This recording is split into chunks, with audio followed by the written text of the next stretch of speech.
not have to unmute. It was just like that. Good morning, Professor Hart. Good morning. Thank you very much for inviting me.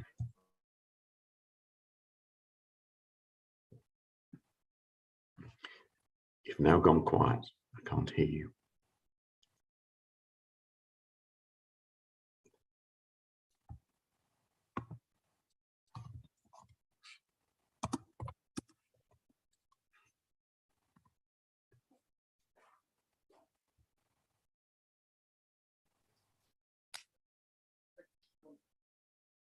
Good morning.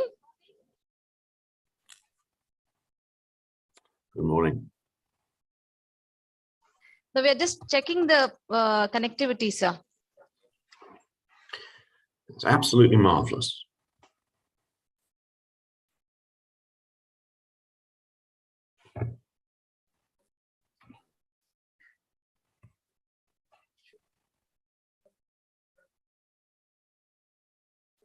So what is the time now in Australia, Professor Hart?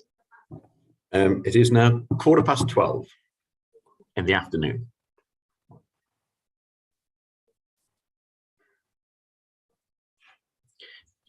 There's a little bit of echoing here, so that's why I'm just trying to sort that out.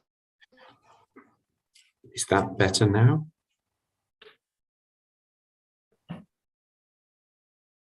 Could you speak, Professor Hart, so that let us see whether your voice is also echoing here? Okay, yeah, you look very glamorous. I love your outfit. It looks beautiful.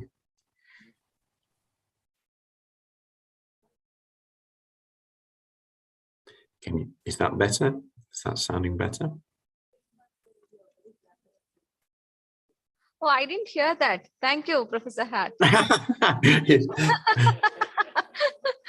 Nice compliment to get on a Sunday morning. It is beautiful. It's very nice. Is the sound coming across better now? Is that better? Pardon, Professor? Is the sound coming across better now, or is it still echoey for you? It is better now. It is better now. But if you could speak a little loudly, it would help. Okay. I'll be waking up. Everybody think I'm shouting in the house. So yes, is that better? Can you hear me better now? I don't want to shout too loudly in case it does echo.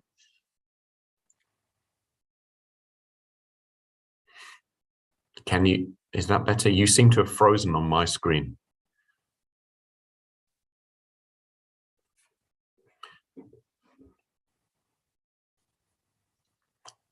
Yes, you have frozen now.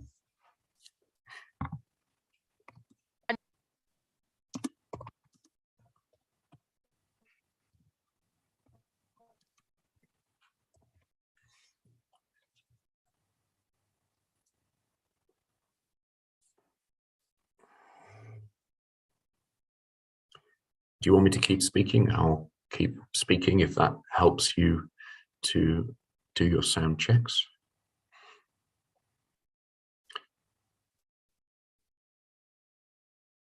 Okay.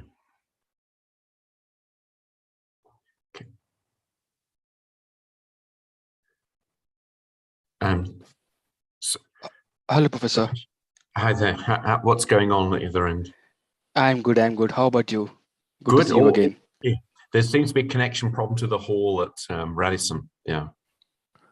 Yeah. Oh, yeah. So, did you test your slides, Professor? Did I what? Slides. Are they working well?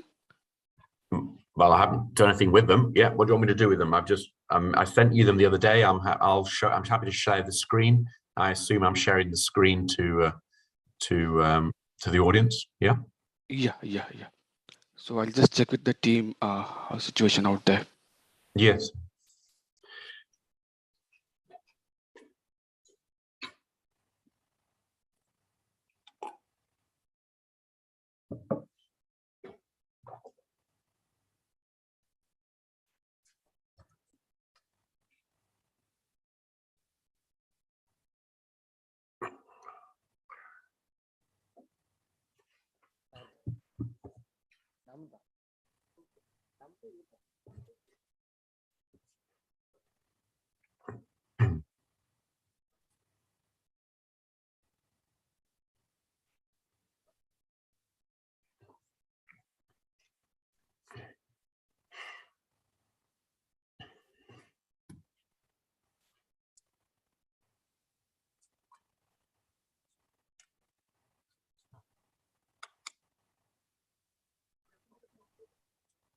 I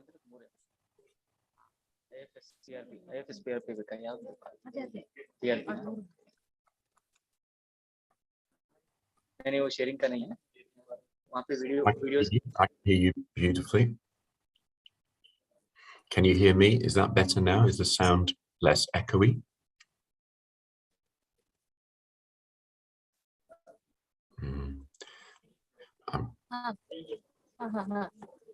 I'm not sure you can hear me. Testing 1, 2, 3, 4. The screen, your video feed keeps freezing. It's not my end because I can see some sure quite clearly. So it's from the Radisson that's the problem.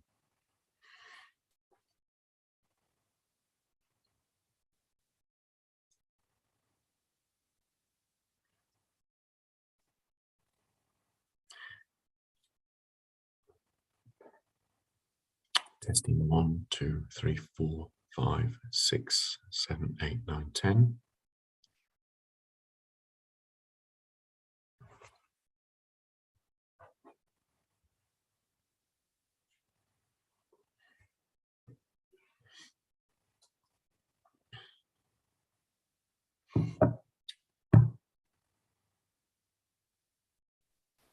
So I'm sure, how's it going? What's happening? Yeah, Professor. I just spoke to the organizers. So you can share your screen. You can share the PPT from your end, and you will broadcast it live into the conference. Okay, so they can hear me now, can they? Yeah, at present they are just organizing few basic stuffs. They can see you and hear you as well. They can see you. Sure. Okay, I'll share my screen and I'll show the slides. That's fine. Yeah. So Dr. Divyashree from the conference, she would introduce you, and after introduction, you can go live. Sure. So as of now, I can see the screen. You happy with that view? Excellent. Yes. So can you mute the screen? Can you move the slides? Yeah. A couple of slides. I'm still on. Yeah, I'm showing on slide 1 as of now. Yeah. With your name. Then you saw me flick to the next slide quickly. Yeah. Quickly. I think that's cool. That's perfect. Thanks, I'm sure. Yeah. So it's Sunday afternoon for you? Yes. Yep. It's a beautiful day, but it's freezing cold actually. Okay, it's pretty hot in India. It's Indian summer. No, you've had another really hot, dangerously hot period of time, haven't you? It's terrible. Yes. Almost 50 degrees, I believe, in some places. Yeah, I mean, it's the weather has been really inconsistent in India. I mean, in the eastern part of the country, there have been floods, and the western part is hit by heat wave. So it's pretty unpredictable weather all across. Yeah, I know. Climate change, I think, unfortunately, it's it's wreaking havoc on us all. Yes. You've got a busy day ahead of you, so I'm sure, trying to sort all this out. Yes. So it's Sunday morning for us. It's around 10 a.m. now. Yes. How many delegates have you got in the hall? So hall, I'll just check because I'm also connected virtually. So Yeah. I have a message here. And so we're expecting somewhere around 50 to 100 at the venue itself in the hall, and around more than 100 people who are joining online virtually. Oh, okay, fantastic. So it's a hybrid mode of conference, so people can join in live as well as virtually. Sure, yeah. How are the COVID restrictions going now in India? Because you've had So we had a very bad wave 3 with the Omicron variant. So after that, the situation was pretty much good. So all restrictions were lifted up. People were free to move across the country without any restrictions. But now again, the cases are rising. So we are anticipating fourth wave maybe in a month or so. Oh my God. So that was really bad. Oh dear. Well, best wishes. The people are used to live without the mask, without restrictions. Again, if we enforce with them some kind of regulations and masks and all those things, they would be really stubborn to follow the regulations. Yes, and social distancing in India must be very difficult. So it's yes. Wow. And places like Mumbai and Delhi, where there is particularly overcrowding, so Yes. it's impractical to be distant from the next person. Yeah, Professor, we'll start the meeting. Fantastic, excellent, very excellent. So you can stop sharing for a while, Professor Hart. Stop sharing. Yeah, for a while. Okay.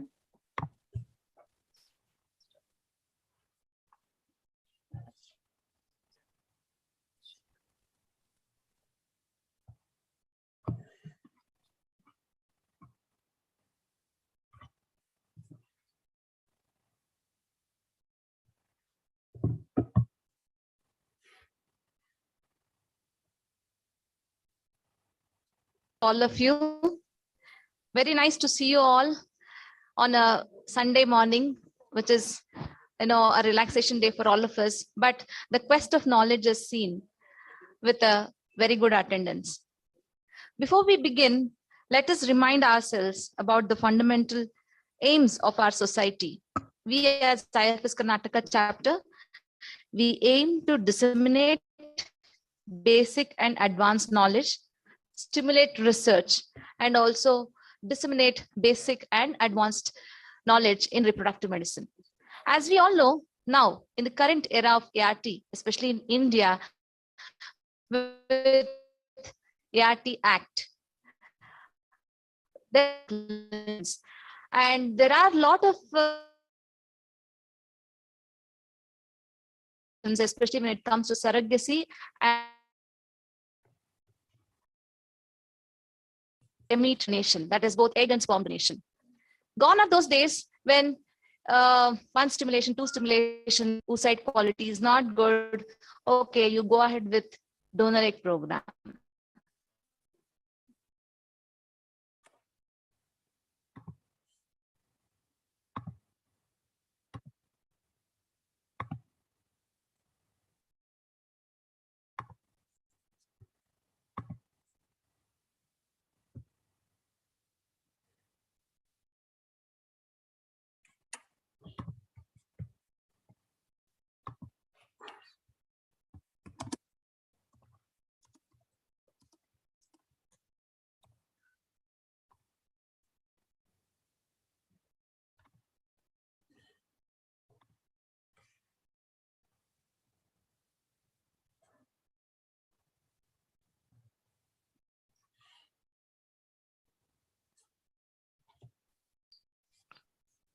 Yeah, Dr. Diveshri, we are unable to hear you.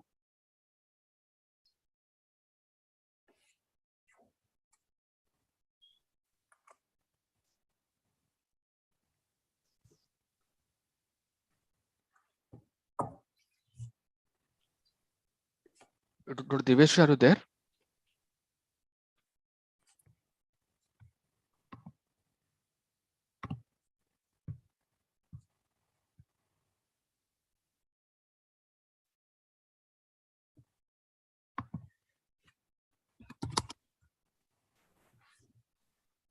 Can you hear Mr. Someshwar?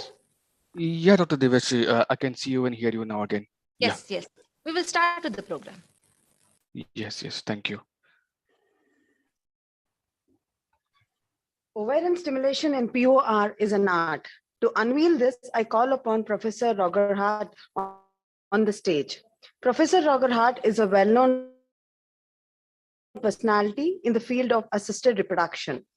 He is a specialist in reproductive endocrinology and infertility.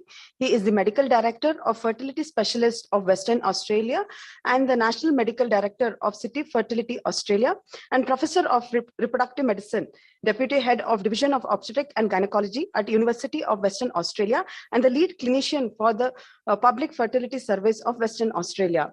He has published over 200 chapters and research papers in the field of reproductive medicine. I welcome Professor Robert Hart on stage. Thank you very much. Can you hear me? Thank you very much for, thank you.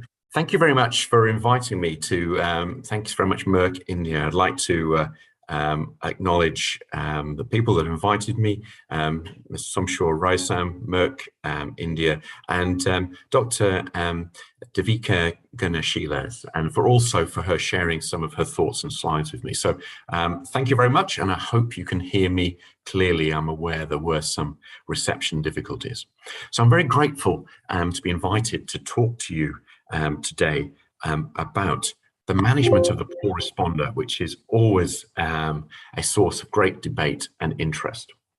As you can see, this ovary here, no matter what therapy you administer, unfortunately, you are not going to get any response from this ovary. So as you'll hear through my talk, but more also through the cases that we discuss later on, about how the different challenges, about the different aspects of the poor responder, how we can try to help our patients.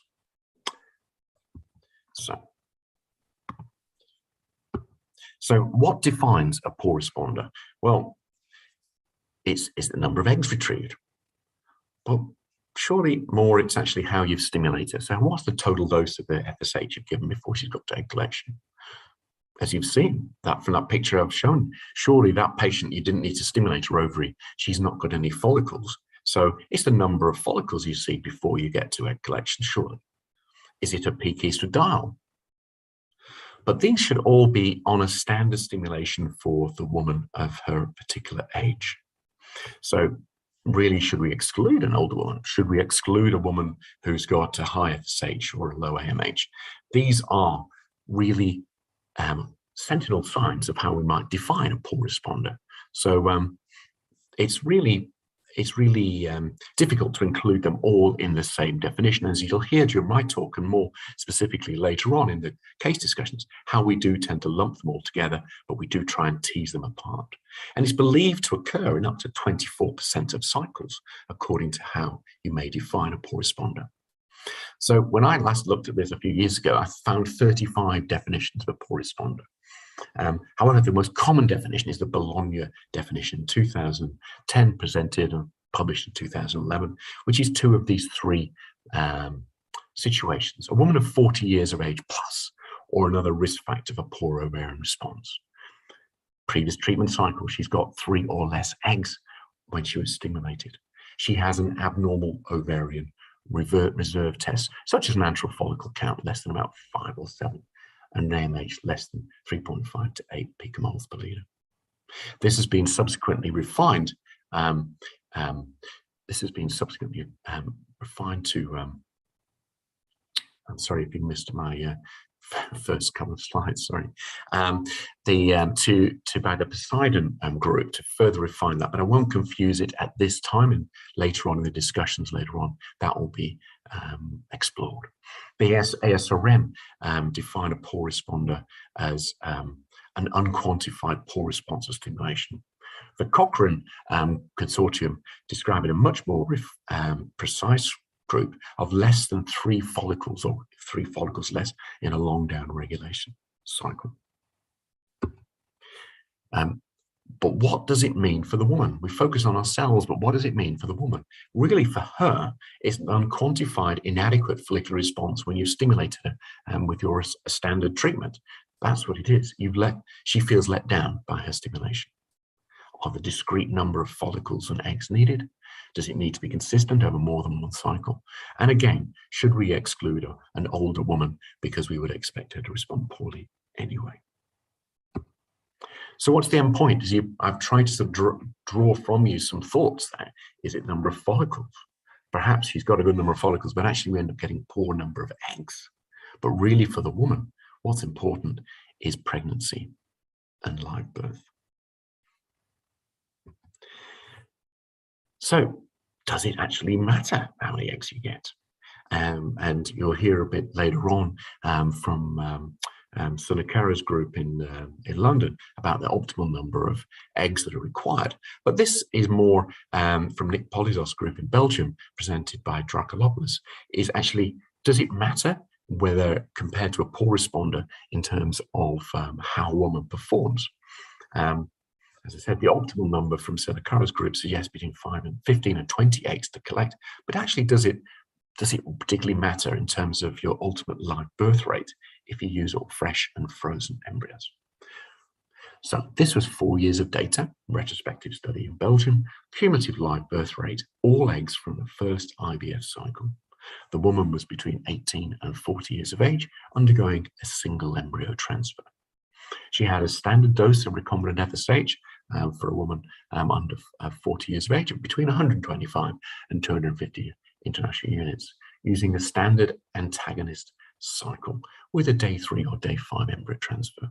Large numbers, 1,100 women took part with a mean age of 31 years. So these are young patients. And ultimately, about half of them conceived. So that's fantastic. But what they found, there was actually no significant difference in the live birth rate in the women. Sorry, somebody's trying to interrupt. Okay. Could you type if you're trying to speak because you're... Glitch in the connection. I can only hear every 5th word. Can you type?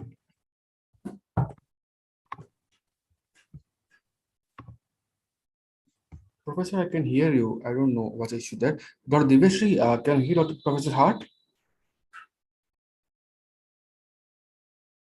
We can't hear her. Dr. Dimitri, we can't hear you. Sir, could you please turn off your video? Then let us see if it is clearer. Turn on video. Okay. Sorry. No, I was just thinking, should we just start with the case-based discussions first? Then once the connectivity is little up here, then we will take your talk. Is it okay with you, doctor? Yes, fine. The broadband is fine here because some sure can see me and hear me beautifully. It's into the Radisson where the problem is. Yeah. So at least like in another half an hour, it will be up and right, and then we'll be able to get your talk because we don't want to miss your talk. Mm-hmm. So I think we'll just start off with the case-based discussions.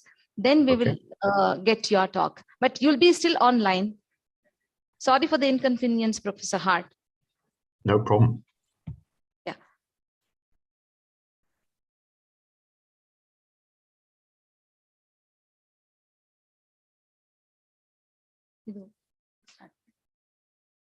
We will start off with the case-based discussions.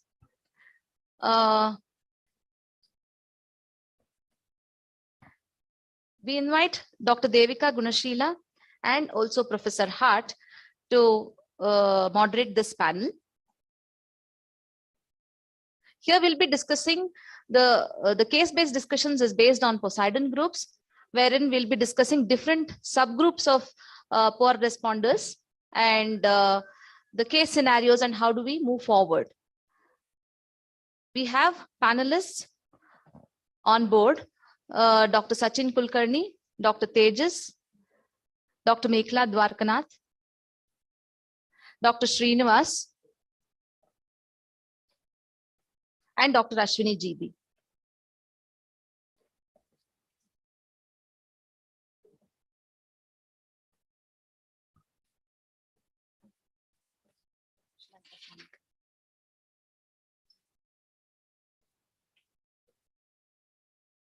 Professor Hart is a subspecialist in reproductive endocrinology and infertility. He is a medical director of fertility specialists of Western Australia and national medical director of City Fertility Australia and professor of reproductive medicine, deputy head of division of obstetrics and gynecology at University of Western Australia, and the lead clinician for the public fertility service of Western Australia. He has several research publications to his CV. And as we all know, the latest meta-analysis by Roger Hart is on add-ons in poor responders that is published in Fertility Sterility, the March edition. Then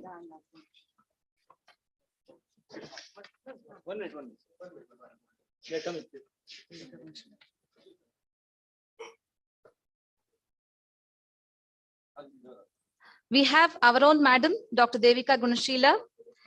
She's qualified from Bangalore Medical College. She's the managing partner of Gunashila Surgical and Maternity Hospital, Bangalore. She's a specialist in infertility medicine and high-risk obstetrics. She has to her credit many presentations in national and international conferences, and she has to her credit 9 publications. Over to our moderators, and quickly our MCs will introduce the panelists as well.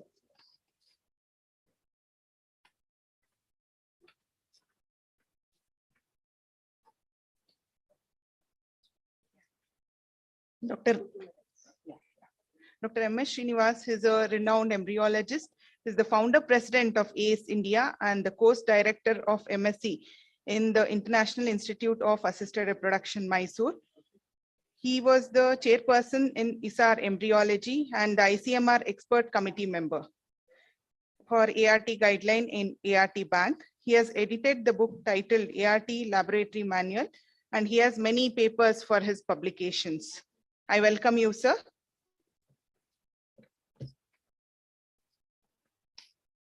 Next, I call upon Dr. Tejas Gundeva, who is the Chief of Fertility Consultant in Ruby Hall Clinic, Pune, and Shushrut Hospital, Pandapur. He has completed his MCH in Ramachandra Medical College with the gold medal. He has many publications to his credit in HR Open, Androgelia, and other things. Next, I call upon Dr. Ashwini D. Gowda, who is the Scientific Director at Aspire Fertility Center. She is a Fsh certified clinical embryologist. I welcome you, ma'am.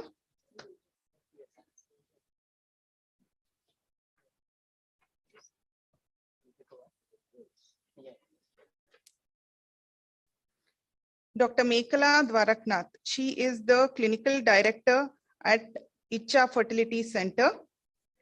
And her areas of interest is advanced 3D ultrasound and gynecology and special interest in PCOS. I welcome you, ma'am. Finally, I welcome Dr. Sachin Kulkarni, who is the chairman of Sunanda Fertility Clinic. He has completed his MBBS and also MD with a gold medal. He has many publications to his credit. I welcome you all. I owe the mic. Right. Good morning to everyone gathered here, and good morning to Professor Hart. We're very sorry that we had a few glitches when your talk was going on, but I do hope that it's going to get corrected and we'll be able to listen to it again. Now, without any further delay, and because we know that you have restricted time, we would like to get on with our panel. And what we will do is can Dr. Hart hear me? Absolutely. Good morning, Devika. Thanks very much for sending through your slides, and thank you very much for inviting me today. Yeah, thank you. Thank you for being here, and we're very honored to have you. So how we're going to be doing this is we have a distinguished panel of doctors over here, and we have one very senior embryologist.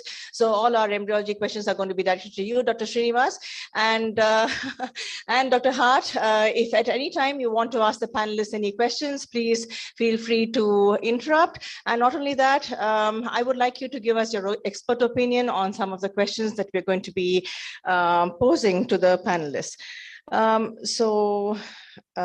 Why isn't this moving now?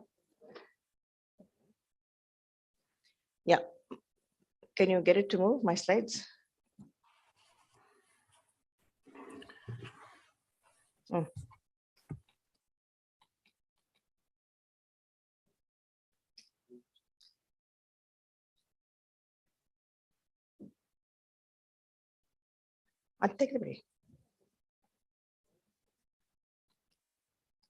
ಬರ್ತಾಯ್ತಲ್ಲ.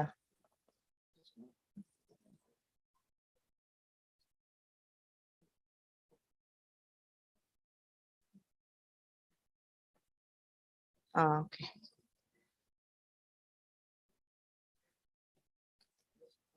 That one? Okay, fine.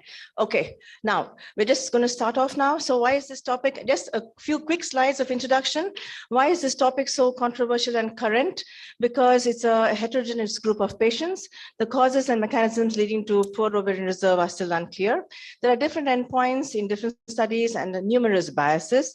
Limited value of meta-analysis, as many observational studies have been ruled out, and is a high incidence of poor responders seen in the infertile Indian women. So Professor Hart was actually talking about the Bologna criteria, and we need at least 2. We all are very familiar with it. So you need to have an advanced stage of more than 40, previous poor response, and an abnormal ovarian test. But then it was not a complete evaluation of a poor responder, because there was a homogeneity of the population. The cutoff values for age was 40. It was, there were problems with the number of retrieved oocytes, AFC and AMH levels. Other risk factors like endometriosis, ovarian surgery was not taken into consideration. There was no mention about the oocyte quality and needed large-scale validation, which was not done before it was introduced. So then what happened was the patient-oriented strategies encompassing individualized oocyte number, that is the Poseidon criteria, was then introduced. So this introduced a concept of low prognosis in ART, combined oocyte quality and quantity for stratification of low prognosis patient. A distinct category of hyperresponders was introduced in low prognosis patients, and the estimated number of oocytes to obtain at least 1 neuploid blastocyst for transfer in each patient was the marker for success in ART. So coming to the panelists now, can I please start with Dr. Tejas? Can you please classify the Poseidon criteria? I want answers to be crisp and short so that we don't waste too much of time. Yes, please.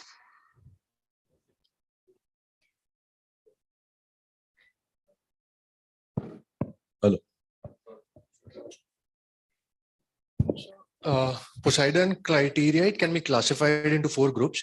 So the group 1 and group 2 are patients who have normal ovarian reserve and has had a suboptimal response. So in group 1, you consider patients who are younger than 35 years of age. Group 2 is more than 35 years of age, normal ovarian reserve, but a suboptimal response. Yes. Less than 4 oocytes is considered as poor responder, and 4 to 9 oocytes is considered as a hyporesponder. Come to group 3 and group 4. These are females who are having diminished ovarian reserve based on the ovarian reserve markers, and they've not had a previous response. So this is how Poseidon has classified groups.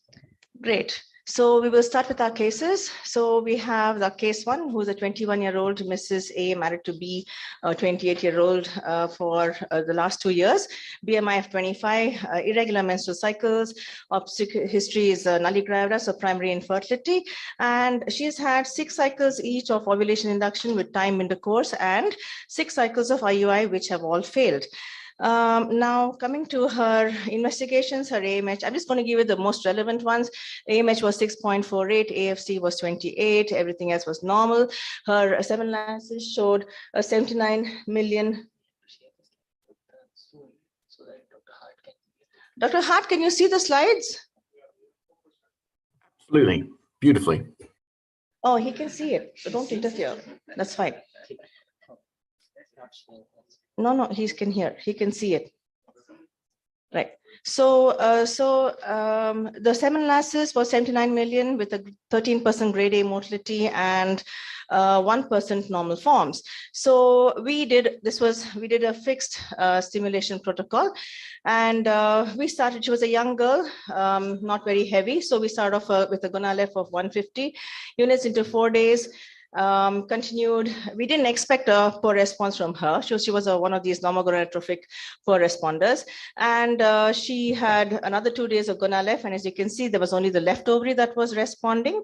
So then we went on to add on a little bit of menopure, thinking that some amount of LH would help her.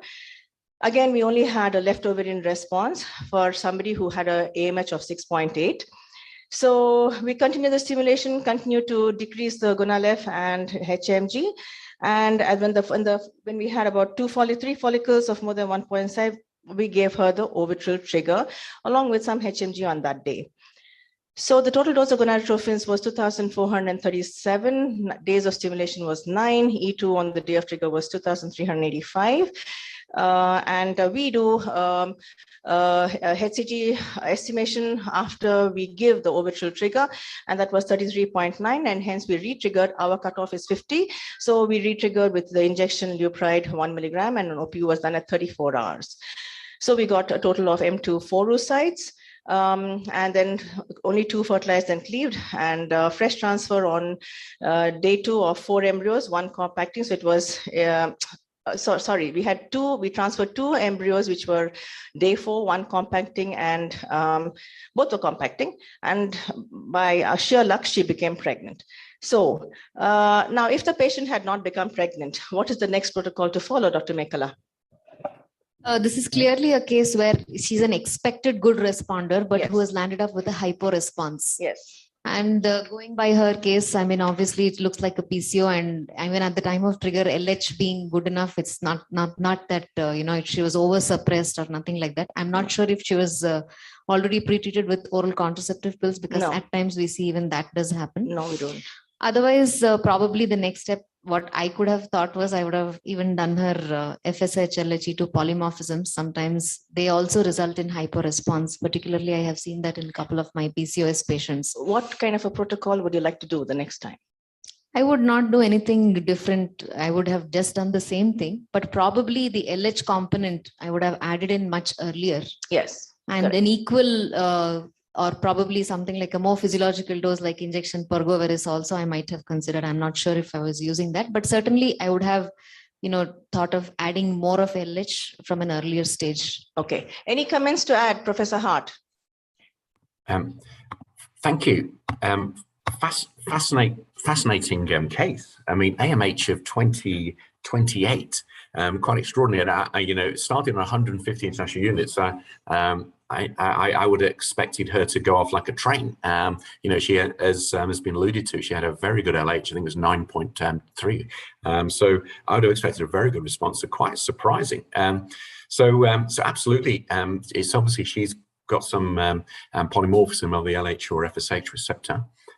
She should have some LH right from the start next time.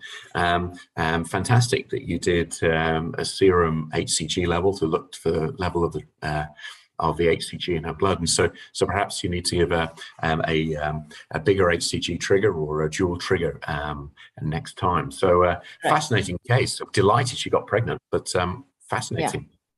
Yeah. Yes, please. So I would rather like to increase the FSH dose. Right? Starting dose was 150, right? Why? Okay, so the next time you're saying yes. Next Okay. protocol, I think I will make it 225 or 300 maybe. A starting dose of 300. Okay. Though she is a PCO, I think she requires a higher dose of FSH, and then maybe come down maybe on day 5 or day 6. You can come down on the FSH dose. So you want to do a step down with? Yes. Absolutely. Okay. Now, Ashwini, would you want to? Yeah. Okay. Yes, please. This is very unlike what we do. I would say a PCO like this, I would say day 1, I'll counsel her that we're going to go for a freeze-all protocol. I'm not going to use Hcg as a trigger at all. I would go with a higher stimulation. I perfectly agree to that. My dose will be 225 to 300, preferably Hmg alone. Okay. So we wouldn't land up into this scenario. And we'll go with. So you want to start with Hmg. The next protocol is with Hmg. Hmg. I see. PCOS, I think it's Hmg. Okay. Okay, Ashwini, would you want to start with? Would you consider adding LH? Now we have two people. We have Professor Hart and we have Mekala, who says that he'll add LH. What form of LH do you add? I mean, do you add Hmg? Do you add the recombinant LH? Mekala. Ma'am, either thing is okay. I'm not saying that all cases will require a recombinant LH only. Okay. Unless it was proven that there was polymorphism, then probably I would have added a recombinant LH. Yeah. Otherwise, I would have gone by a simpler thing. Yeah, of I would doing consider the HMG cost first, always. and then I would, if that also didn't give a good response, then probably this was the only way. Okay. Out. Straightforward, consider freezing all. Start with a higher dose of FSH. I would agree with Dr. Sachin. Counsel for freezing all. Go ahead with the stimulation along with LH. Either start from baseline, that is on day 2, or add it on after 5 days. Be ready for a higher number of oocytes. Go ahead with making the embryos, freeze them, allow her to have a periods and possibly have a transfer later on to avoid OHSs. No, adding on to the embryology part, actually, here you have done embryo transfer at compaction. Yes. It is said that even though they are a poor responder, whenever we get oocyte may not be aneuploidic. Morphology looks okay.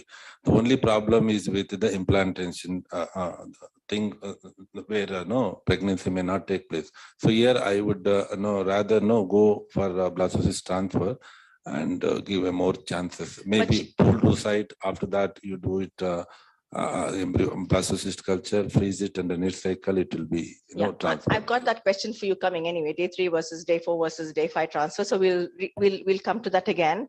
I'm not taking. Yeah, please tell me. I'm asking you. You can have anything you want. let's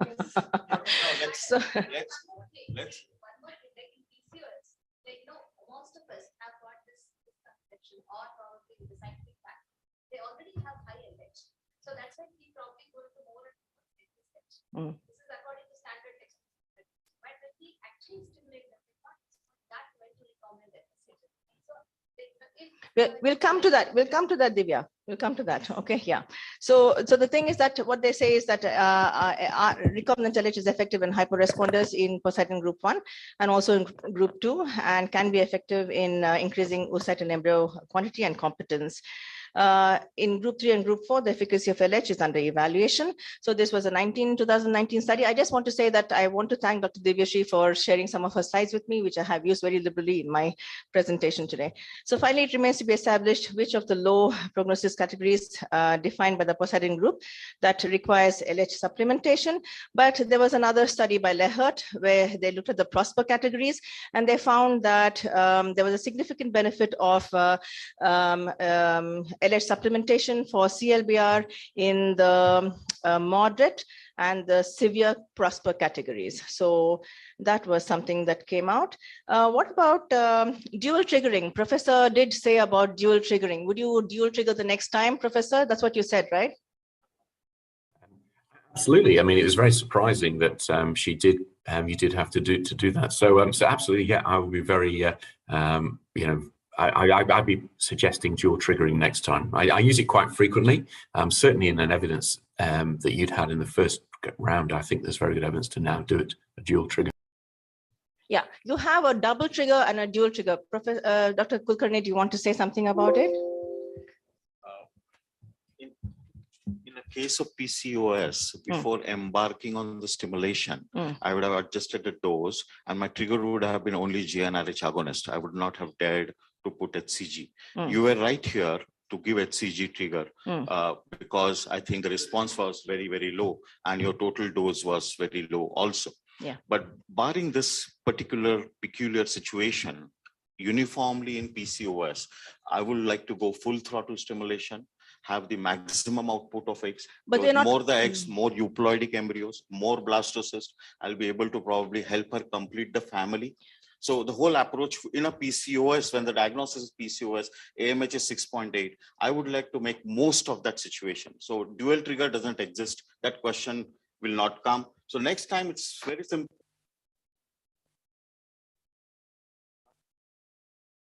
Because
polymorphisms, enhancing the sequence.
Had 2 follicles, which are 2.7, and which was anyway going to be a duff follicle. So 2.1, and the rest of them were same. So we canceled the cycle due to erratic and stalling.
Did not respond to oral ovulations.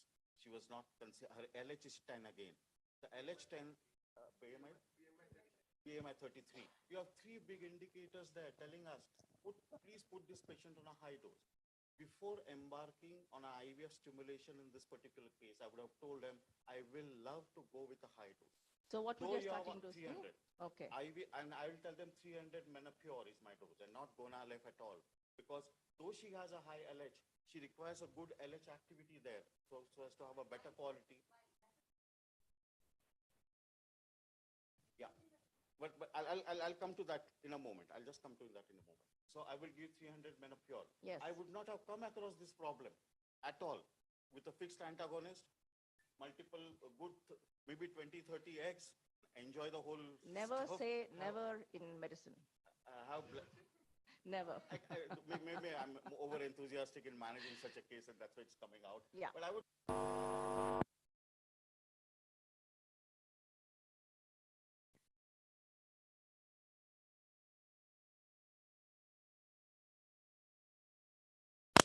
About this drug, that drug, this, nothing, no discussion on these things. Fine. Now, coming back to Why LH? chemistry, Why LH. LH? Why there is a high LH in a PCOS? Number one, this could be a peripheral action because it's an androstenedione in the obese cells, which gets converted by peripheral aromatase into estrol, and that's not measured. You have a high estrol level chronically, and the LH could be high. The second reason, it could be a dysfunctional LH. It does not have any biological activity at all. Number three, the cumulus does not have LH receptors. So high LH is not going to affect the oocyte quality. I think that's a very big misunderstanding. So there is a relative LH and FSH deficiency in PCOS. There is relative LH and FSH deficiency in spite of there being eugonadotropin. So I wouldn't do all these things at all. You have a biochemically measured LH, but a biologically deficient LH. So that's called as the variant beta LH that we talk about, which is the most commonly found in these PCOS patients. Yeah, Dr. Mekala, you want to talk about the relevance of testing for FSH receptor polymorphisms in this patient or any other patient with poor response? It would be quite relevant if you ask me. I mean, at least, I mean, not every patient would be convinced if I'm just going to say that, though I know the answer is that finally we have to give a higher dose with a higher component of LH, that would be the final answer for this. Whether it is a deficiency of FSH or LH, you're increasing both and you're giving them, whether it is in a physiological combination of 2:1, like how you have in a recombinant, or like Sir said, even menopure, either which ways, it works good for the patient. But there is a patient who needs an answer. I might be knowing the answer on a clinical experience that this is what has to be done. But for the patient satisfaction, probably it makes sense. But even if the second round of stimulation also did not give me good results, then I would definitely go and do the polymorphism. What about you, Ashwini? As such, I wouldn't still go ahead and check for polymorphisms as such. I would rather increase the dose and go ahead with the stimulation. I think I would wait for some more evidence regarding polymorphism positivity on which of the polymorphisms for FSH and LH, and evidence for the same to see which are the subset of your poor responders whom we should check. Okay. This is a classical PCO. I would rather just increase the dose and then go ahead with stimulation. Do you check for FSH receptor polymorphisms, Dr. Kulkarni? When you use menopure, when you're using LH in your stimulation and giving 300 IU, there is no question about testing for polymorphism. That's what a correction is needed anyway. Again, I think I'll pass this question to Tejas. So, ma'am, currently I would like to make 2 points regarding polymorphisms. First of all, we've not reached a stage where we can use polymorphisms to help our patients. 2 reasons. One, irrespective of whatever your polymorphism report is going to come, you are going to add the LH component if the patient is having a hypo response. That's 1 point. Second, we are still not sure which polymorphisms, all these RS6166, RS6165 and 1394205, these are maximum studies are on these, but we are still not sure whether actually these polymorphisms are going to make a difference. Yeah. Now let us hear from Professor Hart, because he has not been with us for some time. Last point. Okay. Last point. So to an extent where we will go, where the polymorphism testing becomes all the more cheaper, and where we can do polymorphism testing for patients who are starting their first IVF cycle. No, I'm not talking about patients who are starting their first IVF cycle. I'm it's not that in that patients, you can modify the response seeing the polymorphism report. Yeah, okay. But if who has already had a poor response or a hypo response, you anyways have to add LH. It's not going to help, except for, as she said, telling the patient that what's the cause. Yeah, okay. Yeah, I want to ask Professor Hart now. Is he with us now? I'm there. Yes, I've come back. Yes, So I think we lost you for some time. Yeah, I've had a good snooze, so I'm back with you. So yes, gathering is a discussion about whether you test for the polymorphisms. I mean, I think that's fine if you want to provide patients really want to understand what's going on, but surely, as you've alluded to, you would just you act on the basis of how patients responded and you adjust accordingly. Because I'd imagine it's very expensive to test for polymorphism. So yeah, for patients demanding to know why this has happened and are prepared to pay for it, perhaps, but mostly we just act on the basis of how the previous cycle has gone. We've done that historically in IVF. So I wouldn't necessarily do that, as we know, has been presented from the slides in front of us, that it is common to have polymorphism. So not sure it's relevant to test.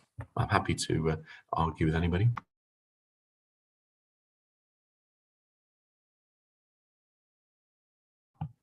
I assumed you could hear me.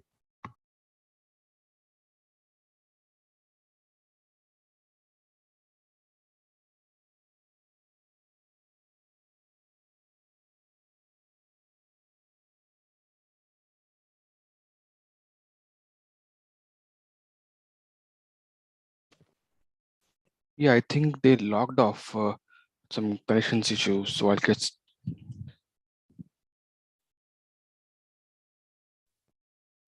I'm sorry, having a bad time, so I'm sure it's not your fault. Yeah. Me too.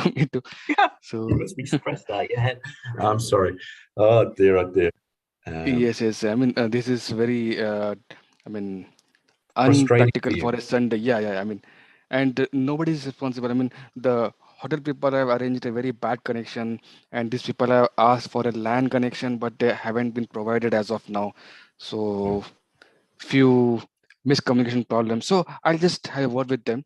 So that now we sure. have lost everything. We have lost everything as of now.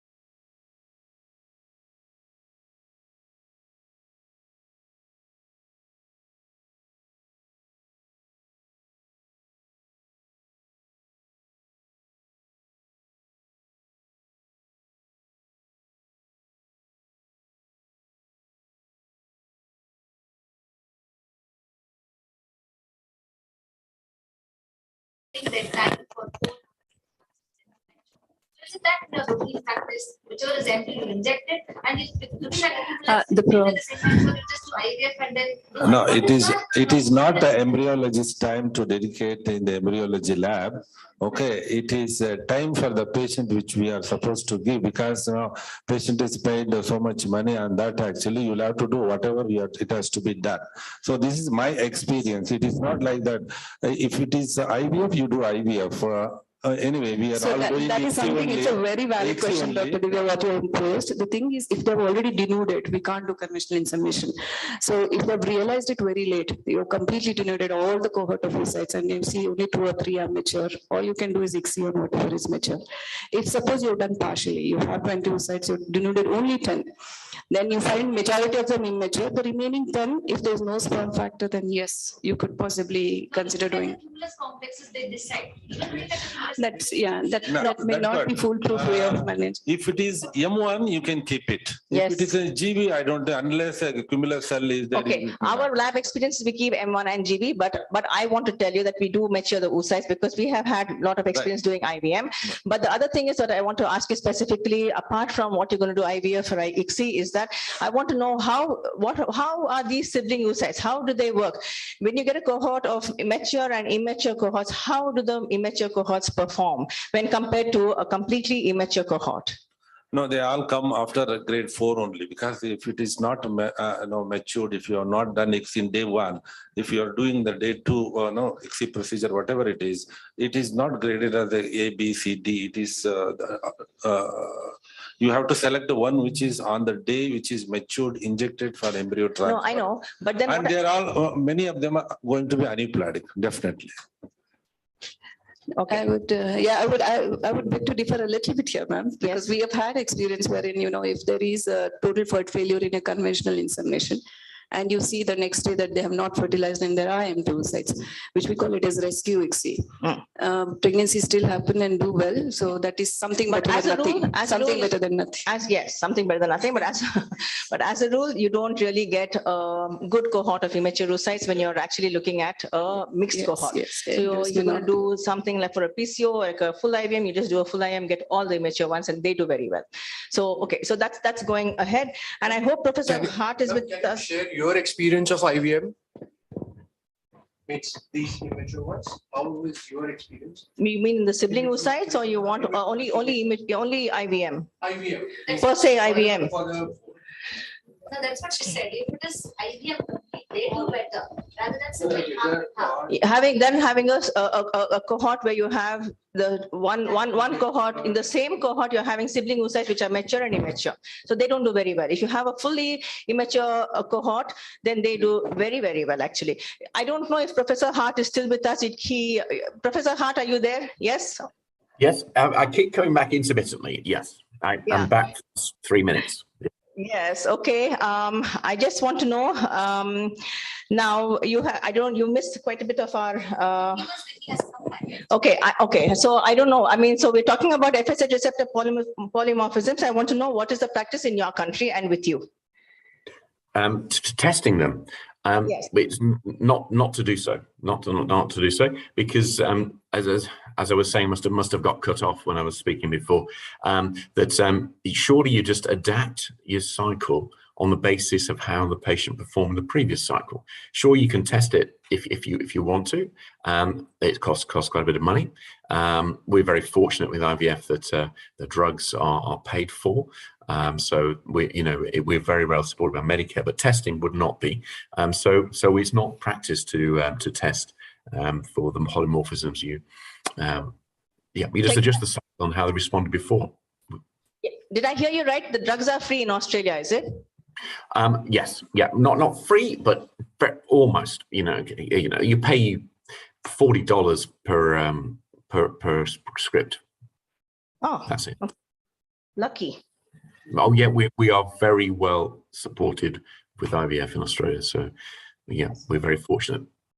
Okay, so coming to case 3 now. So we have a woman who's 36 years old, married to a 44-year-old gentleman, married for 5 years, regular cycles, and primary infertility. Husband previously in some other place was diagnosed to be having a low sperm count and had taken medications to improve the count. And her AMH was 2.6, FSH 11, and then her scan AFC showed 10 follicles, and he had obstructive azoospermia when he came to us. So we started off with a starting dose of Gonal-F 225, and her response was only 1.25 and 1.25, one follicle in each side. So we added recombinant LH, and it continued the same way.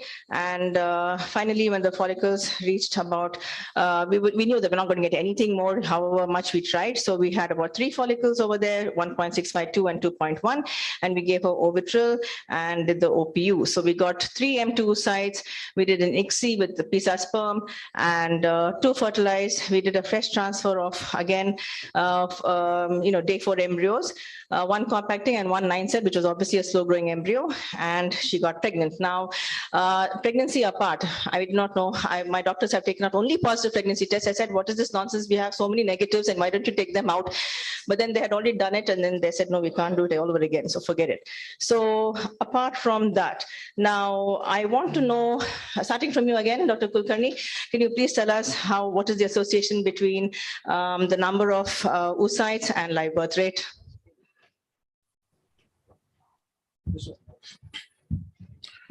I think when it comes to number of oocytes and ovarian response and the live birth rate, we all are sticking to the Shankar retrospective analysis of the HFEA data, which is published, which says that in the agonist long protocol, when you do fresh embryo transfers till about 15 oocytes, yes, you have a progressively high live birth rate. Yes. For the first 5 oocytes, consistently across all ages, the live birth rate is always low. And beyond 15, it comes down. But then the Polizos et al. Came out with their study on cumulative live birth rate, because beyond 15, obviously one will think of a bad endometrial receptivity, and that is what is spoiling the fresh embryo transfers, and hence you would go for a freeze-all policy, and then you look at the cumulative live birth rate, which definitely improves with the number of oocytes. Yes, very Since good. we are on the number of oocytes, and we thought a thought just passed here, think that high number of oocyte could have more aneuploid embryos, but that's not true at all. Go by the Elena Labata study, which classically done in oocyte donors with higher number of oocytes produced, more euploid embryos were there. So that's a very classic presentation and a benchmark paper, I would say, which talks about whenever you have high number of oocyte, more euploid embryos are there. Unlike which quoted by the great Edwards, who always kept on criticizing that we clinicians are doing wrong by overstimulating and spoiling the eggs, and we would have more aneuploid embryos, but that's not true. We Yes. have more euploid embryos. Correct. I'm going to take Professor Hart's opinion on this. Can you please comment on this about a high stimulation protocol producing, what kind of eggs do you think they'll produce? Well, good question. So we just published actually the last 6 months on this. I can't recall which journal. We'd a study we're using Menopure, and we looked at high dose and low dose, and we compared the euploidy rates of the embryos. So yeah, we didn't find any difference in the euploidy rate according to stimulation. So yeah, I completely agree with Dr. Kulkarni in his summary. I'll come back to you. Ashwini, do you want to change anything in the protocol that we did? She was a first timer with us. Anything that you want to use a higher dose of? Forgive me, ma'am. I didn't see the AMH values. AFC and AMH. 2.2. Yeah. I would stick. Even the AFC was slightly lower, so that might have pushed me to do a little higher dose of gonadotropin, but otherwise it's fairly okay. Okay. Yes, Tejas. So I think this is a patient with discordant ovarian reserve. FSH is 11.2, AMH is normal, antral follicle count is again 10, right? Yeah. It was 10. So it's a case of discordant ovarian reserve, and I would like to add LH, and the starting dose of FSH will be 300. 300 FSH, LH of maybe 75, Okay. or 150, maybe 150, maximum dose. Okay, Mekhala? Even I would have started a higher dose because of the same reasons, and probably I would have just done 50-50 or directly Menopure 300 or something like that. 300 would have, what? as in FSH and HMG, I would the have same- done the same equal dose. ratios, and her BMI is also high. With all of these, I would have started with the 300. Okay. Just one question. In the previous case, you have used Luris and HMG both. Yes, because Any logic for that? I just didn't want to increase the gonalef. I want to increase the HMG component of it. And I think she was already being overburdened with her finances. So that's all. Yeah. So, okay, coming back to the CLBR, I think there was a huge study in Australia, University of, I think, New South Wales, where they did 2 lakh cases, and they found that if you, in the age group of 18 to 35, to get an optimal CLBR was 25 oocytes, 36 to 44 was 30 oocytes, and greater than 45, it was only 9, because more than 45, the pregnancy rates remained consistently below 5%. So that is the CLBR. Now, anybody We have using another 10 minutes. Okay. We'll just go into, okay, so we know about the ART calculator. I do not know how many people are using it. So Dr. Srinivas, now about the obstructive azoospermia. So azoospermia, obstructive, non-obstructive, when do you recommend them doing either the PISA or the TISA or the PISA? People does the PISA only. Okay. But when do the day before or the day on the day of? It is no TISA. I mean to say the TISA. Okay. It has to be, if you are confident, it can be done the day only, or else day before can be done, and we can thaw it and do you think day before culturing it for a day would produce a better quality motility? That is also fine. That's also fine. You can do it. Yeah. Okay. Yeah. And then you keep it in the incubator, or you keep it outside? No. Incubator only. In the culture, we have to remove the blood and debris and culture it. That can be utilized. Okay. Now, you wanted but the practice, and I don't know, the day only they'll do it, or the crab result is there, they'll thaw it and do it. Okay.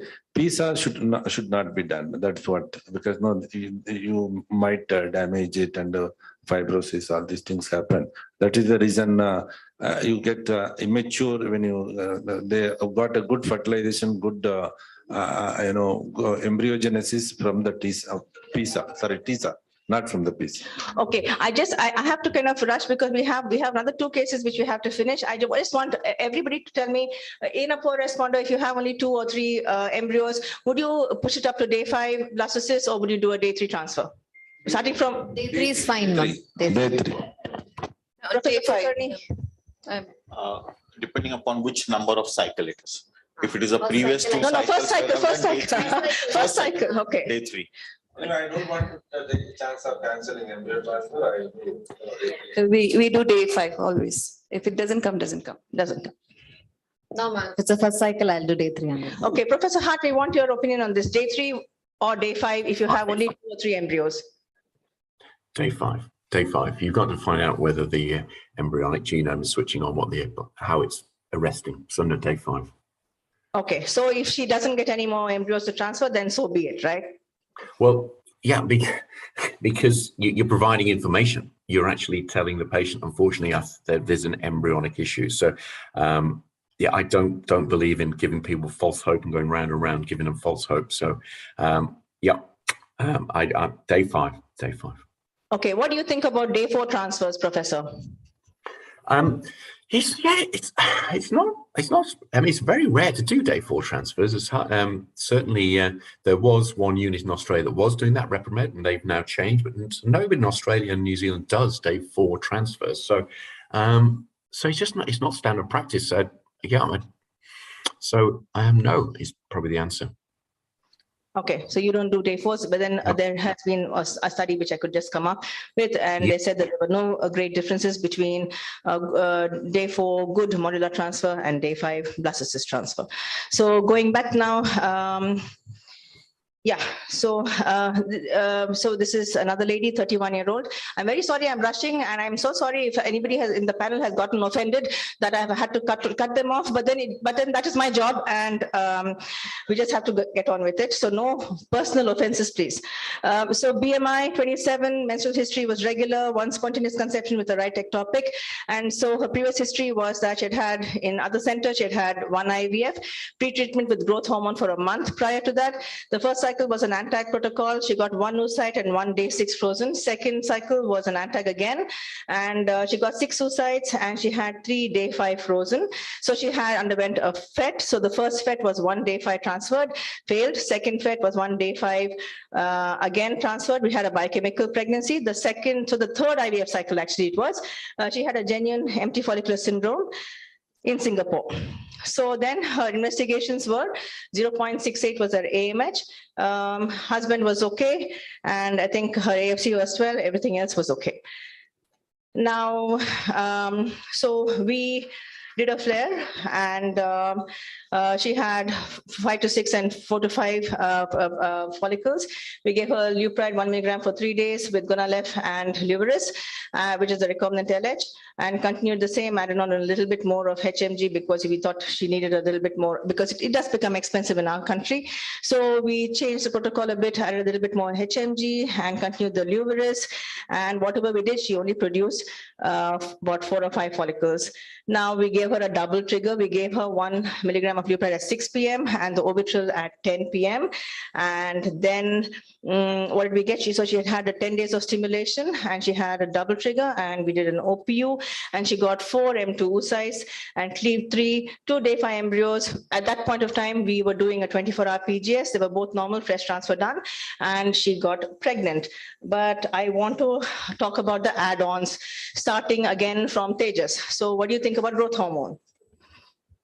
Sorry, ma'am? What do you think about growth hormone? This lady had growth hormone supplementation for a month before somewhere else. Yes, so we are going to be discussing it again. But then personally, I've used it and I haven't found it very helpful. Okay, Professor Kulkarni.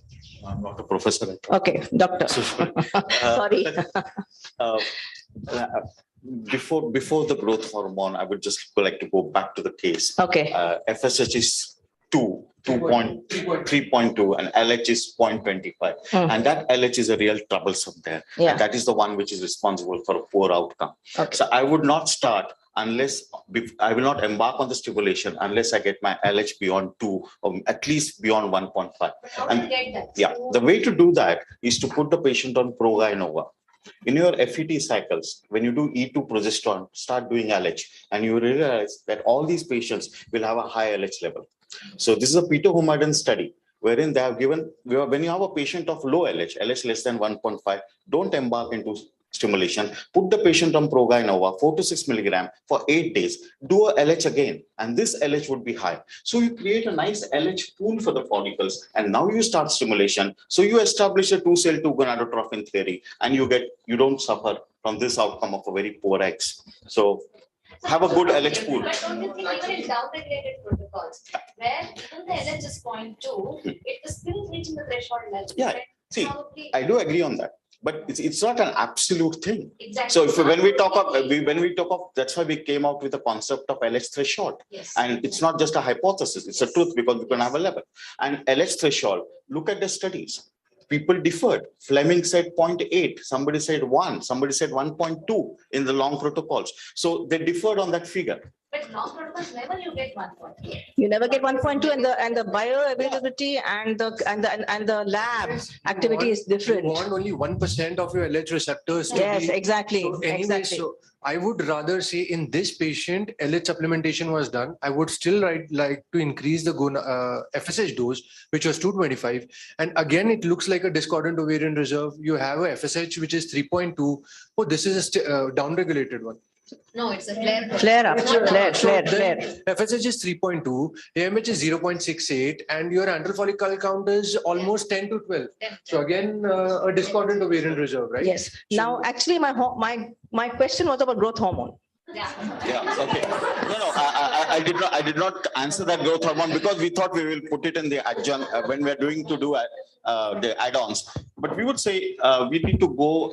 If you look at the studies, the Polybianakis meta-analysis published in 2009 talked about the growth hormone to be the fantastic one, having a fantastic live birth rate with statistically and clinically significant both. But then which RTCs kept coming and they were not agreeing to the whole story. Do you use growth hormone? Is what I would like. Not possible because too expensive. Okay, so if it was less expensive, would you have used it?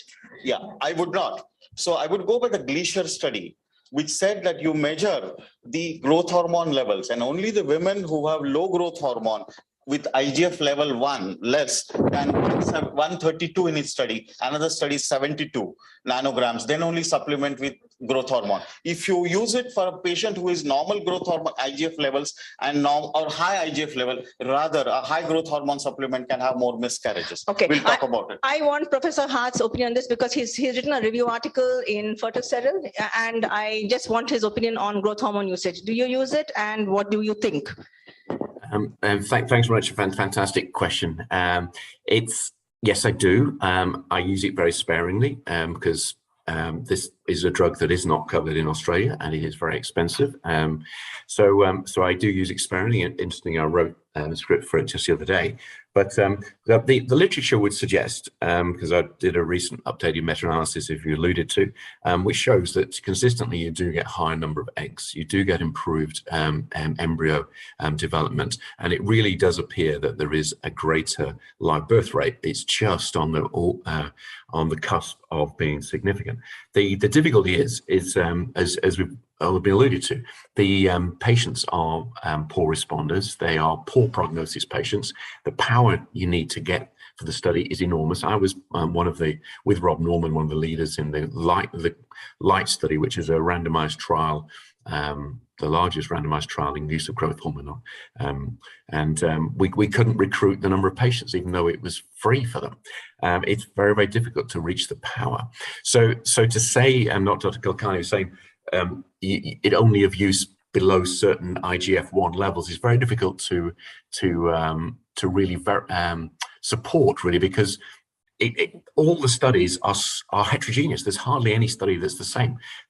Some, because it's so expensive, only use it latter half of the stimulation. As your learned panel there suggests, you probably should be using it from the start, or perhaps even as your patient in this study was being presented, actually before their stimulated cycle. This patient will take it for a month before their cycle.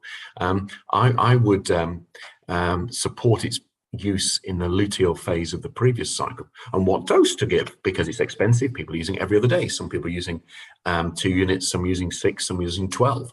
So the data does support its use when they're all pooled together. But if you ask me what is the right dose, when to start it, it's very difficult to say. But it does appear that it improves eggs and embryonic development. And perhaps is useful in this case, but I agree this patient had a very low LH level. So I'll shut up now. Yeah, in your review, you said that you use 12, right? 12 is what you use. Yes, that's what I use. The most consistent data is 12. Yeah. Okay, right. Thank you so much for answering that question. A question for sir. What is the dose is already told? Which patients? Expected poor responders or unexpected poor responders? There's a question. Yes, I heard that. Fantastic question. It is, if you want, it's the poor embryonic growth. That is really who it is. So it's your poor patient, presumably she's got poor egg quality. And that's again, is because if your patients with poor egg quality are also probably your predicted poor responders. It's poor embryonic development, poor egg quality, poor responders. So it's perhaps not the poor responder. We're probably talking about a different group. It is improving embryonic development. So it's not your unexpected poor responders. No, they need the LH supplementation. High doses of FSH have you been ascribing to? They're the discordant poor responders. It's not those patients that you've been talking about. It's your expected poor responders, your older patients, poor embryo development. That is who growth hormone should be used for. And also it appears, it seems to improve the endometrial thickness. So perhaps it's nothing to do with the embryo. Perhaps the live birth rate is derived from the improved endometrium. There's another factor. Because some people have been injecting into the endometrium, and it seems to make the endometrium better. So you can see how it's so difficult to try and tease out from the literature who to give it to, when to give it to them, what dose. So a great question. Thanks for that. Okay, and now we're kind of wrapping it up because we want to listen to your talk. So there is 2 more questions. A quick round, role of coenzyme Q10. Who uses it? Mekhala, come on. Yes, ma'am. I'm a hardcore believer of coenzyme Q10 because in Milan, we had done a study from 2016 to 2020 almost, wherein we had even on request with Igenomics, we had done the mitoscores even for aneuploid embryos. And when we did a stratified analysis, we did find that the live birth rate was much higher in Poseidon group 3 and 4 when coenzyme Q10 supplementation was given. So how long before you give? 3 months before. Okay. And this was a subset of patients who had had minimum 2 IVF failures. Okay. And with also poor quality embryos and fragmentation where the number of eggs were not giving good number of embryos. They had less than 2 to 3 good embryos in this group. Yeah. I just wanted to The expected poor responder. that Poseidon group 3 and 4, and you are saying 2 IVF failures. They can't be Poseidon group 3 and 4. Poseidon 3 and 4 are the ones who have never been stimulated before. No, So I mean to say that the poor responders who are more than 35 years of age, in that category, it did make a significant impact on the live birth rate.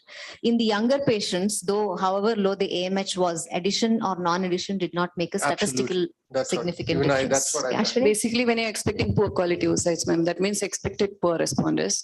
That is group 3 and 4 and a minimum of 2 months. Okay. So the last question, sorry, I have to rush, and we're not going to our last case, which is also quite interesting, but we want to listen to the professor. And so I'm going to this. So this is to Dr. Kulkarni. At what point do we stop offering self-cycle IVF? Poor responder, especially now with all this donor cycle and all our great new law that has come out. The law is fantastic. Of course, I didn't say, that's why I said it's great.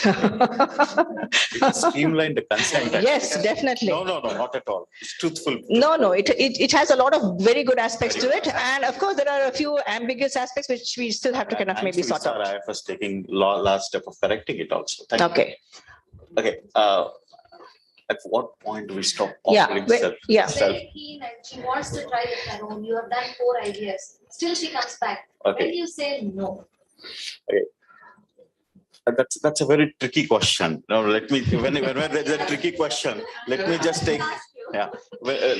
take help of the literature here rather than just putting it my view of offering it. I would say consistently, if I'm getting 0 oocytes or I have no embryos to transfer after maybe about 3 cycles, I may just tell them it will be futile to go on repeating the same scenarios, because by these 3 cycles, I would have done tons of efforts and modulations in my protocols and taken all the things.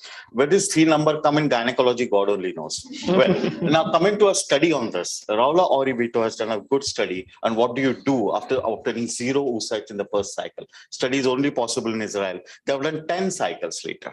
And they found out after 5 cycles, there hasn't been any increase in the live birth rate. And the study is not corresponding to the AMH, AFC, age, nothing. It only the p-value only corresponds if you get 1 or 2 sites, whether you get oocytes, whether you get 1 or 2 oocytes, then only the p-value is significant to get a live birth rate. But beyond 5 cycles, there hasn't been any increase. So do you base this just on cycle, or do you base this on age? What is the cutoff? Yeah, age. You're right. You're right, Devashri. Age is also very, very important. Thank you for that input. That's a very So I think beyond 42 years is good enough for me to say. For Indian population, yeah. 42. Yeah. Okay. So the last opinion and the last point in this, apart from my thank you speech, is Professor Hart. So he is going to tell us as to when he is going to say enough is enough.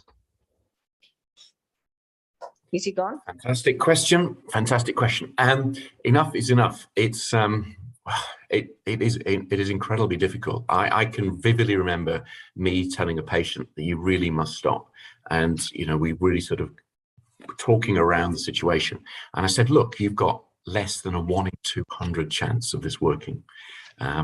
You're more likely to run over just walking out of the hospital than getting pregnant. And she says, but I have a chance then. And it is so difficult. And the ASRM have got some guidelines and about futile treatment, and they do say that there is the psychological benefit in when it's futile, and it seemingly seems to endorse you're still offering treatment where you consider the treatment to be futile. However, I do feel that it's beholden on us if the woman's risk of harm from her treatment exceeds that of the chance of conception, then we really do have to consider that it's not in the patient's best interest. So it's very difficult. And imagine in India, it's cost the patient a substantial amount of the annual salary for treatment. In Australia, as I've described, we're so fortunate about how well it's supported. So it is very difficult to try the patients to stop. So, but I agree with Dr. Kulkarni.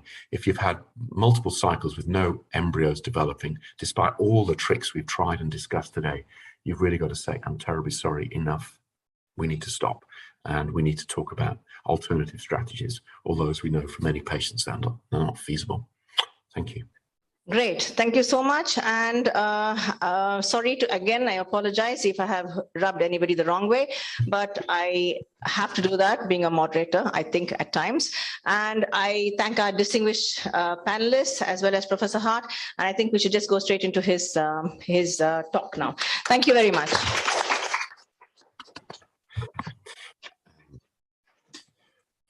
Thank you very much, Dr. Kulkarni. So I'll try and resume my slide from probably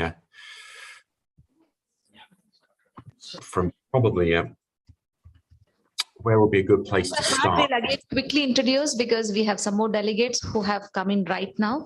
So we'll quickly introduce in 2 minutes, and then you can start off. Oh. So do you want me to wait 2 minutes, you say? We to start, you say to wait 2 minutes? Yes. Yeah. Professor Hart is a subspecialist in reproductive endocrinology and infertility. He is the medical director of Fertility Specialist of Western Australia and the National Medical Director of City Fertility Australia. And Professor of Reproductive Medicine, Deputy Head of Division of Obstetric and Gynecology at University of Western Australia, and the lead clinician for the Public Fertility Service of Western Australia. He has published over 200 chapters and research papers in the field of reproductive medicine. So we invite Professor Hart for the talk on ovarian stimulation in poor responders. Thank you. Thank you very much for that. And I'd particularly like to thank Dr. Devika Gunashila for moderating that previous session despite the challenges of the internet connection. So I'll just whip through the first few slides that I've already given. Basically, I'm very grateful to be invited to talk about the poor responder. And what we talked about, there are several different endpoints that would be discussed in the panel have been talking about. Is it the number of eggs? Is it the dose we've been giving? The number of follicles we see on the scan? Is it the peak estradiol, as we've talked about? That's really crucial. This has all got to be on a standard stimulation, and it's believed to occur in about a quarter of stimulated cycles. We've talked about many different definitions. The Bologna definition is what has been widely touted, and as we've alluded to in the previous panel, that's been divided up into Poseidon categories, which the panel there has discussed. But there's many other potential definitions. But really, it's what it is for the woman, really, is what is the important thing. Basically, she's embarked on a treatment cycle, and she's had an inadequate follicular response to what she expected during her standard IVF stimulation. So it's not perhaps the discrete numbers, it's just she's not got as many as she thought she should have. So the end point really for the woman is perhaps not the eggs, but it's live birth. That's really what we should be focusing on, as Dr. Kulkarni was alluding to in this previous discussion. So we've talked about earlier on about Dr. Sunakera's data suggesting that the best number of eggs collected for a standard responder is between 15 to 20 eggs collected to give a best chance of a live birth in a standard patient. But what about in comparison, when we compare it to a poor responder, how does a poor responder equate in terms of how they respond? So this is a Belgium work from Dr. Polyzer's group. I'm going to summarize the slide for brevity for time. Standard patients 18 to 40, but I think the mean age was 31, over 1,000 patients, more than half of them ultimately conceived. And it's the first cycle we're looking at. And what you can see here, where I'm pointing at here, there was no significant difference in the live birth rate in the fresh cycle, whether the patient was a high responder, a normal responder, or a suboptimal responder. But they all did significantly better than a poor responder. And as you can see here, if we use the reference group, a woman who gets less than 3 eggs, you can see that a woman who's a suboptimal responder, 4 to 9, good responder, a high responder, 5.6 times as likely to have a live birth as your poor responder. So the egg number is actually crucial, and we should perhaps try and focus on that and try to identify that before the woman embarks on treatment. So we've talked about the Poseidon groups, but these are the sort of ways that I try to sort of in my head think about them. So iatrogenic, basically we've made a mistake. We have really stimulated the patient and she's thought to have a reasonable number of antral follicles, but she has not responded as we'd expect. Perhaps we've missed something. There's the Bologna criteria. She's got premature ovarian insufficiency. You may have a post-surgical insult. Really, what we're looking at there in those 2010 definitions, she's got a low number of antral follicles. And then she's got the subgroups of that Poseidon group. Is she a hypo or a suboptimal responder? So I describe that as really, she's got potential, but we haven't actually realized her potential. And we have done something wrong, or we've perhaps missed something that's not realized her potential to be a normal responder. Perhaps she's got an Lh or Fsh receptor. So she's got a normal number of antral follicles, but she may have a receptor mutation. Maybe she's got a degree of central hypogonadism, some Lh deficiency, as we've talked about in the previous patient. So she's got a normal number of antral follicles. They may be quite small because she's got a degree of Lh deficiency. And that's what Dr. Kulkarni was talking about in trying to get the Lh level up a little bit. So inadequate ovarian response, it seems to occur quite commonly. So it's believed to be about half of cycles, really, we feel, perhaps we could have done a little bit better. So it's a common occurrence. As has been described before, we shouldn't really be pushing the patient up an increasing dose. There's no real difference whether we push the patients 300, 450, 600. So the dose of stimulation really keep on going up and up and up is not going to be beneficial. So maximum of 300 or perhaps 50, but certainly no need for 600. So now drilling a little bit down into the hypo responders, believed to be up to 15% of young patients. She may have a central LH deficit we haven't recognized, or she may have a receptor defect. So this receptor defect can be actually, she have a mutation perhaps of the luteinizing hormone or the receptors of LH or FSH. She may have a degree of hypogonadism. So really, we may have missed something. Maybe she's underweight, over-exerciser, excessive stress, maybe got some pituitary tumor.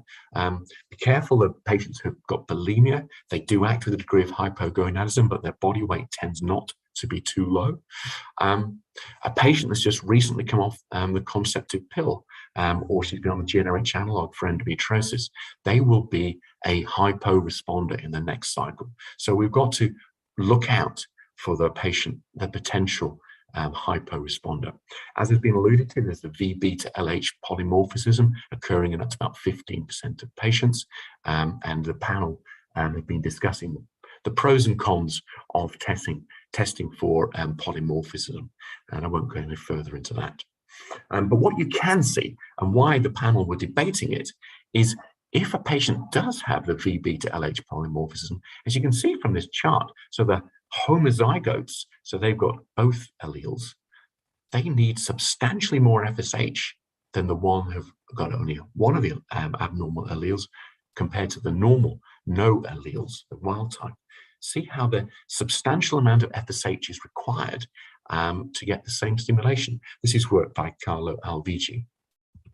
So moving on to the FSH receptor, and this has been studied at length, and the panel were discussing this.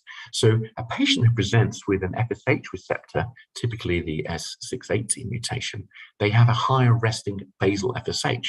So again, as being the panel were discussing the discordant view, they seem to have a good antral follicle count, but their FSH level seemed to be a little bit high in the early follicular phase. They certainly need more FSH for the same response. But the good news is their pregnancy outcome and the eggs retrieved will be no different if you've just pushed the patients harder. So if they do have an FSH receptor polymorphism, they have a higher requirement for FSH, or you may well consider adding some LH and the same response. So central LH deficiency, that may well be obvious from the story the patient presents with or her medical presentation. But the subtle cases are the difficult ones to discern. There are rare mutations of genes that may lead to idiopathic hypogonadism that could cause susceptibility to functional GnRH insufficiency.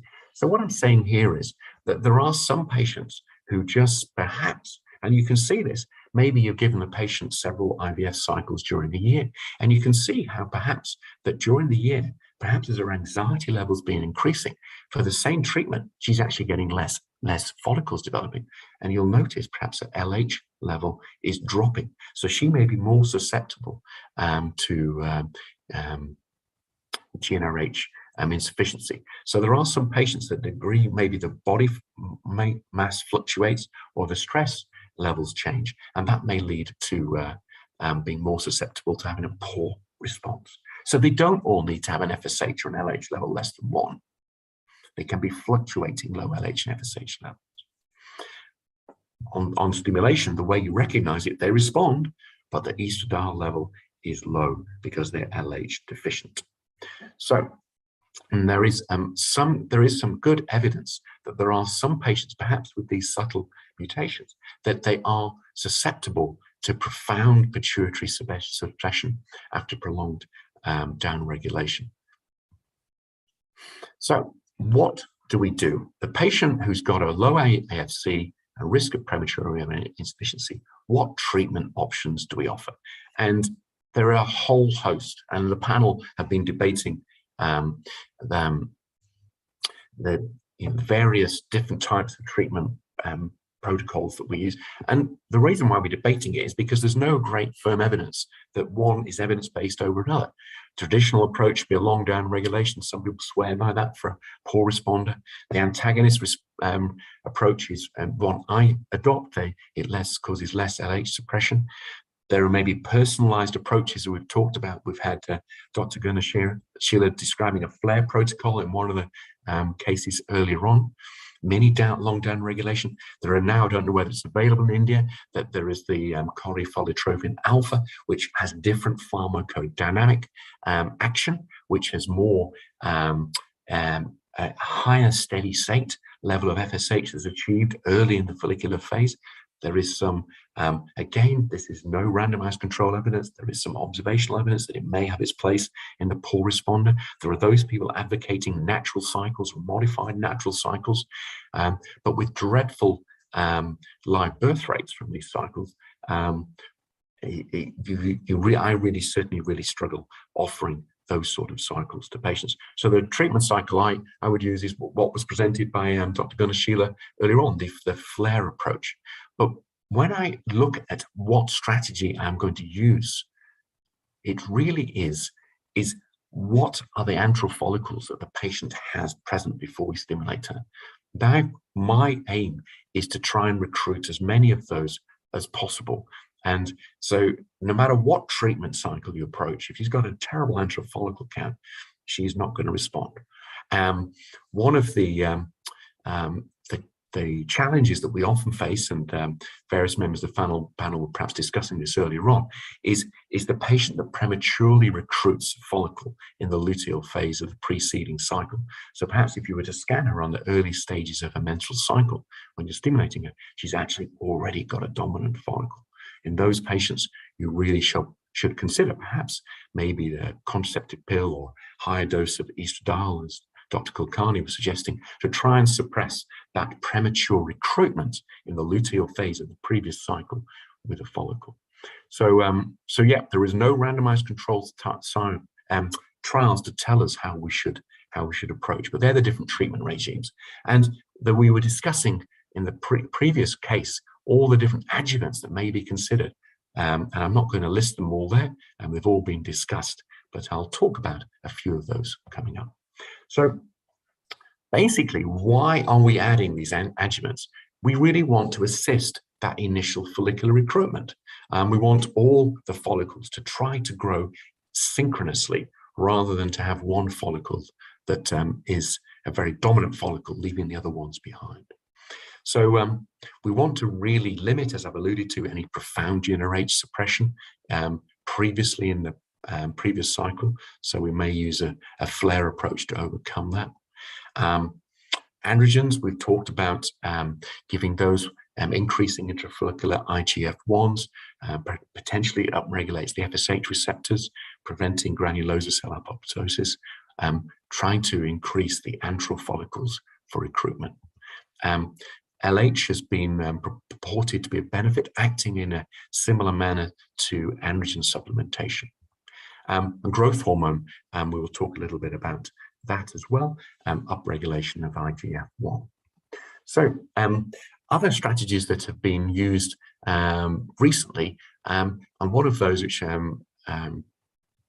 was being studied by meta-analyzed by Quinn recently, looked at the use of letrozole, a relatively straightforward adjuvant one could use in an IVF cycle. Does that have a benefit in a poor responder? And you can see from this meta-analysis in the plot there that there is no effect of benefit of letrozole as an adjunct to gonadotropins for ovarian stimulation in terms of the number of eggs retrieved and in terms of live birth rate. And it actually may be detrimental to the chance of live birth. So certainly the adjuvant of letrozole may be no benefit, but certainly a woman who has a history of breast cancer or is freezing eggs or embryos prior to breast cancer treatment, we would certainly endorse the use of letrozole as an adjuvant.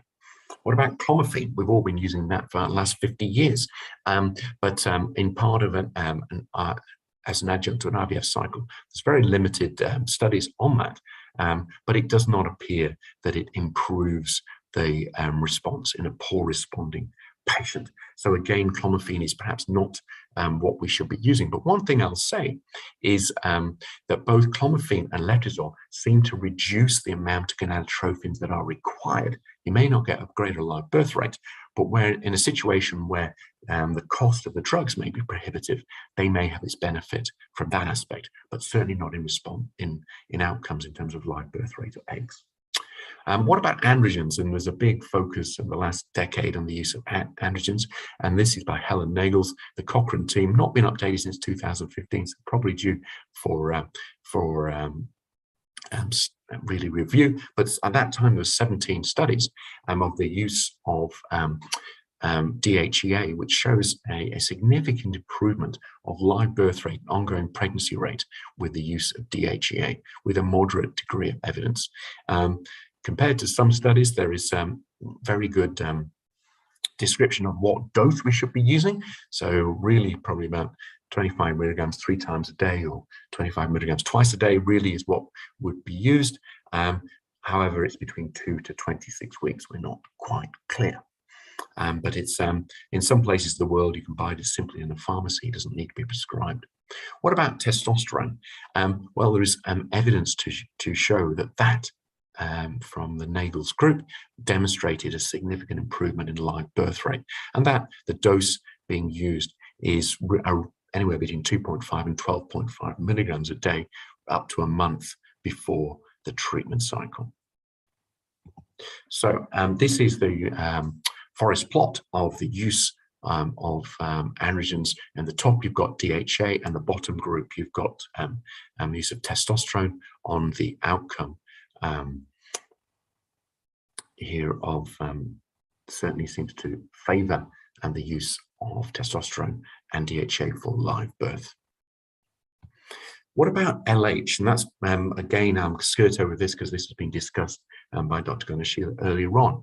But the Lh analysis, as you can see, there's been multiple meta-analyses performed, all with slightly different results. But the most recent one was by Lh. And you can see the bottom box plot there is the group of poor responders. And you can see that the addition of luteinizing hormone does appear to improve the chance of more eggs, this isn't live birth, with the use of luteinizing hormone. And remember, this is data from 2014 where the subsets of the Poseidon group and really analyses were not being performed. So these are group patients just lumped together with all different types of poor responders, with showing, and Lh showed that ultimately live birth rate 30% improved with the use of luteinizing hormone. What about growth hormone? So this is data that I published early this year in a review for Fertility Sterility, where I was asked to drill down on the favored approach of adjuvant to use as part of an IVF cycle for poor responders. And many of you will have heard me discussing with the panel just a little bit earlier on. So I won't go into too much detail here, but I'll try and drill some important things down about it. So this is data from the use of growth hormone. And you can look at the dates of these studies. There's data from 30 years ago. As many of you will be aware, perhaps the older members of the audience, it was used in ovulation induction 30, 40 years ago. It has been used for a long time. It went through a bit of renaissance in the 90s when used part of IVF, and then it just seemed to disappear until the review by Curiao in 2007, which seemed to suggest it improves live birth rate, and then it'd have a further renaissance of its use. And why it's had this rather sort of fit and start in terms of its use is because it's unbelievably expensive, and so we're all very reluctant to encourage our patients to use it because it's so expensive. But when you drill down the data, it does appear that patients will get, as you can see from this box plot here, 2 more eggs in a poor responder when it's used as an adjunct. And what does that translate in live birth rate? And you can see that it does increase the chance of a live birth rate, 0.97 to 3.01. As you can see, the purists would say, well, that's crossing unity, and it is. But it does appear that it is showing a significant improvement in live birth rate.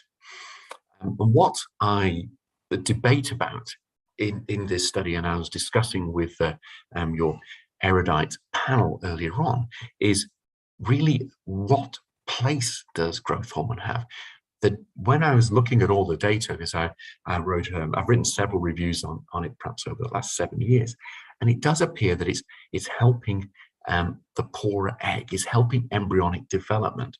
So perhaps it does appear you might get an extra egg or two, but it certainly appears that you're getting better embryonic development. So perhaps the live birth rate is not really from the poor responder group, but is perhaps the poorer egg quality patients, the perhaps poorer embryo development group. And also, there is some work, a couple of studies from China, which I was discussing earlier, which seem to show it helps the endometrium. So certainly patients who've got a thin endometrium or poor endometrial development, it does appear that it helps there. So perhaps live birth rate, we're contaminating the data there by the fact that it may be an effect on the endometrium that's improving. So it is very difficult to tease out how growth hormone is working and really which group we should be using it in. And then your next question you're going to throw at me is when to start it and what dose. Certainly, as the panel discussion earlier on would suggest, it's early follicle development that's crucial. So certainly studies that are starting in the late follicular phase, I really feel it's got very limited benefit. Really, if you're going to use it, you should be using it in the luteal phase of the previous cycle, or the bare minimum, really, when you start stimulation with the onset of the period, when you're starting stimulation in the early follicular phase. So ideally, I would like to use it in the luteal phase of the previous cycle. The dose is up for discussion. 10 or 12 international units really is probably where the data is really suggesting that's where its place is. But I really cannot put my hand on my heart and say that the data is robust. And if you ask me how often I use it, I'll say not very often because it is expensive. But I certainly think that growth hormone does have its place for a patient who is getting poor embryonic development, perhaps due to poor response. So that's where I feel its place is. So, and then when I concluded my summary, I said that the use of clomiphene citrate and letrozole in an IVF cycle with a predicted low response to stimulation, it may lead to reduced requirement for gonadotropins before oocyte retrieval. So as I was saying, it may cost the patient less. However, there's no evidence to support a benefit to improving live birth in a poor responder. In the contrast, the use of growth hormone in an IVF cycle where there's a predicted low response to stimulation, the collection of a greater number of oocytes will ensue than in a similar cycle without the use of growth hormone. So this potentially leads to an increased chance of a live birth, although this latter assertion still requires further ratification. So in summary, if we've really not done the right thing, we need to adjust the ovarian stimulation. We should have identified it before she started, or perhaps try to rectify it when she's responding, but certainly we need to rectify it subsequently. If the patient has premature ovarian insufficiency, we probably need to be considering adding LH or certainly androgens. If you've got a predicted hypo responder or a suboptimal responder, this is potential that has not been realized. That's the way I try and describe it. Certainly, she may have a receptor or an LH mutation. We need to increase the FSH, and probably we should be adding some LH and maybe considering androgens and potentially growth hormone. So thank you very much.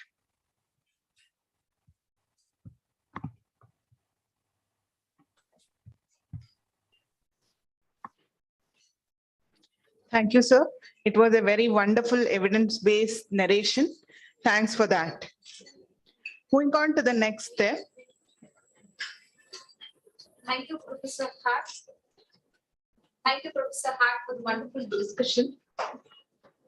If any of you have any questions to Professor Hart, you can ask him directly so that he'll be more than happy to answer. Yes, Dr. Kulkarni has a question for Professor Hart. What is the standard dosage of stimulation in low ovarian reserve patient? So you can use the mic. Dr. Kulkarni has a question for you. Sir, can you give the mic?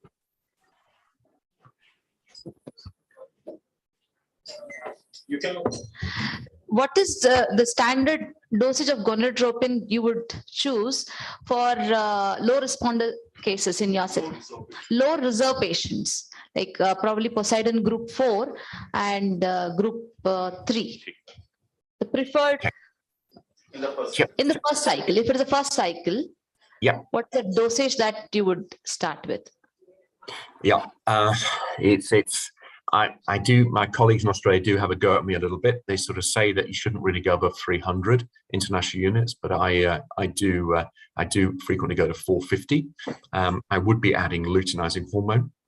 I tend to use the protocol that Gunashila was describing with her flare approach. That is how I would address that. I believe you were advocating in your panel discussion. You're administering CoQ10 and potentially melatonin preceding the cycle. Ideally, if we've got time, I'd like to give it more than a month of treatment, and I would like to give androgen priming as well. So that's how I would approach those cases. How does he do his androgen priming? Yeah, how do you do the androgen priming, Professor Hart? Yeah, so ideally 3 months. Yeah, ideally 3 months of DHEA, but as you probably have similar patients, they're not happy to wait for 3 months.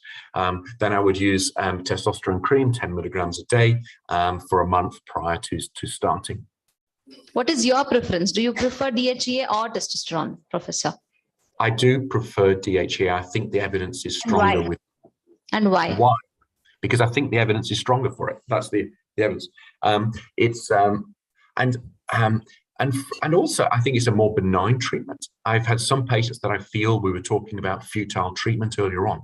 There are those patients with unexplained sperm counts fine, tubes are fine, where you feel that there's no point of stimulating you. We're only going to get 1 or 2 eggs. And I would often send them off with DHEA to be taken and say, I'll check in with you every few months. I don't want to do an IVF cycle on you. It's inappropriate. And several of them will get pregnant. So I do feel it's a more benign treatment for allowing spontaneous conception. Do you also prefer to choose the cycle? For example, while on the waiting time for DHEA, do you prefer to choose the cycle in, call them on day 2, see how many antral follicles are there, and probably choose the best? I'm not sure about that. It's it's very difficult. You bring a woman along and you do a scan, say no, won't do it this month. We'll go next month. She wants to go now, so I know that's a very sound logic. Wait until we got a better antral follicle count, because we do know it fluctuates from month to month. But yes. I find if a woman's in that situation, she's going to say, "Hit me now."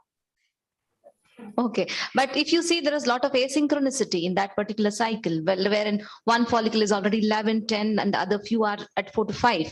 So how do you manage these situations, or do you already pre-treat them in the luteal phase so that you get a more disciplined follicles in the ovary? Yes, absolutely. That's exactly what I would do. Yeah. If the woman's got cancer, then probably you've got what you could approach. You could do a duo stim that cycle. You could stimulate her and get those leading 2 follicles, and then get another couple of follicles a bit later on. But you're absolutely right. I would tend to pre-treat in the luteal phase to suppress the premature follicle recruitment, as I was describing earlier on. Yeah. And how do you do that, Professor? Pre-treat them to synchronize the heart. Yeah, so an easy way of doing that is the contraceptive pill, or what Dr. Kulkarni was describing, giving estrogen priming beforehand with 4 milligrams TDS of estradiol. So yeah, so either way is appropriate. The pill I find is more benign and well tolerated. If you're in that situation, that's what you do. If you're seeing her there, you can give her the script of the pill then. And you start next month with a flare, but you must give LH. If you're giving the pill, you must give the LH. Dr. Devika Gunashila has a question for you, Professor. I just want to know, in the duostim, does the luteal phase produce a larger number of And the follicular phase, that's number one. And how often does he use HMG? Yeah. So the next question for you, Professor Hart, is you can repeat it again. Okay, I have two questions. In the duostim, have you found that the luteal phase stimulation produces more? Is there any difference in the number of oocytes that you get in the luteal phase when compared to the follicular phase in a duostim? And the second one is how often do you use a lot of HMG? Is this what I want to know, or do you use more of recombinant LH? Yeah. So the answer to the second question, thanks very much for that, Dr. Gumshila. Second question is I use recombinant LH. I tend not to use HMG because I believe it's more pure. The HMG has obviously got other activity. So we're very fortunate, as I described earlier on, that the cost is not any different really for the patient to have, LH and the FSH. So if I was working in your environment, I probably would be using HMG. So, but I'm very fortunate the way our drugs are that I can do that. So that's not a fair thing to say to your audience. So second question answer is to your first question about the duostim.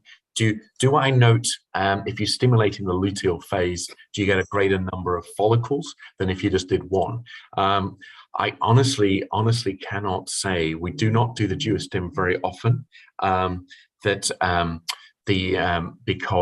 Because that is considered 2 IVF cycles in one, so only one would be covered in Australia. So we only would do it in a cancer patient. So I cannot honestly respond to that. So probably you don't do too much of dual stimulations. No, only cancer patients would I do that. Yeah. So it'd be very difficult to work out. So we don't do it very often. It's only really cancer patients. Very rarely do I do it in the poor responders, perhaps who've driven from very remote areas. So I wouldn't do that because it's financially very unrewarding for the patients to do that. So one last question before we end is, what is your opinion on embryo pooling? And also, if at all you want to use PGT in poor responders to optimize the outcome, your experience on that? How would you describe embryo pooling? What's your definition of embryo pooling? Like you keep on collecting the oocytes, make them into embryos, freeze them all until you get optimum numbers, say probably 6. So just batching, yeah. So you're just batching embryos for testing. Yeah, I mean, you've got to do that, unfortunately, for PGTM. Sometimes the patients, they've got a dreadful outcome that they're trying to avoid. If you don't get enough, particularly with it's sex linked, you need to get a good number of embryos. It's very difficult. So yes, I suppose we do embryo pool as you describe it, but as you know, it's tough. You freeze the embryo, biopsy them, freeze them again. So it is a shock to the embryos. So we try and avoid it. We try and biopsy them fresh if we can. But those patients who are poor responders are only going to get one embryo to test. It's very, very difficult. So the short answer is yes, we do it. No, I don't like doing it, is the answer. Do I encourage PGT-A for poor responders? Not really, no, because they're generally a group where we know there's, the classic is your older patient who are going to have a very high proportion of abnormal embryos. So it's so cost prohibitive. They're going through countless rounds. The vast majority of abnormal embryos won't implant. The vast number of abnormal embryos won't proceed to a ongoing pregnancy. So no, I use it in when we're having a discussion with Dr. Kulkarni earlier on about your patients telling them to stop. So these are your patients who you've been through countless rounds. You're getting poor embryonic development, you're getting poor blastocyst development, and you cannot get them to stop. And what you say is, I'm terribly sorry. I really do not think we're going to get there. Let's just use this as closure. And I think its place is helping patients understand why they have not been getting pregnant. They've been struggling to get an embryo. When it's transferred, they do not get pregnant. So I believe PGT-A is an excellent resource for providing patients information as to why their treatment hasn't been working. But I don't recommend it for the patient who's a poor responder because they're getting so few embryos. So I think it's a good closure mechanism, but I do not think it should be a standard approach for your patients of poor response. Does your opinion change if at all? You spoke about PGTA where it is invasive. Does your opinion change if it comes to non-invasive PGT at all? Because we are not touching the embryos at all. So if it is going to be an add-on, does your opinion change with that? Oh, yes.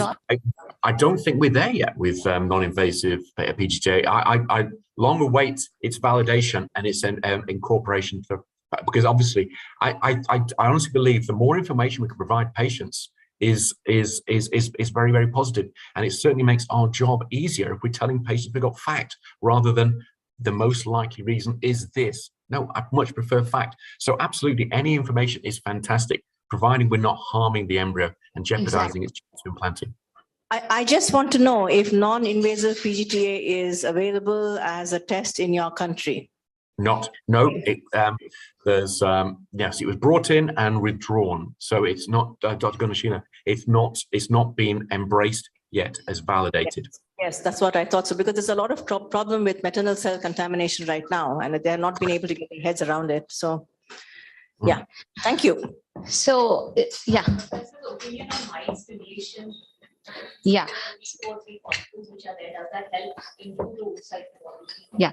So we have one more question. Do you have any experience on mild stimulation? For example, probably in those cases where the antral follicle size is already, most of them are 11, 12 millimeter or even 10 millimeter, wherein you want to start with a lower stimulation. Do you have any experience on that?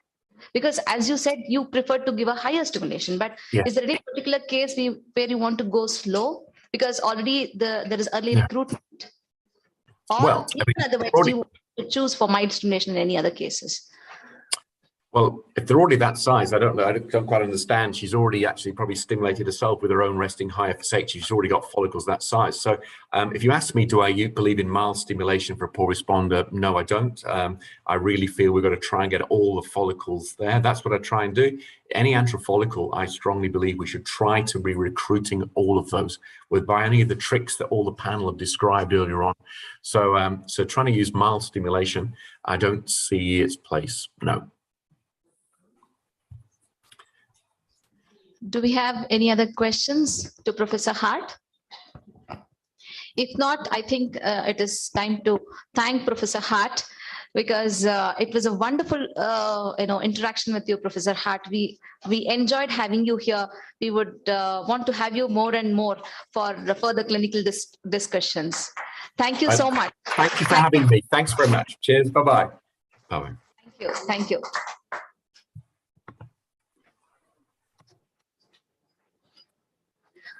Before we move on to the next session, since we are running short of time, the coffee will be served here or you can help yourself. We are not having any coffee break. We'll move on with the next session.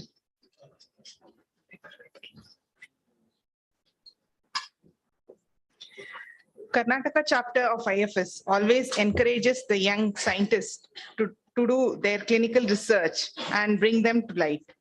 I hereby call upon Dr. Sachin Kulkarni to present his paper, Rich in Poor, examining the use of platelet-rich plasma in poor responders. Dr. Sachin Kulkarni works as a medical director at Chinmaya Fertility Center, Tumkur. He has participated as a panelist in Fertivision 2018, published several papers, and also given poster presentations in different national and international conferences. I call you upon to take over.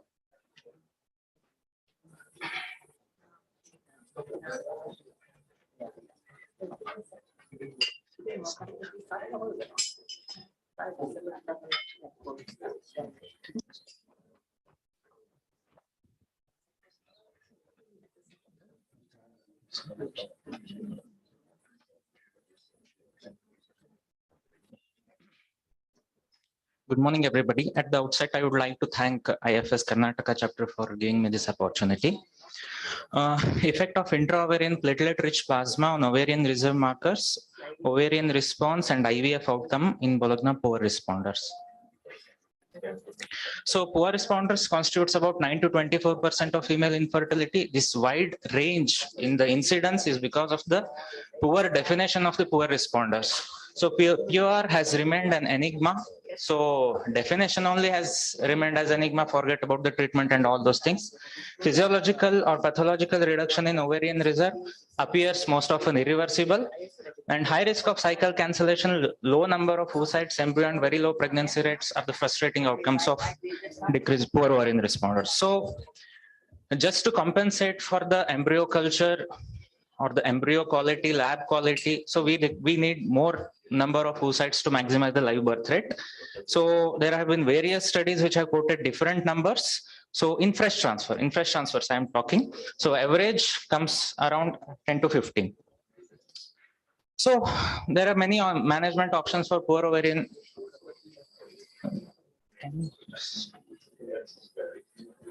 So why this study is relevant? So there have been various androgens, recombinant LH, growth hormone, sildenafil stem cells, cell arginine, CoQ10, mitochondrial transfer. There are many things which have been tried and still being tried. So no definitive evidence of benefit. At the same time, no definitive evidence to refuse those treatments also. There is no concrete evidence for or against. So this study becomes relevant. I mean, the quest of achieving something new is a need of any scientific invention. So the new things will come. So the intra-ovarian PRP.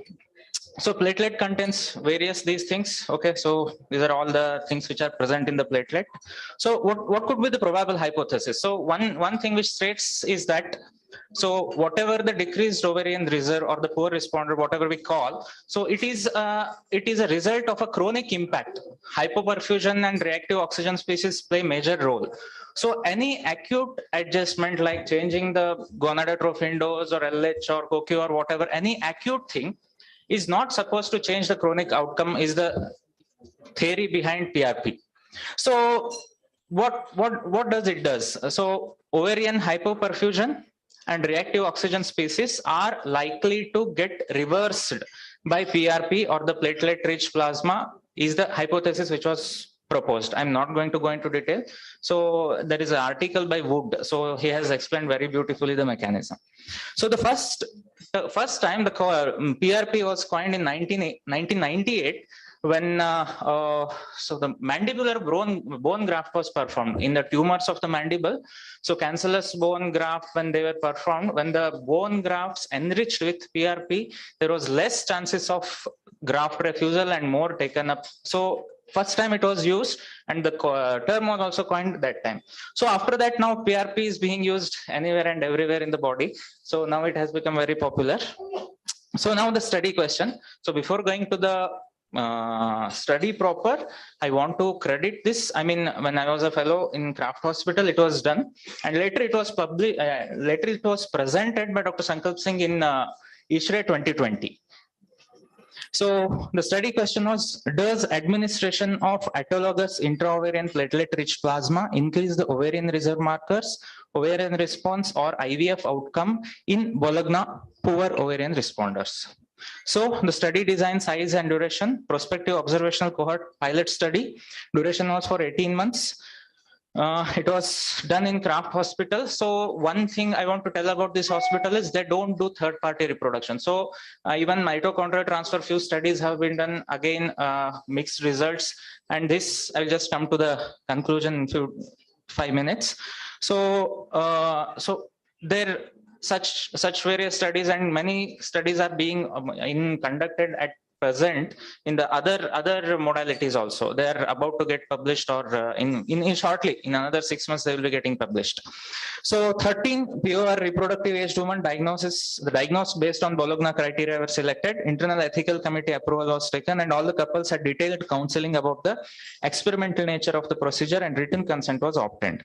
So pure as diagnosed by Bologna criteria, the last IVF inclusion criteria, the last IVF cycle with pure being within 12 months of recruitment. I mean, so one thing which I want to specify here is all the subjects which were recruited had previous at least one failed IVF. I mean, Bologna out of 3, if we take 2, so more than 40 years and decreased ovarian reserve could be, even if we take 2 also, that constitutes Bologna criteria. But here specifically, we have taken patients with failed cycle. So details of previously performed ovarian reserve testing available within last 3 months of recruitment. patient should have regular cycles and normal uterine cavity. Exclusion criteria was peri or postmenopausal woman with basal FSH of more than 20, absence of one ovary, severe male factor subfertility, diffuse adenomyosis, thin endometrium in previous stimulation cycles. So how it was this thing? So after a period of 2 months, antral follicle count and anti-Mullerian hormone were reassessed, and the results of post-PRP values of AFC, AMH, and IVF outcomes were compared with that of pre-PRP.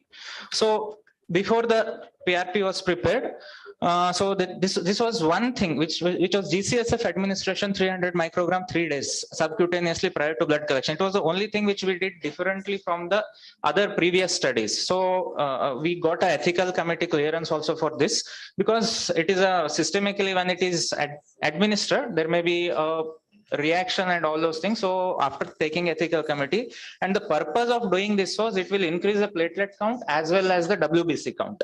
So both of them will release chemical mediators so that our response will be optimized. So the technique of PRP preparation which we followed was standardized with the FDA approved commercially available kit. It is called as Regan kit.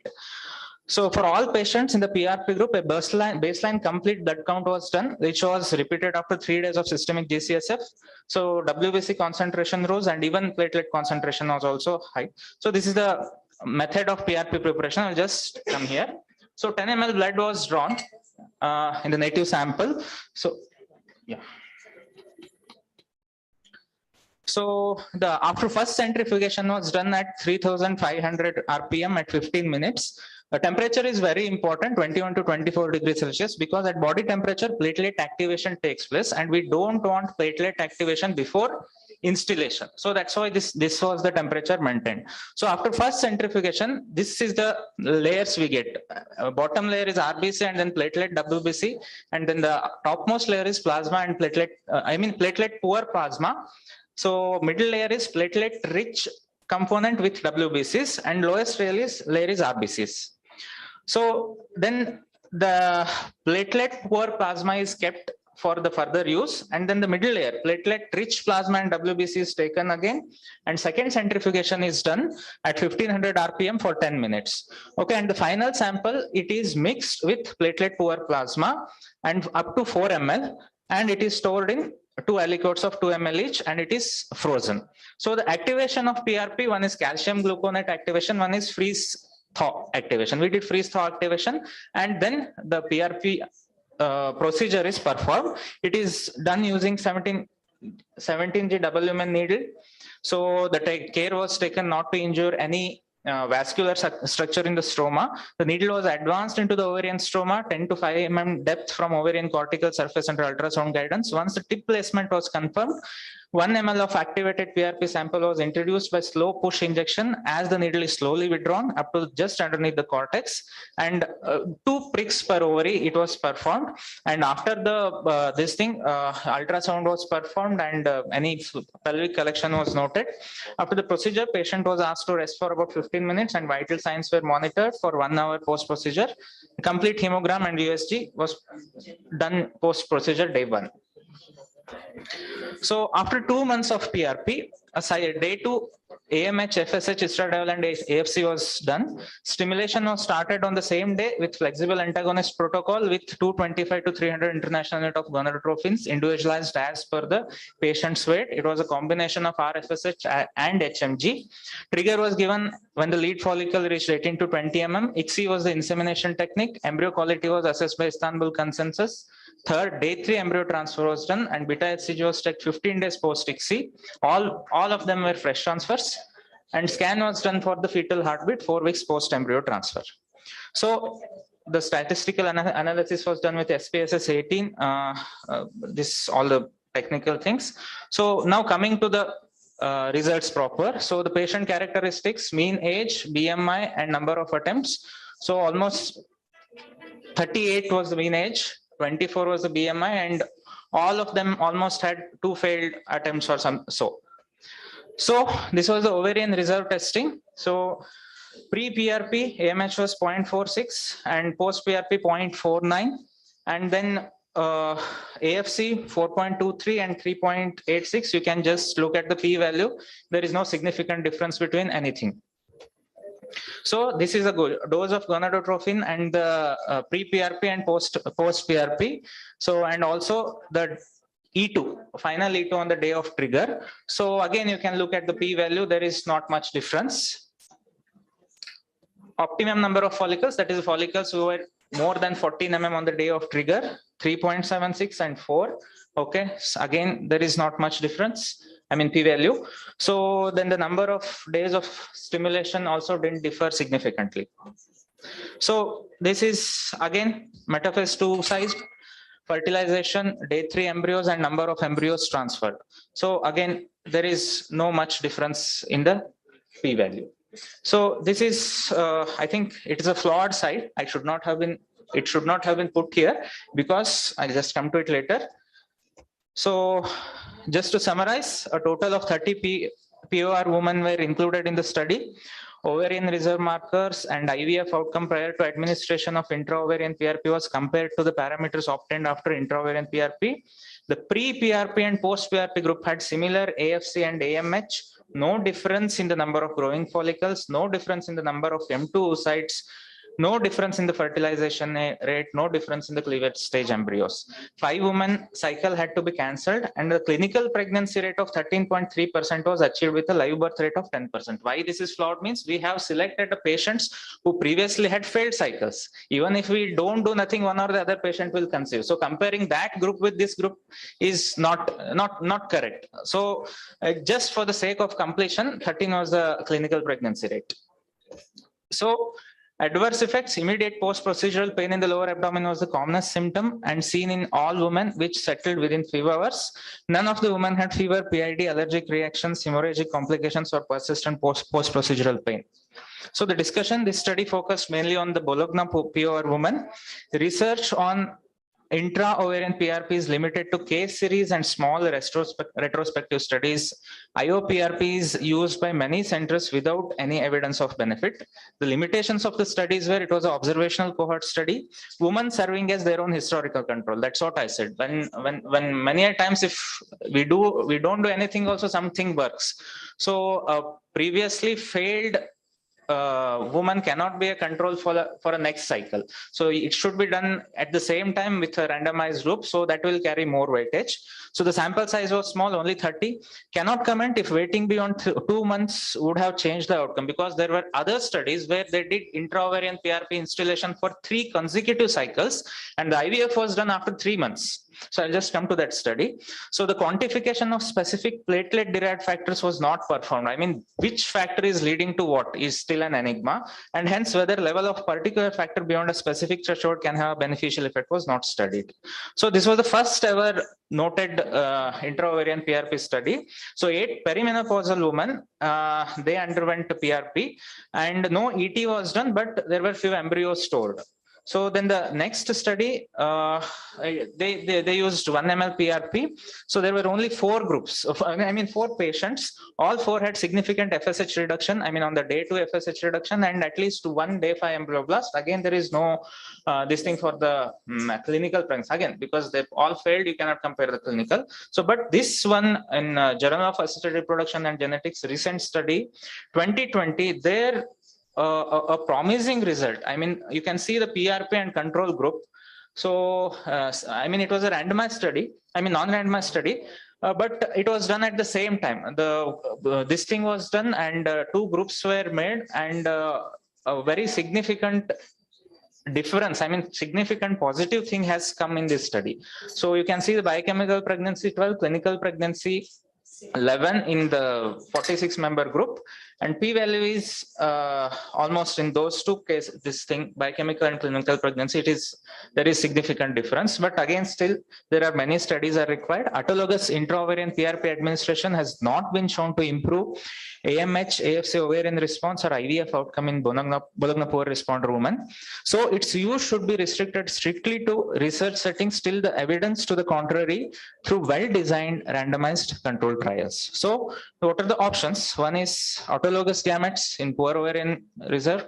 So rather than flogging the dead horse, okay, so it is better to stop at one point. So if it is not working, it is not working. So there are other things. So poor ovarian responder is a nature's way of preventing women from the risk of pregnancy. So we should not go too much out of the way to damage it. So the next, donor gametes. Okay. So whatever the rules and whatever the laws, amongst that a patient can be offered. No point in taking moral high grounds or we'll do only this thing and all that. Whatever is best for the patient, we should offer. And adoption, it is a pious way of saving some child. So the final, this thing is first to do no harm. Okay, so the harm could be physical or the mental or financial. So we should individualize our management in. Thank you.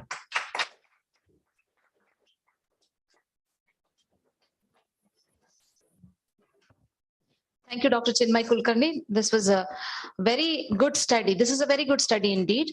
And before we move on to the next original research, I would want to remind you all regarding the aims of our society. It is one, to disseminate knowledge and to promote research. See, most of the times, especially as we Indians, we give least importance to research. When we attend conferences, national conferences, research will be in one, nook and corner where, only PGs will be attending.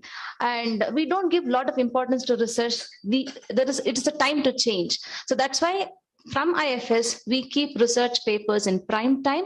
And, we as Indians, we are very, good in aping others. We take data from Western society and then we say, oh, this evidence says that, that evidence says this. What is your evidence? What is that we have done to the medical field? So I think we as youngsters should be more research oriented, research minded.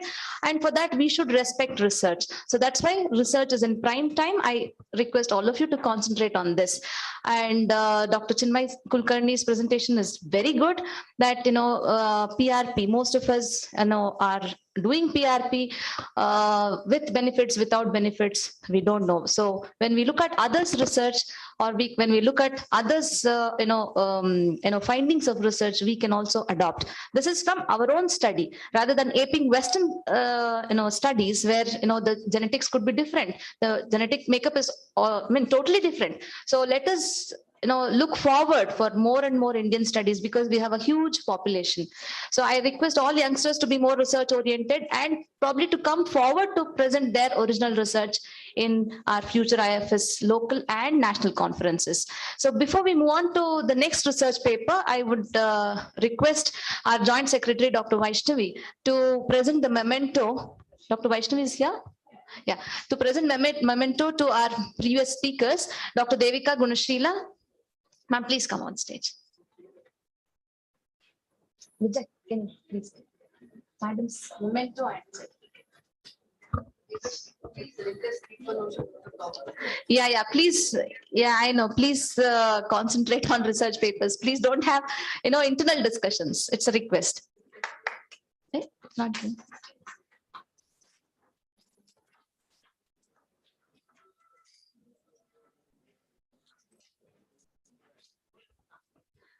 Thank you, Devika ma'am, for sparing your Sunday with us.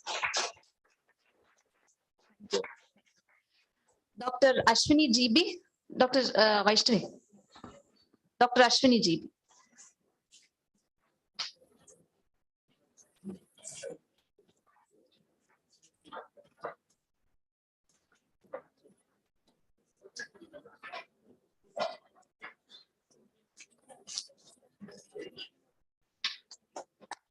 Thank you, Dr. Ashwini. Dr. Sachin Kulkarni.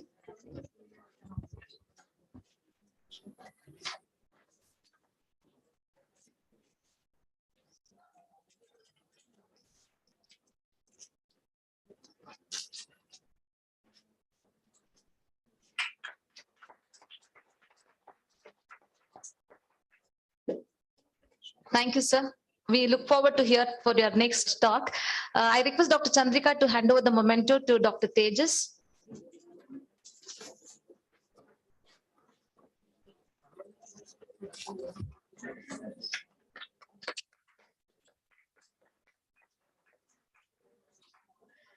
Dr. Srinivas, our one and only energetic embryologist, senior most.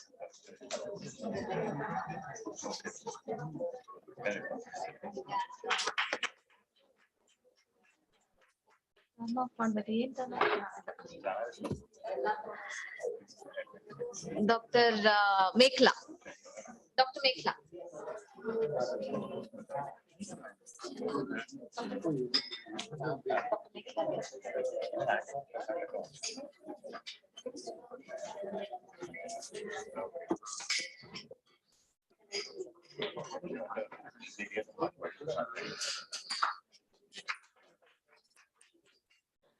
A special thanks to Dr. Mekla because she accepted our invitation at the last moment because Dr. G. Kasturi could not make up to this event.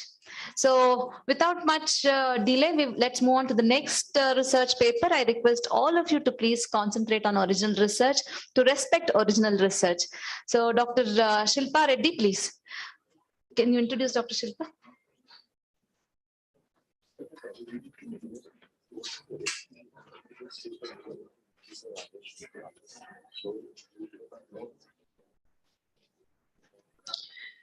The next presentation is outcome of ART in different subgroups of poor responder, fulfilling Poseidon criteria by Dr. Shilpa Reddy. Dr. Shilpa Reddy, she is a consultant in infertility and reproductive medicine at Millen Fertility Center. She was the best outgoing student in undergraduation, gold medal. She has secured in pathology, microbiology, general surgery, obstetrics and gynecology during undergraduation. Published paper in several national journals, and she is the faculty at Medline Academics and International Institute of Training and Research of Reproductive Health, Bangalore. I welcome Dr. Shilpa.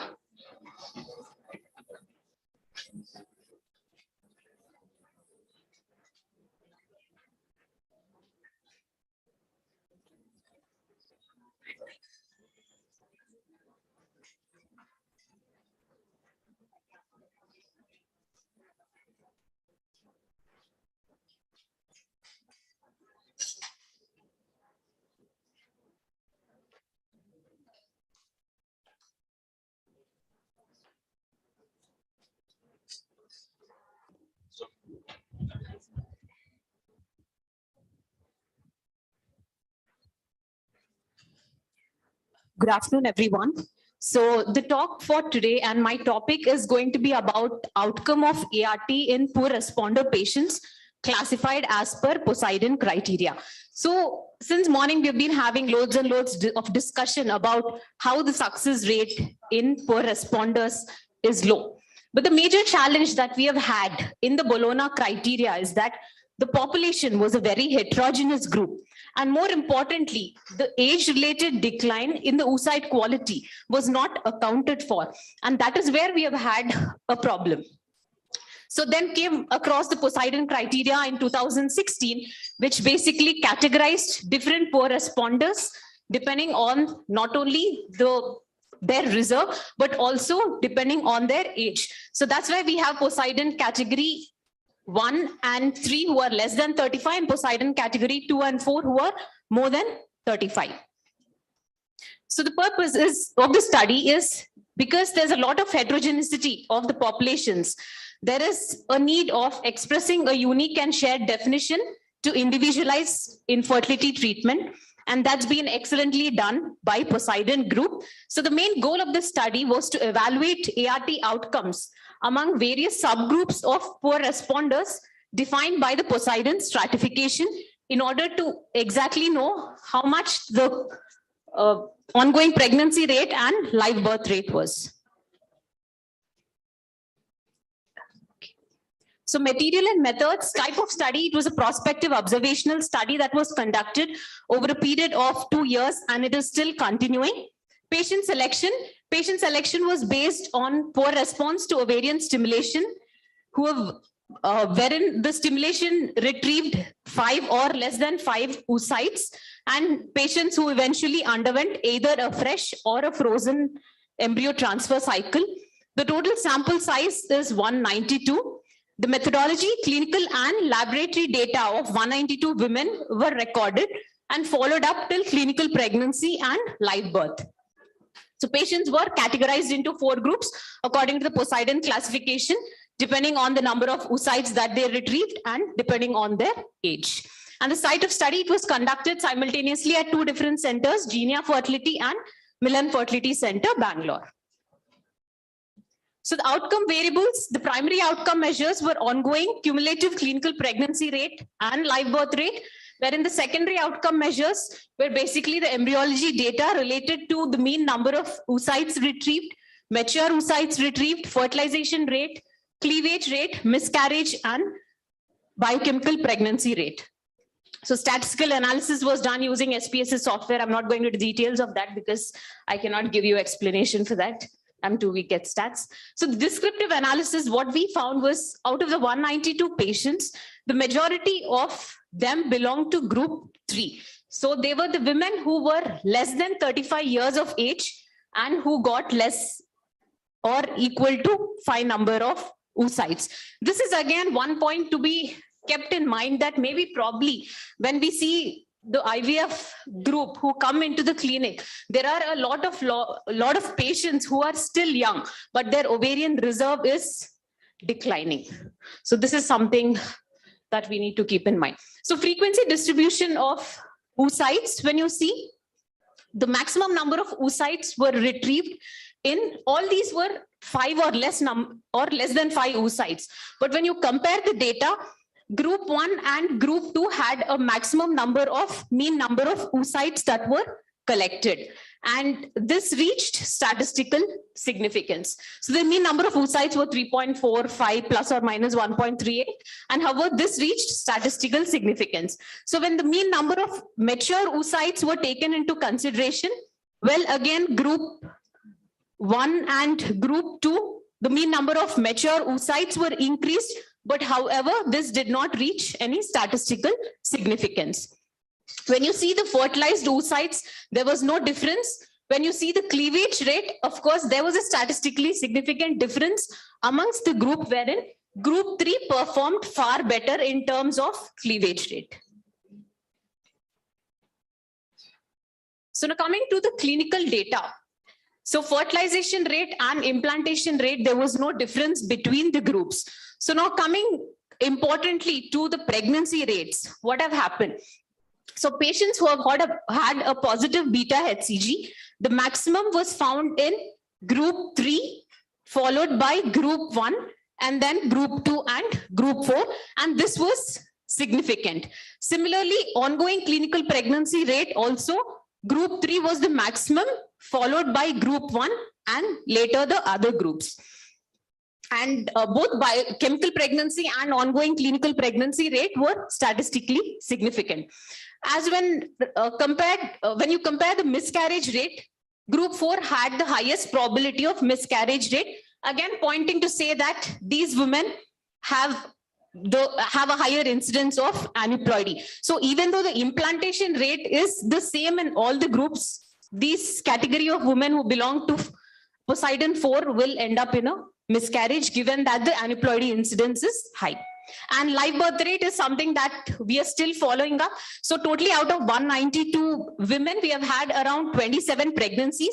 And again, that being the highest in Poseidon category 3.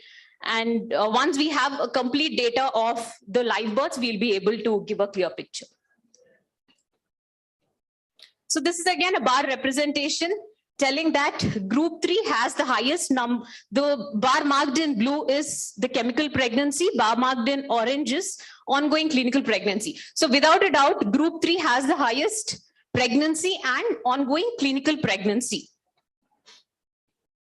So after that, when you see group 1 and group 4, they are almost similar in terms of clinical pregnancy. But the difference, they are almost similar in terms of pregnancy. But when you see the clinical pregnancy, there's a startling difference between group 1 and group 4. Because group 4, as I said, again, is a low prognosis, higher incidence of aneuploidy, so more miscarriage rate. So the ongoing clinical pregnancy is far less for a group 4.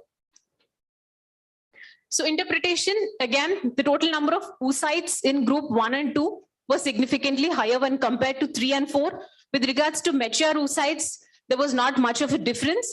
And again, cleavage rate, group 3 was group 3 had the highest degree of cleavage rate.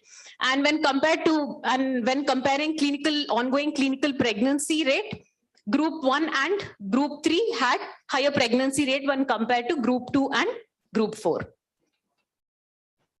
So, and limitations of the study was that it's a very small sample size, and women who have had adenomyosis and uterine fibroid, though they were not clinically interfering or distorting the cavity, were not excluded. So this might have caused alteration in the endometrial receptivity, and that could have been a confounding factor for calculation of the pregnancy rate. And again, this was a descriptive analysis. So we have basically tried to calculate and take into account all Poseidon patients walking into our clinic. So that way, severe male factor infertility was also not excluded. And again, the transfer was either a fresh cycle or a frozen cycle. It was a day 3, few were day 5, and few of them were PGT tested embryos as well. So what we have here right now is again a mixed group. So the results and the results that I have published might not be exactly extrapolated to what might happen in reality, but this is somewhere to start off with. And again, there were varied gonadotropin stimulation regimes also used. So discussion, as I've been again emphasizing, and that as has been already told from the morning, the number of oocytes retrieved is an important factor to be considered than just the ovarian reserve for prediction of ART outcomes in poor responders. This is something that's been the traditional teaching.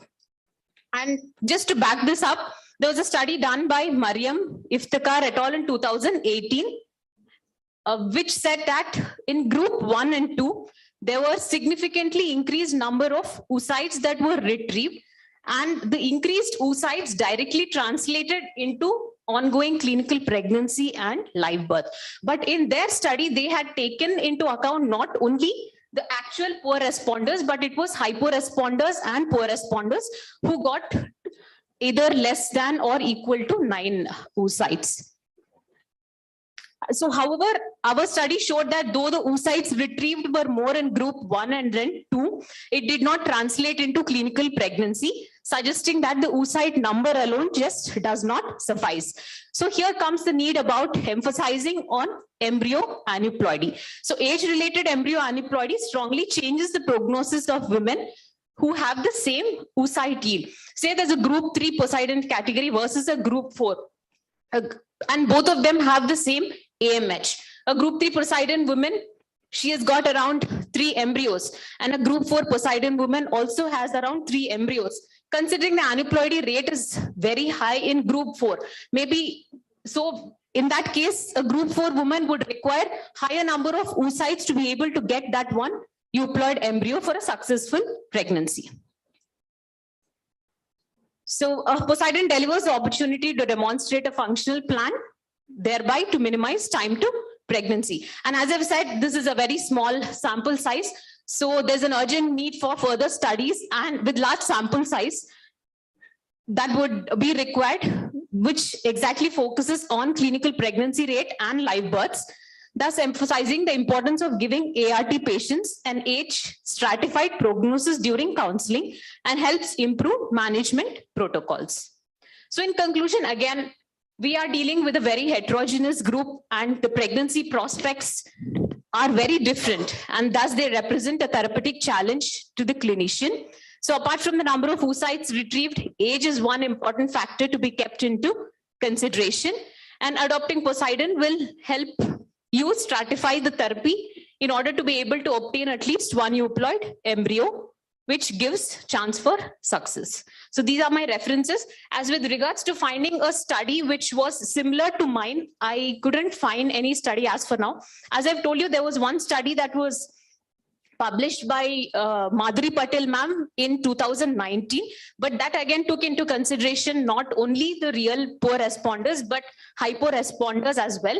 And the other study by Mariam et al. Also. So that again was taking into consideration poor as well as hypo responders. And both the studies, the inference was that in group 1 and 2, there was a very high oocyte yield, and that high oocyte yield exactly translated into higher clinical pregnancy and live birth. But however, this study might be a pilot study because this is just taking into account patients who have only less than 5 oocytes. So probably I think once we have information about live birth, we'd be able to increase the power of our study and get it published. So thank you very much for your patient listening. I'm happy to take any questions if there are any. Thank you. What percentage of patients you could not classify into these groups? What poor prognosis patients you could not classify into these groups? So for example, with 0 oocytes. Make it simpler. Patients who have had a poor ovarian reserve and has had a response prior. Ovarian response, IVF has been done. So you can't classify it. Did you get that? And what percentage did you? I think those were hardly one or who were actually poor reserve, but who have got so basically more than, yes. Follicular output rate is better. No. I want to say is diminished ovarian reserve. But who have got probably 8 or 9 oocytes. For example, the patient is having diminished ovarian reserve and she's got, say, 2 oocytes, 3 oocytes, right? Now you can't put it into the Poseidon group because Poseidon group 1 and 2 is normal ovarian reserve and a suboptimal response. 3 and 4 is poor ovarian reserve without a response, no prior response. No, but like even if it is 3 and 4, if they have got less number of oocytes, you can't. So that's what 3 and 4 is only no previous response. It is only poor reserve. Poseidon 3 and 4. No, but ultimately that would be the outcome if they were stimulated too. No. Right. See, if you see, because this. We have got the oocyte, that is when we have recruited them, right? So that's what I'm saying. So either if you've got the oocyte, which means that the reserve, either the reserve was normal. Agree. Retrospectively classified as 3 and 4. And then carried over them too. Yes, so yes. I wanted to know that how many patients you got which you haven't classified. But then again, I think, can I add on to this? Poseidon 3 and 4, what it says that either age or AMH or AFC is low.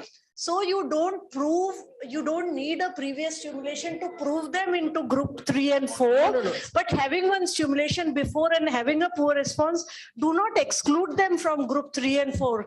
That's a take. I think we are missing one point here. For group 1 and 2, you need a previous stimulation. Yes. To prove them that they are in group 1 and 2, but 3 and 4 do not need stimulation. Whether they had 10 stimulation, 1 stimulation or nil stimulation. Yes. Group 3 is group 3, group 4 is group 4. Okay, I'll come to that when I speak. So there's a difference between what is a poor response and what is a poor prognosis. So not necessarily patients who have a diminished ovarian reserve have a poor response. For example, if an antral follicle count is 3. The follicular output rate is good. Yes. But still Yes, correct. So the Poseidon classification is based on the number of retrieved oocytes, right?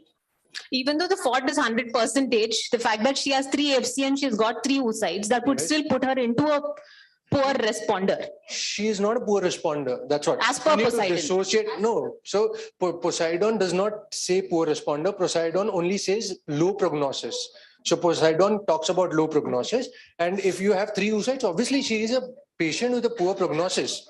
Yes. So the basic question was, how do you put it and how many patients did you get? And you did not include in your analysis, but then because it was a retrospective analysis, so you have put it into that. It's not exactly retrospective. Whenever the patient gets less than 5 oocytes, the recruitment process, she gets into the study.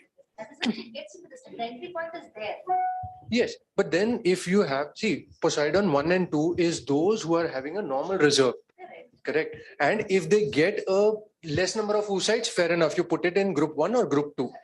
But if you have somebody who's got less number of oocytes, I think Dr. Tejas, you have a point to make. yes. So what I want to say is, yeah, I'll put it across. So that again the confusion will be sorted. Yeah. But in this particular case, category 3 and 4 were the ones who have already underwent the stimulation, got less than 5 oocytes, and then recruited into the study. Fantastic presentation. I just want to go to materials and Less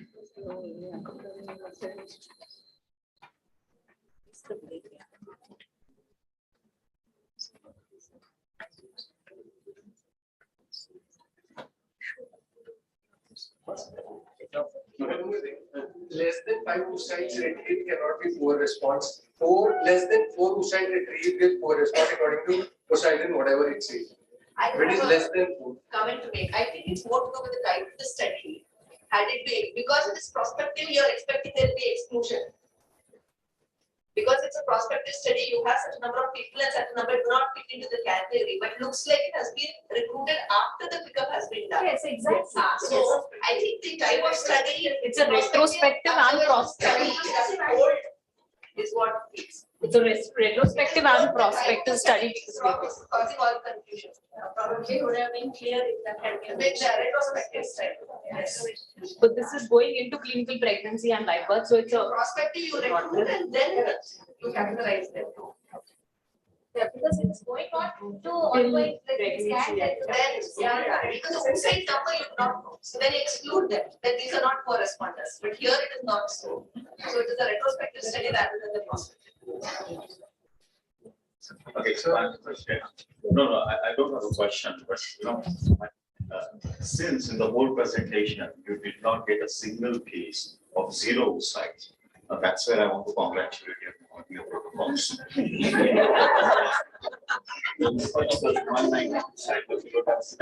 really creditable.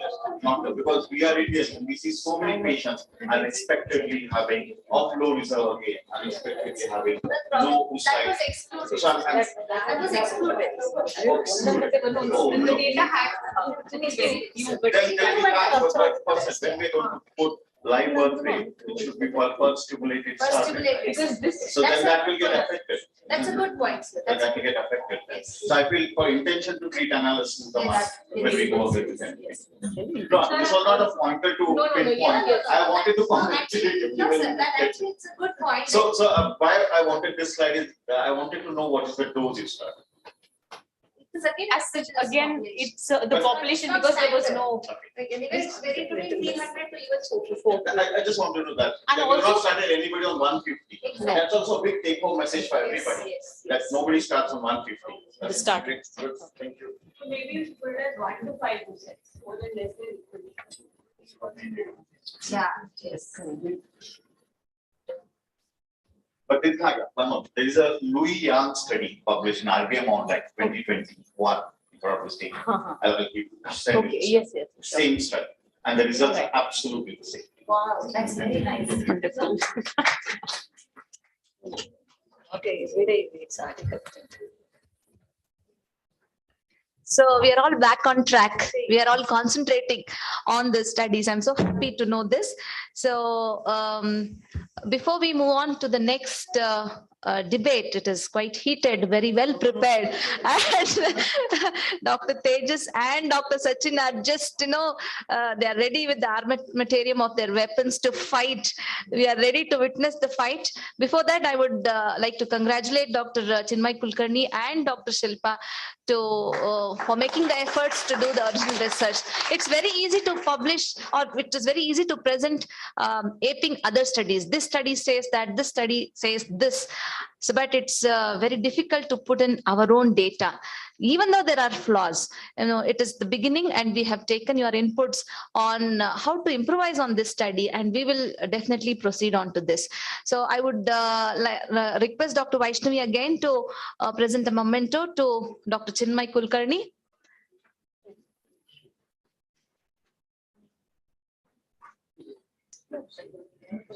So it's very important to present even the negative outcomes. It's not that we do an intervention and then just always expect to get a positive outcome. So it's Dr. Chinmay Kulkarni is very bold. Can you please close that?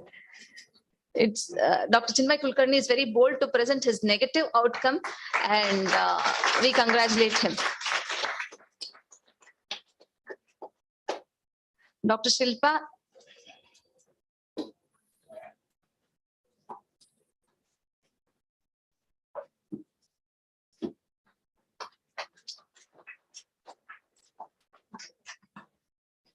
Now I call upon Dr. Rashmi and Dr. Sauparnika to take over.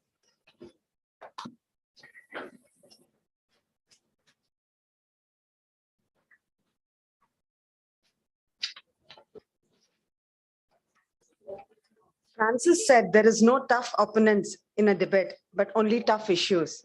One such issue is add-ons in POR. To debate this on evidence base, we have Dr. Tejas, and just in case we have Dr. Sachin Kulkarni. Please welcome, sir.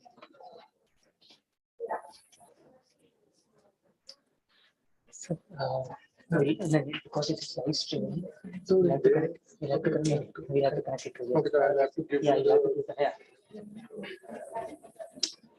Till the technical things are done, I think everybody expects us to fight here.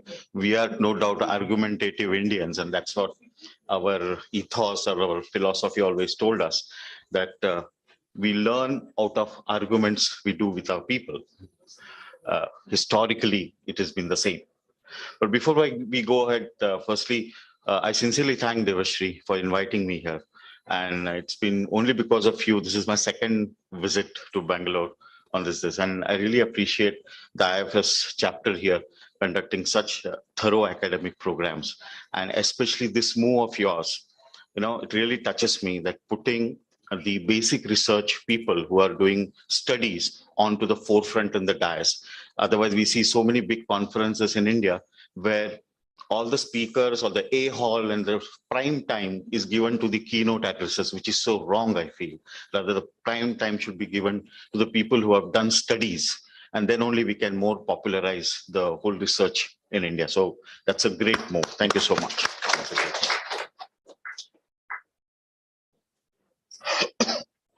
We thought of arguing with each other, but Tejas is very young and highly qualified, and I would lose the argument at any point of time. So I went on a back foot. I said, Tejas, let's do it together, and you protect me and don't allow me to just go back on the things. So we're going to put forth a few adjuvants, and we're going to just discuss it out amongst ourselves, and probably we'll be able to pass on certain messages to you. And obviously, we are open for any kind of interruption or any counter argument coming from the crowd. We'll be more than happy to chill and listen to that.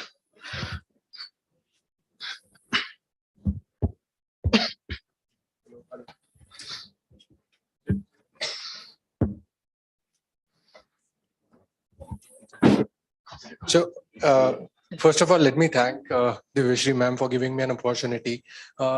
We've been together in Indian Fertility Society Nashik conference. I think that was the first time I met her. And that time I was conducting a panel and she was a panelist. And really thankful for her giving me an opportunity to come and meet you all guys. And I would really like to start disagreeing with sir that I'm going to win. Everybody knows who's going to win. So hands on, he's going to be the winner. Let this. Oh yes, yes. That you will see. That you will see. There is no doubt about it. Because of COVID, because of social distancing, there was no fights. No, the fights are limited to domestic levels.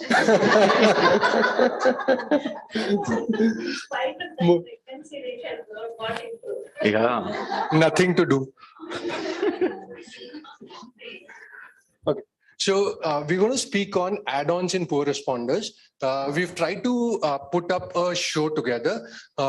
Sir is going to speak on some aspects. I'm going to speak on some aspects, and we're going to actually try to decode the evidence that has been put forth. And I would really like all the youngsters who are there. There have been some fellows here to understand how to literally go through the evidence, just not to oversee the evidence and take it in that manner. All right. So I think sir will start. Yeah, before we embark into this argumentative discussion, let's make an academic point first. Now, suppose we say all of us will agree that we have a modest 30% success rate in IVF, and we want to add an adjunct. And why do we want to add an adjunct to? And addition is done to increase the success rate. So let's say we want to increase the success rate by 20%. So if it is our success rate is 30%, we want to make it 36% in an intervention group. And then you would require about 2,000 patients to be randomized to go through this study. So When it comes to poor ovarian reserve patients, our success rates in an age group beyond 35 or let's say beyond 40 would be about 10 to 12%. So any additive thing will increase the pregnancy rate, let's say by 2%. That's a modest expectation you have. So 10% conventional success, 2% after addition, and you want to do a randomized study. Look at the N number of patients. The number of patients is 7,000. Till today, as we stand here, not a single study has been published with 7,000 randomized patients or 2,000 randomized patients. So we are starting itself on a very faulty premise and coming to a certain diagnosis that, well, this will do better and this will not do better. We are yet to reach that thing. So if Devashri is appealing everybody to do research, this is the reason why we need to come together. Can India publish one study of 2,000 cycles? Bangalore need not do 10,000 IVF every month. Just publish one 2,000 study cycle, and that would be a benchmark study from the world point of view. So we have a personalized approach, and we do individualization. So let's say all of us give about 300 to 450 IU, FSH, HMG combos. We'll give dual trigger. We'll do freeze-all. Now you fail. That's a common thing that we face in our practice. What next? We say we go with the same protocol again. Why change? So we use the same protocol. We thought whatever happened was really good. We convinced our client, don't worry, we've gone the right way. I'm sure about it. Let me do the same thing again. And then you again fail. And what will the couple say? Well, doctor, you failed once. You were so stupid to repeat the whole thing again.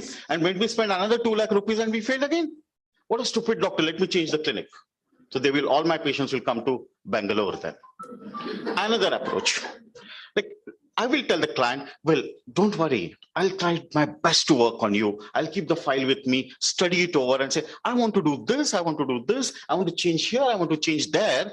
And now we go through it.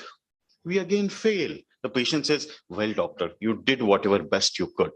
And then the blame goes to the patient. A practical point here. So can we have a study where you have failed once and again you go through the same protocol the second time? Difficult to have a study like that. But this is a pharma-generated study. Pharma wanted to introduce corticotropin alpha in IVF practice, and they said, do 3 cycles of the same protocol on a given couple. Imagine the amount of money the Merck must have invested. Okay, 3 cycles of corticotropin alpha on the same client without changing any dosages. And look at the result at the 1, 2, and 3, and you see in many, there is a response from low to high going on, and 15 to 16% of the patients who responded low in the very next cycle with the same protocol, they responded better. Let's go through another study. This is another study which is talking about the recommended maximum starting dose. And they did 2 cycles. The first cycle was done 225 IU. The next cycle, they went on to 300 IU. In the second group, 225 in the first cycle. The second cycle was 225 again. In the third group, in spite of high responder, there were 2 cycles of 225 each. They'll make a difference. The oocyte number keeps changing. The low does become high, the high does become low. So oocyte number in the next cycle is just a chance phenomenon. But we try to add a lot of add-ons, thinking that we are doing good to our client. But actually God is taking the decisions there. And it is not ovarian stimulation. No, we are not stimulating anybody. It is ovarian rescue. The follicle's natural fate is to die. You are rescuing them for dying. So are you successfully rescuing them? That is the thing which we are managing.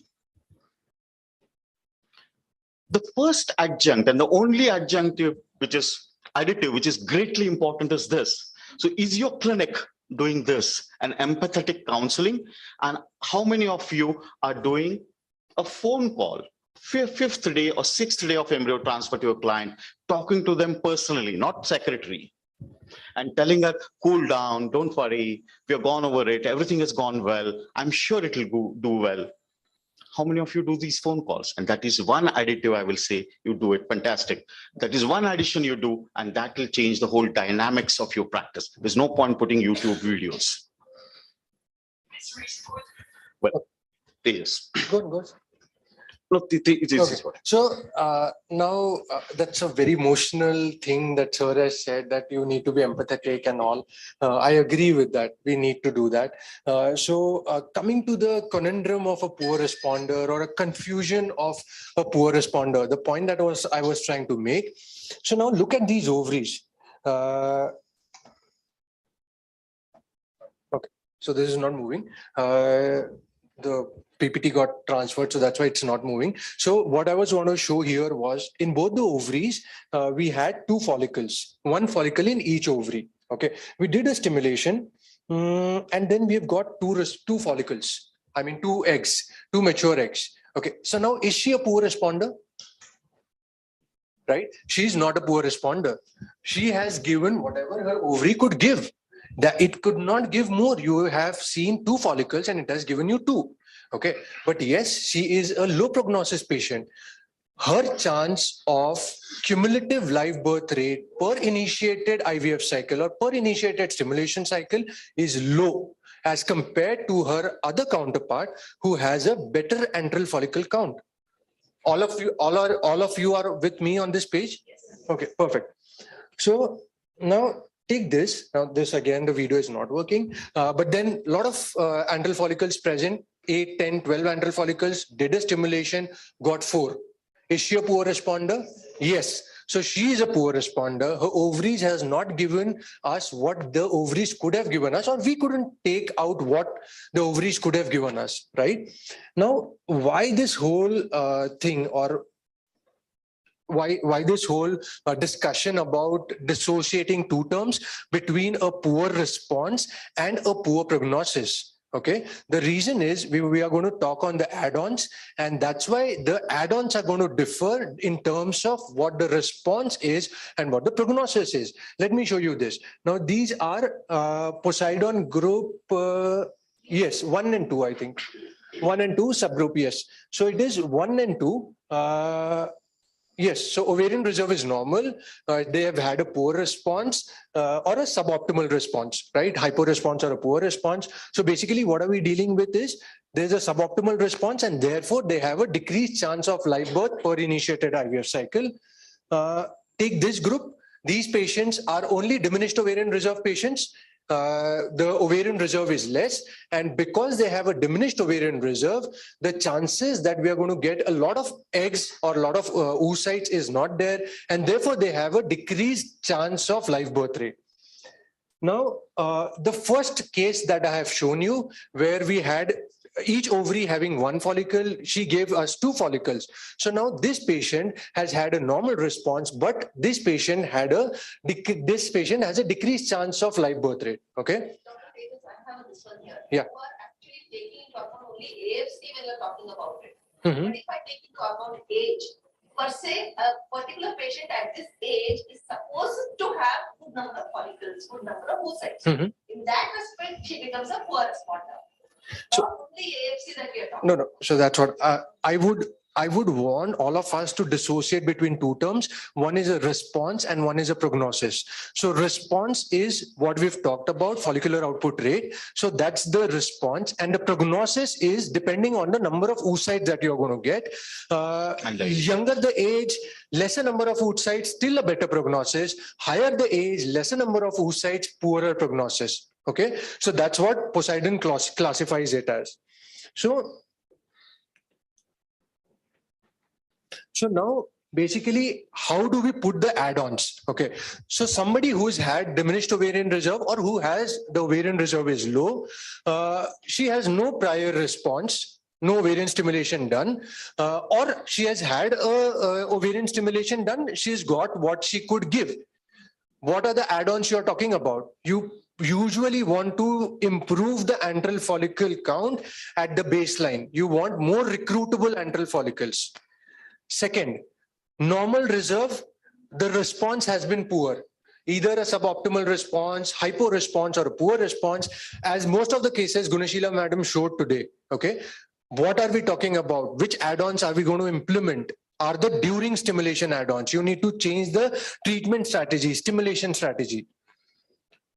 Diminished ovarian reserve, and in the hindsight, she's already had one cycle where the response was not good. Here you need to work on both the things. You need to improve her recruitable antral follicles, and also you need to work on the during stimulation, that why that ovary has not given you the ovary should have given. So that's why this this confusion or conundrum regarding what is a poor responder. So there is two terms need to be dissociated. One is a poor response, and because of poor response, you will have poor prognosis. And there's other one who is having a normal response, but still because you have lesser number of oocytes you get, you still land up in a poor prognosis. Okay, so now we're going to talk about, we would not be going through all the add-ons. So we've classified into pre-stimulation, during stimulation, and the laboratory add-ons. Pre-stimulation, how do you improve the intra-ovarian androgens? So either you have androgen supplementation, aromatase inhibitors, Hcg, antioxidants, melatonin, luteal estradiol priming, and antagonist. Then growth hormone and regenerative strategies. So stem cells, PRP, or if you are all aware of, that is the drug-free in vitro activation. Then during stimulation strategies, okay. So during stimulation strategies, I think we've had enough discussion today about what are the things that you need to do during stimulation, increasing the dose, change the molecule, do a dual stimulation, change the trigger. We've had enough discussion on this, how to optimize the ovarian response. And we would be putting a very less time into this. And then the laboratory add-ons, oocyte rejuvenation, that is mitochondrial replacement, co-culture, PGTA, NIPGT. So now PGTA, we're going to have a talk after this. So we would not go into the depth of all those things, and we would like to hear from Madam what she wants to say. Laser-assisted hatching, embryo glue, and then again, to improve the implantation, either you can go with ERA, mixed double embryo transfer, sequential embryo transfers. It's open for discussion. Laboratory add-ons, how much they're going to help in a patient of poor responders. So now let me start with androgen supplementation, and we're going to put a considerable time on this because maximum evidence on improving the thing of add-ons is on androgen supplementation.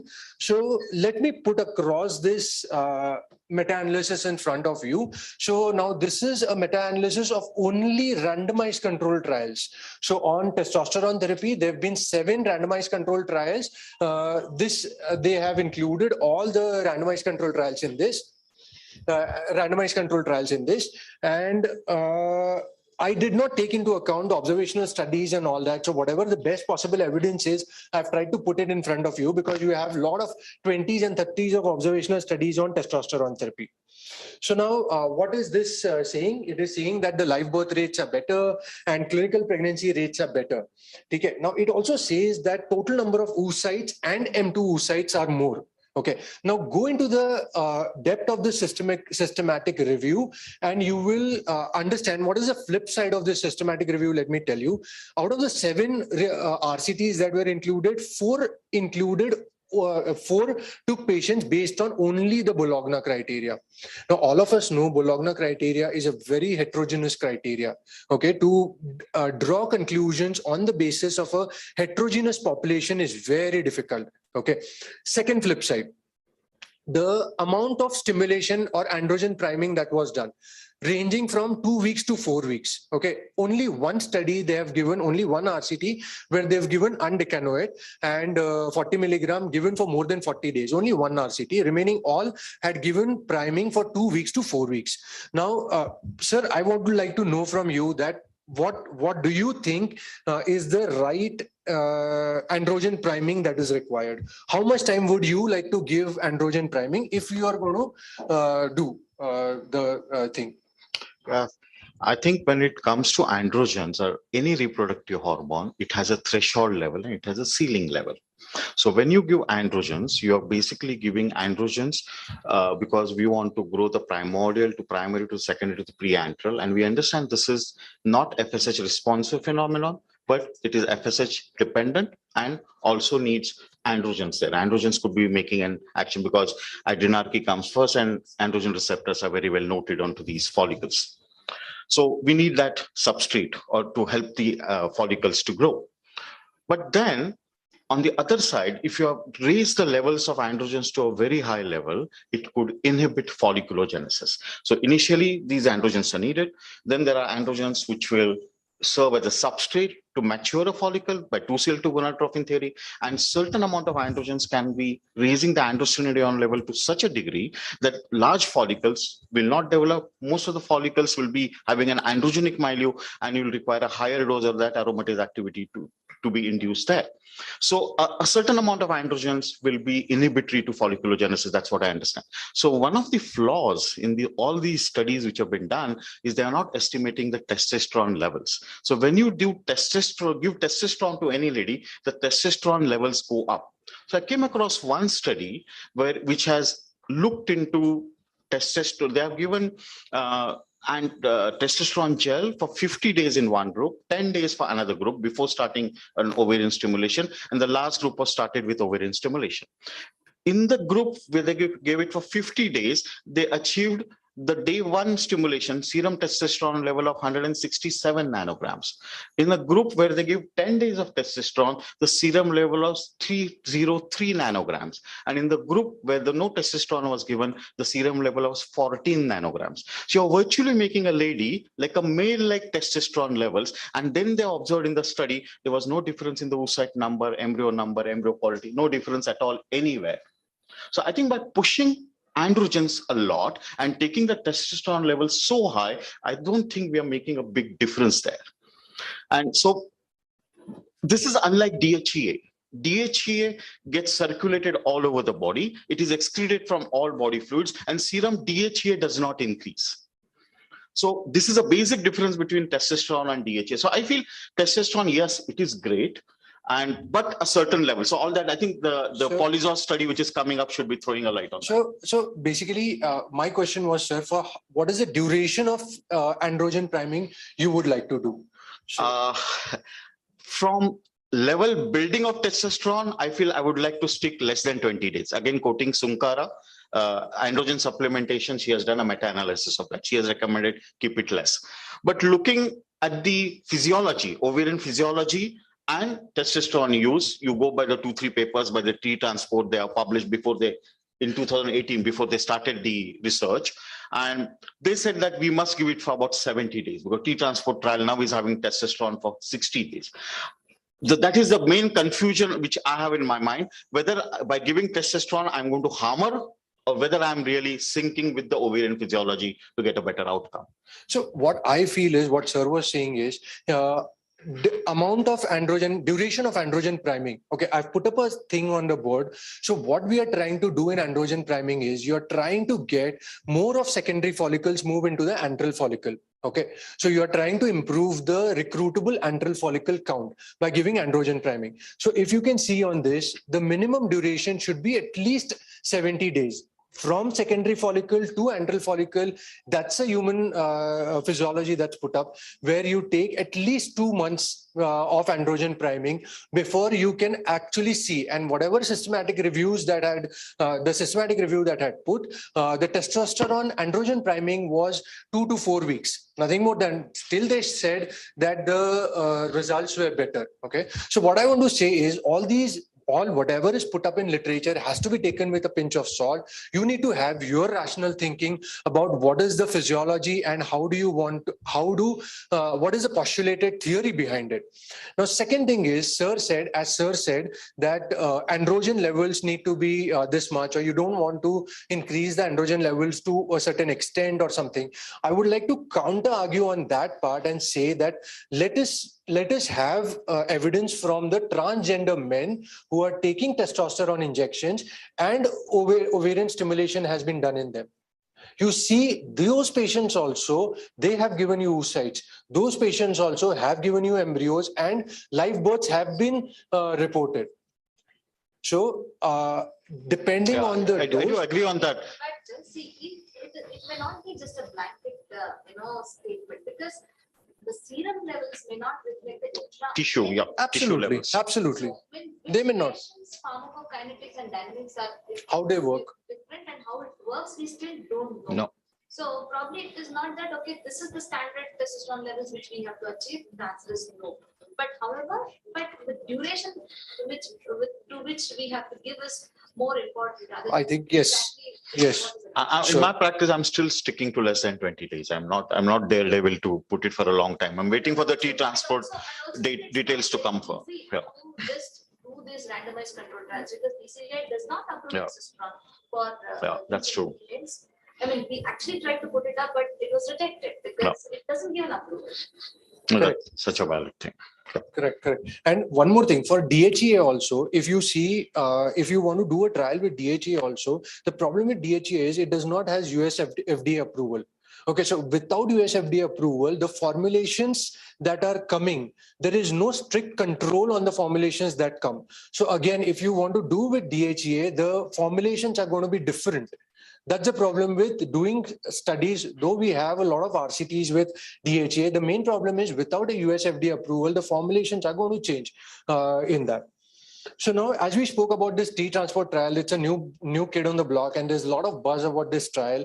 So what they're trying to do in this is they have given why this T transport trial has a buzz. Two reasons. One, it's a randomized control trial, probably the biggest that has been recruited. I think 400 patients they're recruiting. That is one. The second reason is they have given a physiological basis, or they have given an explanation why they want to give 5.5 milligram as the dose. So we've spoken about the dose. Dr. Hart also said that he does 12 milligram or something like that, right? So they say that 5.5 milligram is their dose. And why they are saying that? Because they are saying that in postmenopausal patients, a study they have quoted where they've given 13.2 milligrams of transdermal estrogen, transdermal testosterone, and the levels that were found were in the normal range. And that's why, and that was in a postmenopausal patient. That's why they have reduced it to half, and they're saying that somewhere around 5.5 is their dose where they feel the testosterone levels will be in the normal range for a premenstrual female. So that's why this trial has come up. But then again, they have taken Bologna as the criteria to recruit the patients. But then it's not a classical Bologna criteria. They have slightly modified the criteria. So diminished ovarian reserve and poor response, both have been taken into account when they have recruited these patients.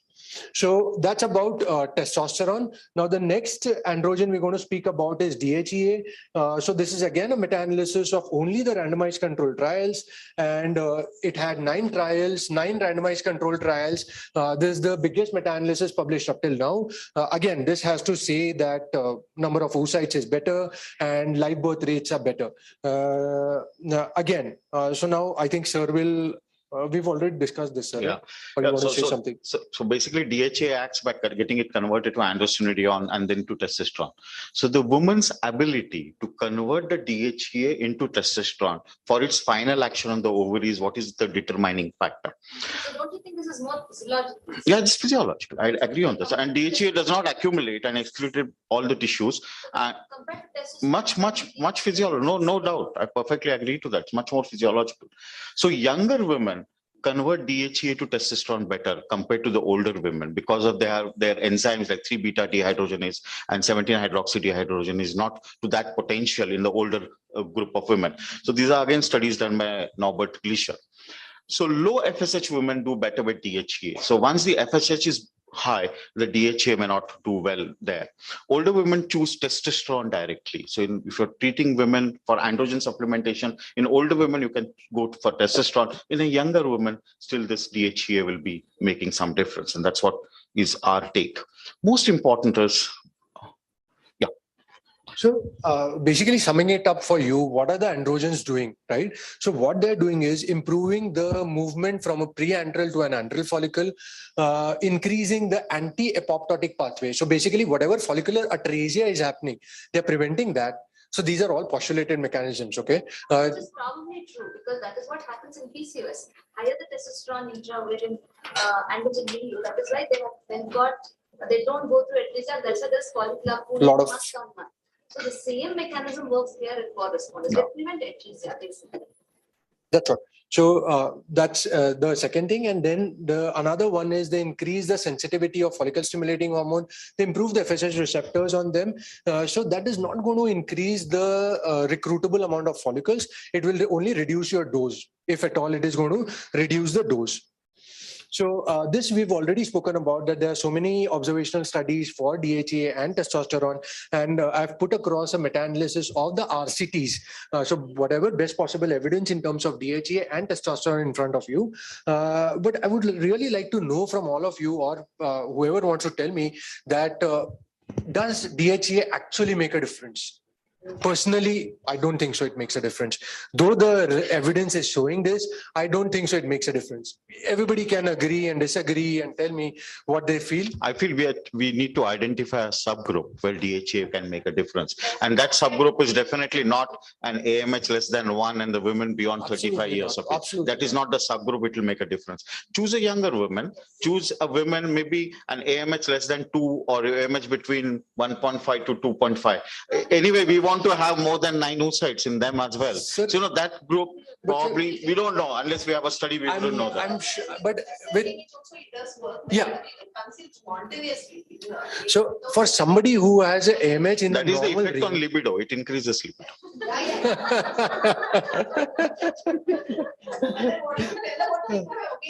I mean, infertile for 10 years, 11 years and also. Nice, nice. So we recently had one patient, her AMH. Yeah. Well, that's a scientific truth. So we recently had one patient, AMH 0.02, ovulation induction done a couple of times, thrice ovulation induction done. She did not conceive. She already had one baby. She said, I don't want anything. Put on DHEA. She was taking the DHEA. After 3 months, she came with a positive UPT. So young, yeah, that's what. That's how it was discovered. That's how it came in practice. It came to us that way only. So ultimately, you want to say you're still confusing us, saying that it is. I mean, you don't. Yeah, but give it, nothing wrong. So at least increase the libido. Yes, increase the libido. It is not going to do a harm. If at all it is going to do, it is going to do a benefit. Preferably choose younger females than the older ones. If you are giving DHEA to older ones, then I would say that add coenzyme Q and melatonin, because then you are thinking about. Yeah. One thing, even DHEA, don't give beyond. We're going to DHEA don't give beyond 4 months. Again, I'm quoting the Sumkara meta-analysis. He says don't give beyond 4 months. You can have side effects like acne beyond 4 months. So just for 4 months is more than sufficient. So is there this one actually, like, you have to give a washout period and then you can restart? Absolutely not. No, absolutely not. This is important. DHEA gets measured as progesterone level. So suppose by mistake you continue DHEA during the course of stimulation, and then you do a serum progesterone estimation, that would be measured as progesterone. That's the problem. Yeah, that's true. Okay, so now the next is in terms of androgen priming or androgen supplementation. We've already taken care of DHEA and testosterone. So this is an Andro IVF protocol. Most of you must be aware of this Andro IVF protocol. So this is another way of improving the intra-ovarian androgens. So what are they doing in this Andro IVF protocol is they're giving Progainova from day one. So basically it is done in 2 steps. In step 1, you are trying to improve the number of intra-ovarian androgens you are trying to improve. And how do you do it? Give Progainova from 8 milligram from day 1 to day 14. And then throughout the cycle, you have to give 3 things. One is Androgel 25 milligrams per day, 1%, which is given on alternate days. Hcg is given twice a week, 2,500 international units, and Letrozole 2.5 milligrams a day, every day. So this is given, and then from 15th day onwards, you add progesterone, get the periods, and then start the stimulation in the next cycle. So this is the Andro IVF protocol. This protocol looks pretty promising. Concept-wise, it looks promising, but then this was published way back in 2018, and I'm surprised that nobody has tried using it again. So that's the only evidence that I've got up till now. And according to them, they've showed that the number of oocytes and number of M2 oocytes, fertilization rate, everything was very good. So that was about long androgen priming. There were 2 studies published. of similar nature of using letrozole as androgen priming. Okay, one study, earlier study was by Wong et al. From Vietnam. What she did was she gave GnRH agonist, long agonist for two times, for 2 months they were given once a month, and the patient was put on letrozole. And they looked at the results and they said, well, it doesn't make any difference, doesn't increase the oocyte number or the embryo numbers. And they attributed that whole failure of letrozole androgen priming to the GnRH agonist being given there.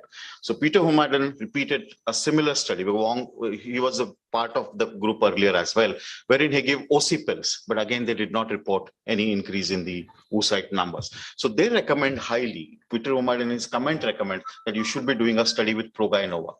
In my practice, I've done a few cases wherein I've given Progainova 2 milligrams 3 times a day starting from day 2 and giving them letrozole as well, and give it about 20 days. At the end of 20 days, I just start the stimulation straight away. Letrozole is not going to have follicular generation there, but letrozole will make a change in the ovarian androgens. The androstenedione level I've done the serum androstenedione level, it increases.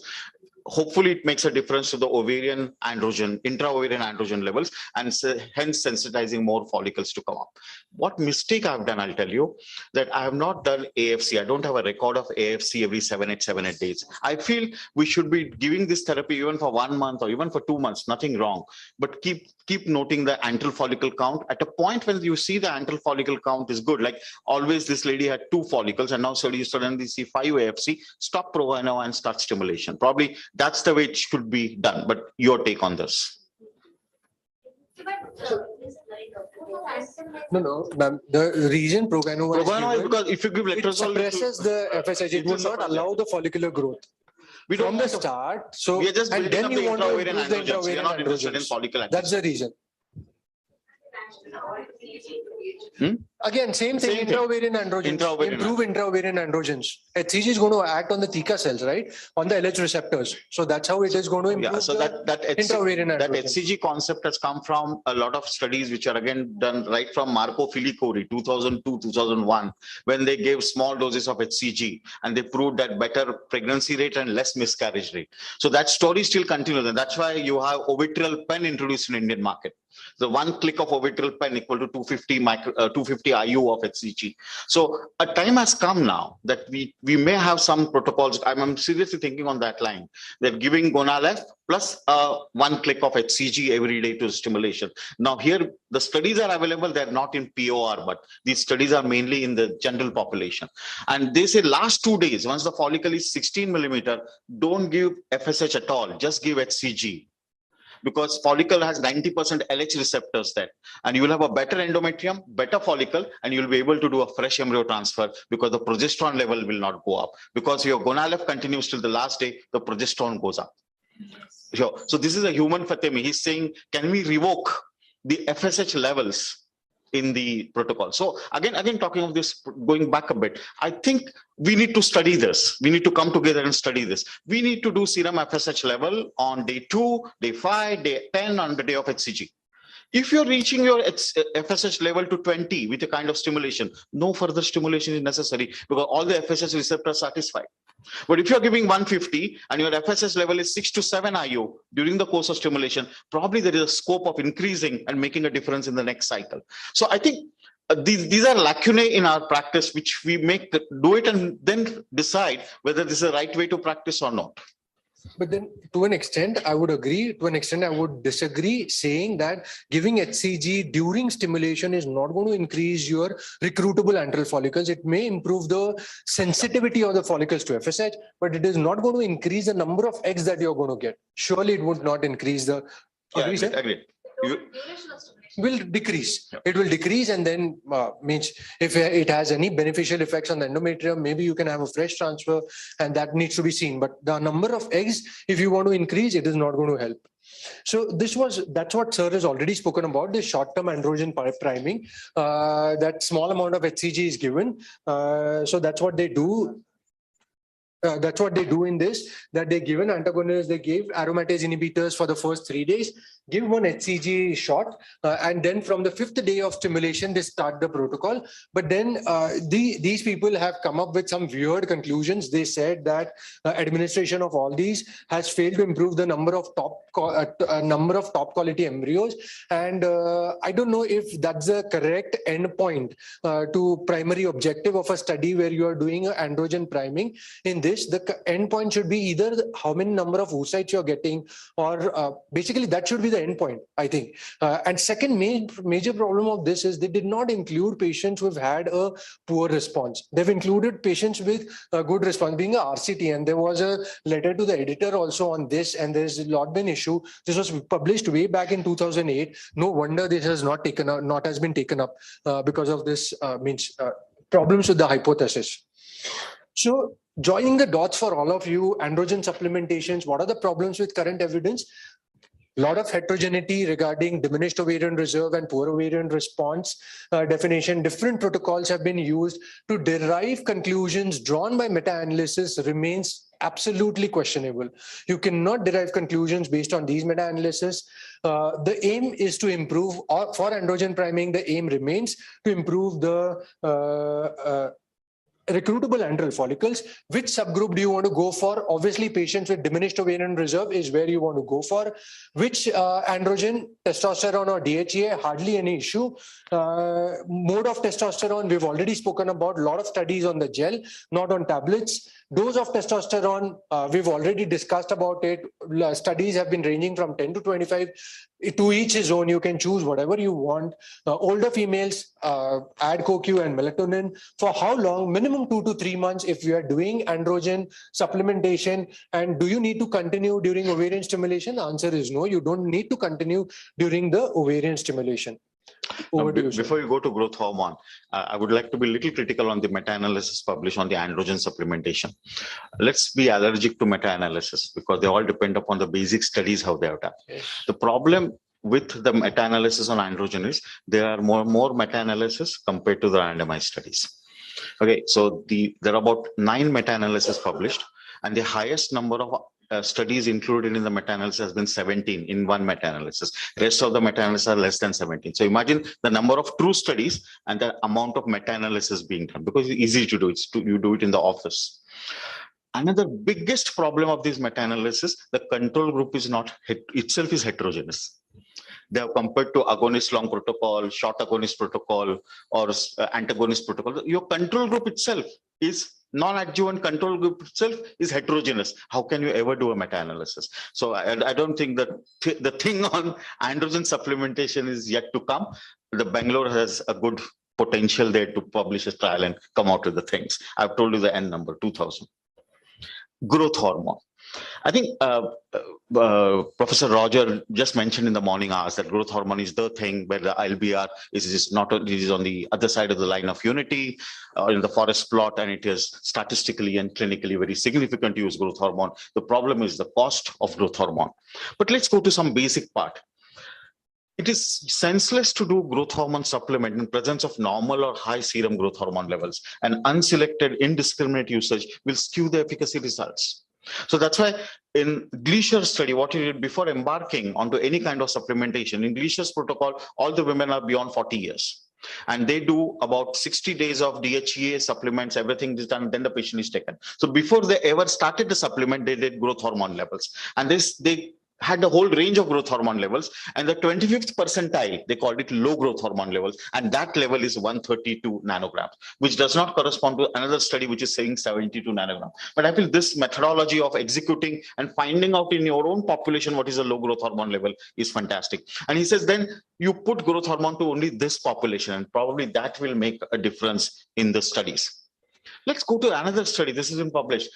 And I perfectly agree with Glacier. He says, if you push growth hormone to somebody who already has ample amount of growth hormone, you are increasing the miscarriage rates. And what is the pathophysiology of that? You have an increased amount of IGF. And because of increased amount of IGF, you have low insulin growth factor receptors in the ovary.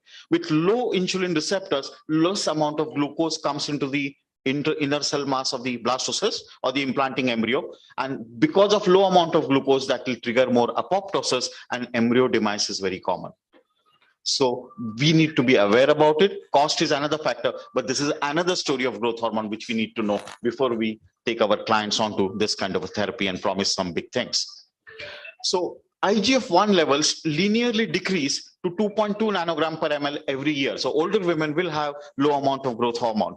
And look at the parameters. You can't compare the studies with growth hormone from the live birth point of view. Compare it from the cancelled cycles. What it helps in growth hormone? In the low growth hormone patient, you have a high number of cancelled cycles. Probably you will have less cancellations, and every egg is important. And look at the age. Age is 43, 41, and 40 in the whole group.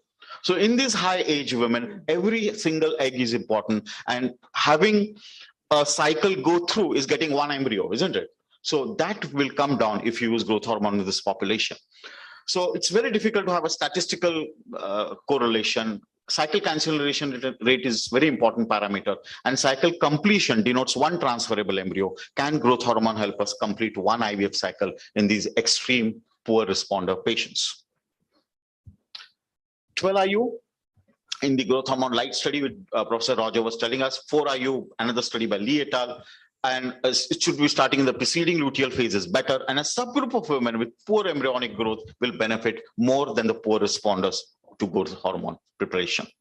What about coenzyme Q? I think coenzyme Q and DHEA is something which all of us agree that we will like to give it. And there would be some studies saying that coenzyme Q may not be making a difference. Or let's say, what is the mechanism of action of coenzyme Q? The studies are saying with coenzyme Q, your miscarriage rates do not come down. Or miscarriage rates still remain as it is. But the live birth rate, everything improves. Coenzyme Q will act by increasing the ATP into the cell, but it's also supposed to decrease the ROS. But in which subgroup of patients would it help? Yeah. So look at the rate of. The evidence is totally different. It is contradictory. As you said, scientifically it should work in Poseidon group 4 or group 2. But actually the evidence is saying it works better in group 3. There we don't expect mitochondrial aging at all. Yeah. So still we have to do lot more studies about it. She only shared in the morning, right? So there was a different evidence, right? Yes, yes. That was our own. I think this goes in coherence with what you were quoting in the morning. In this particular study, when they gave coenzyme Q, the rate of aneuploidy was less in the coenzyme Q population compared to the control group. And this goes that aneuploidy does come down. But all these protocols on data of coenzyme Q has come from the mice studies. If you give 60 days of coenzyme Q to mice, that is about 20% of the mice lifespan. And that cannot compare to 60 days of coenzyme Q to a lady and have the same impact. And this is very relevant because coenzyme Q corrects the ATP level very fast, but decrease in ROS, reactive oxygen species, will take place real long time. So we need to work on giving coenzyme Q for a longer time, about 400 to 600 milligram for a longer time. And this cannot prevent the adverse effect on the meiotic apparatus. So I think with coenzyme Q, at least as we stand today, just go high and go long with coenzyme Q supplementation to your women. So now we move on to the next. It's so difficult to fight. He's an MCH. No, but it's a topic where it is very difficult to fight. Hardly any evidence. Everybody will be on the same page. We are fighting. We'll remove the quotes after this. Yes. Well, let us do that. Okay.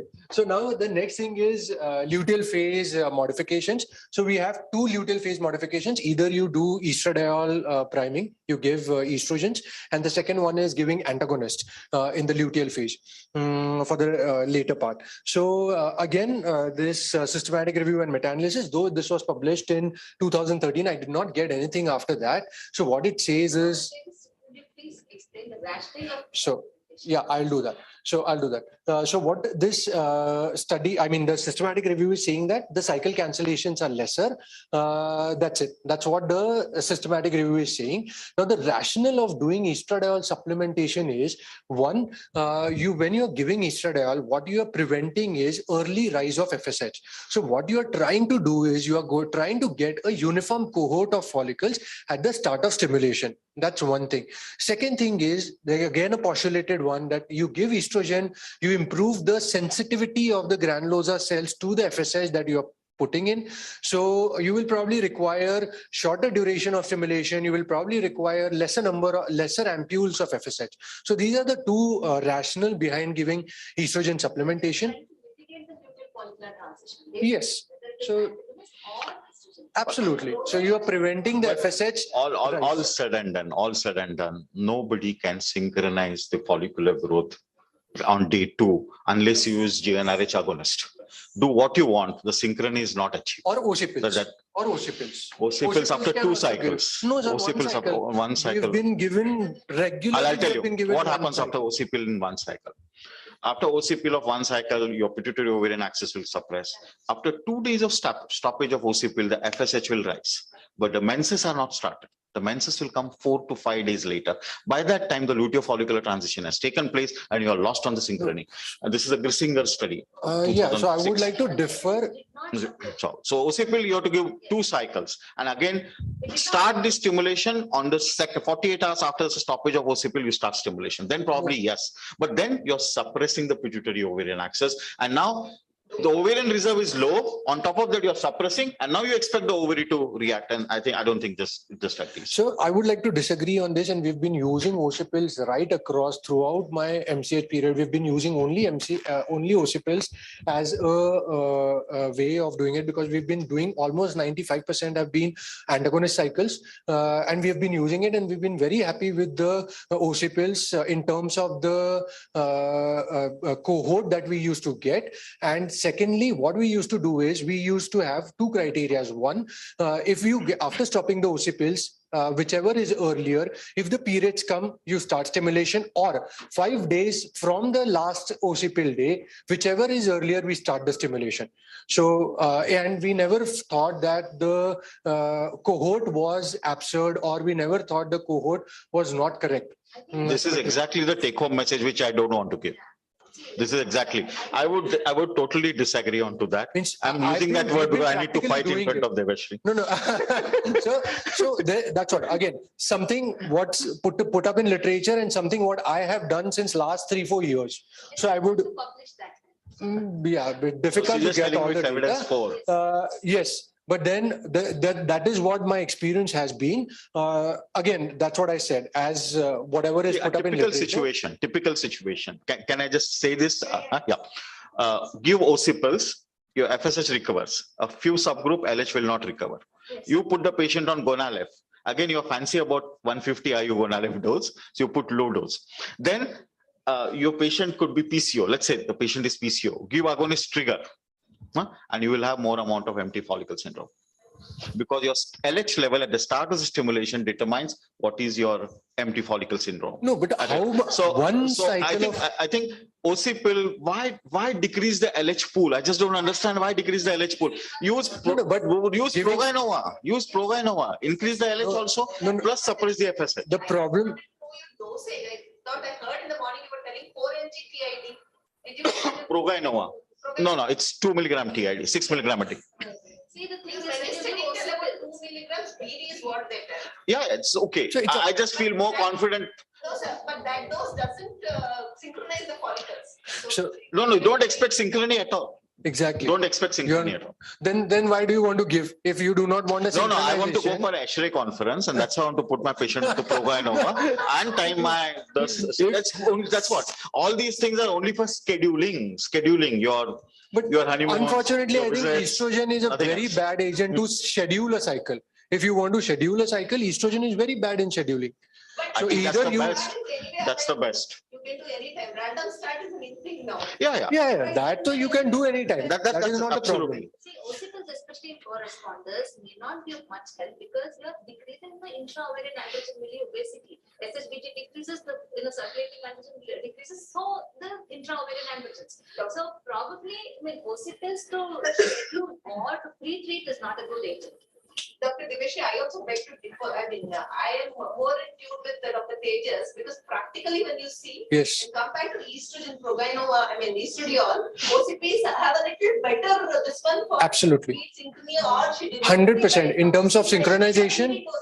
And When it comes to synchrony, yes, probably. It has to be 100%. I'm sure if it's synchronization, it has to be Like when better. it comes to the response and the total duration of stimulation, again, it has got a backseat. But that's okay. You will require one more day of stimulation. How does that make a difference, right? In women, So I think oral contraceptive pills, the only disadvantage of giving OC pills is you are taking out a chance of having a fresh transfer, because as the study has shown that the chances with fresh transfer after you give OC pill, the live birth rate is lower.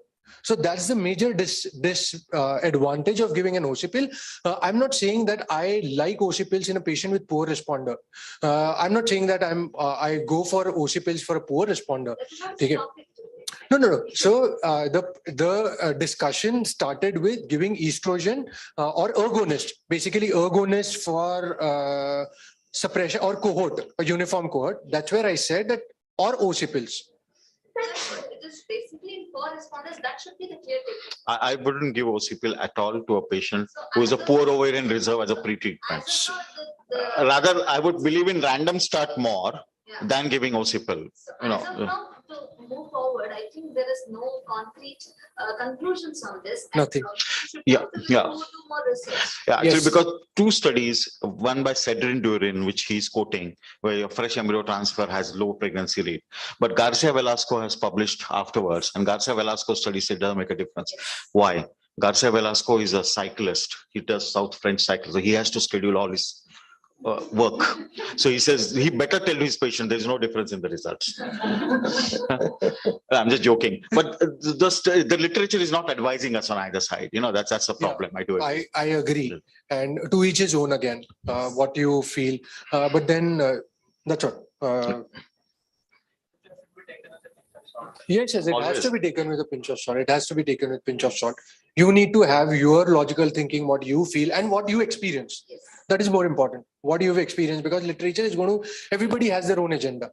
Everybody has their own agenda in putting across what they want to put up in the literature. And literature is made up of all trash things.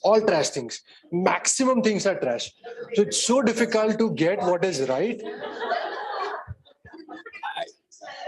No, I'm not changing lines, but I'm a firm believer that what you are experiencing, what you are doing is more important. It is very difficult to analyze. And again, when you talk about literature and evidence, the quality of evidence that you have to devise your clinical strategy is very less. And all the more with, as sir has already shown, that how much we require to generate a good quality evidence. We cannot generate a good quality evidence. That does not mean we should just move away from evidence. We have to. Okay. We have to move on, and then ultimately the goal is there. It's not that okay, this is not good. No, but literature tells you how to practice, because you should read materials and methods very carefully. Yes, that is one place which is going to endorse what you're doing and going to suggest you what you can do. You know, so let's go to this materials and methods. We call it a stupid materials and methods of this particular protocol. Just go through the protocol. We will never do this in our practice. They have done this for extreme low responders. You know, like, it's the last thing which you do. Then what they have done is they're given OC pills and then agonist down regulation on top of that. She got menses, poor lady, she got it in spite of all these things. And then they were not happy with the pituitary. They said, let's suppress it more. Another antagonist 2-3 shots they gave. And then they started with 600 are you going to left? Merck is thanking them. More than happy. Merck is very happy. And now they expect the ovary to respond. This is a Caucasian ovary. She may. An Indian ovary? Who? She'll peacefully sleep for another 3 months, and you will be Merck and Ferring and everything will be on a paper. But I think this is not something. But what the philosophy behind this protocol is, and sometimes I just feel like introspecting myself, because I strongly believe this is a stupid thing.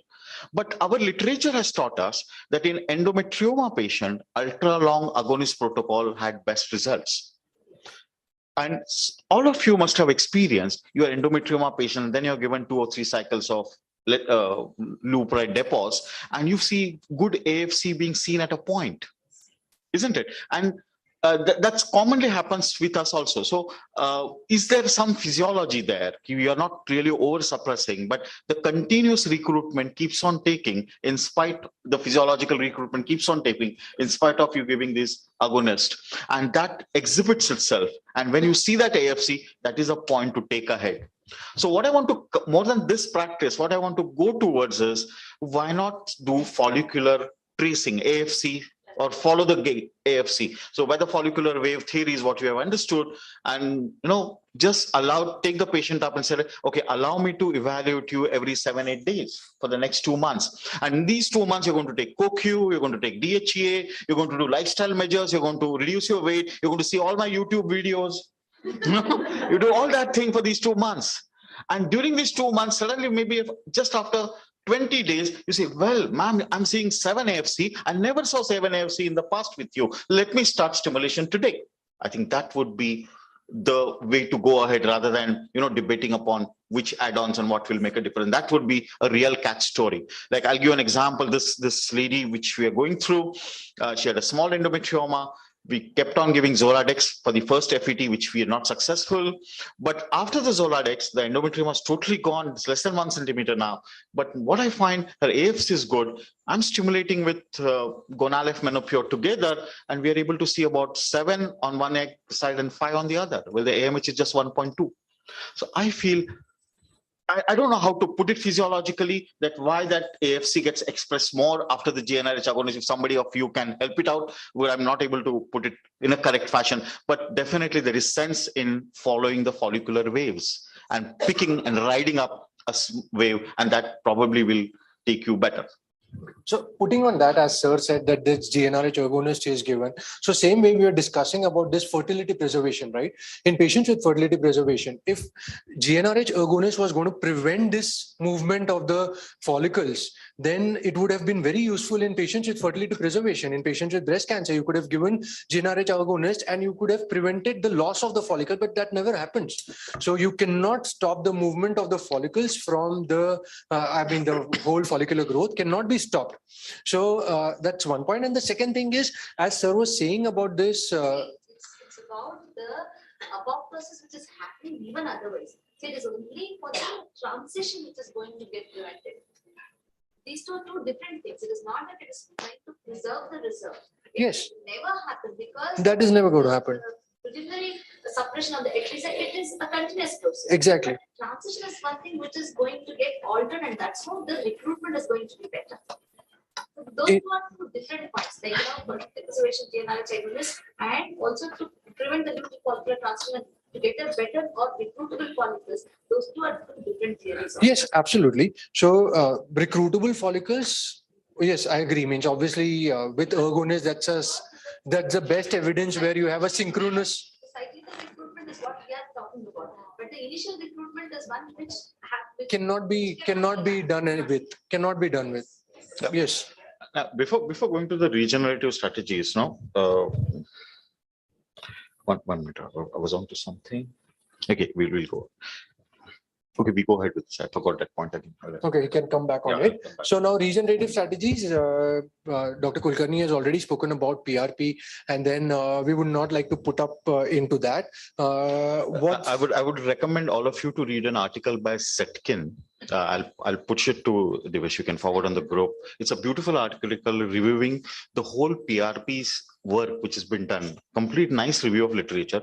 The best part is, after every work, he has given his comments. And those comments are very beautiful. They are the one giving an insight. And one of the things which I noticed, like you said, you use that particular PRP set in the study. I think it has calcium chloride. Calcium gluconate. Freeze thaw. Okay, freeze thaw. So what he has said, the best protocol which he has quoted is use thrombin as a platelet activator. And you use thrombin, so you get this platelet, again put thrombin into it. Again, there is a clot and a retraction takes place. And now what is liberated is a cell-free cytokines. And they are, so he says there is a heterogeneity at that level. Firstly, that how you prepare your PRP. And when I was earlier discussing once with Tejas said, what was the platelet count of the lady? Depending on that, we should know how much blood to aspirate. So there have been studies where they got about 40, 60 ml of blood, and then they're gone through PRP. And Tejas, you also talked about doing a platelet count of the PRP. Am I right there? You had something to say about it.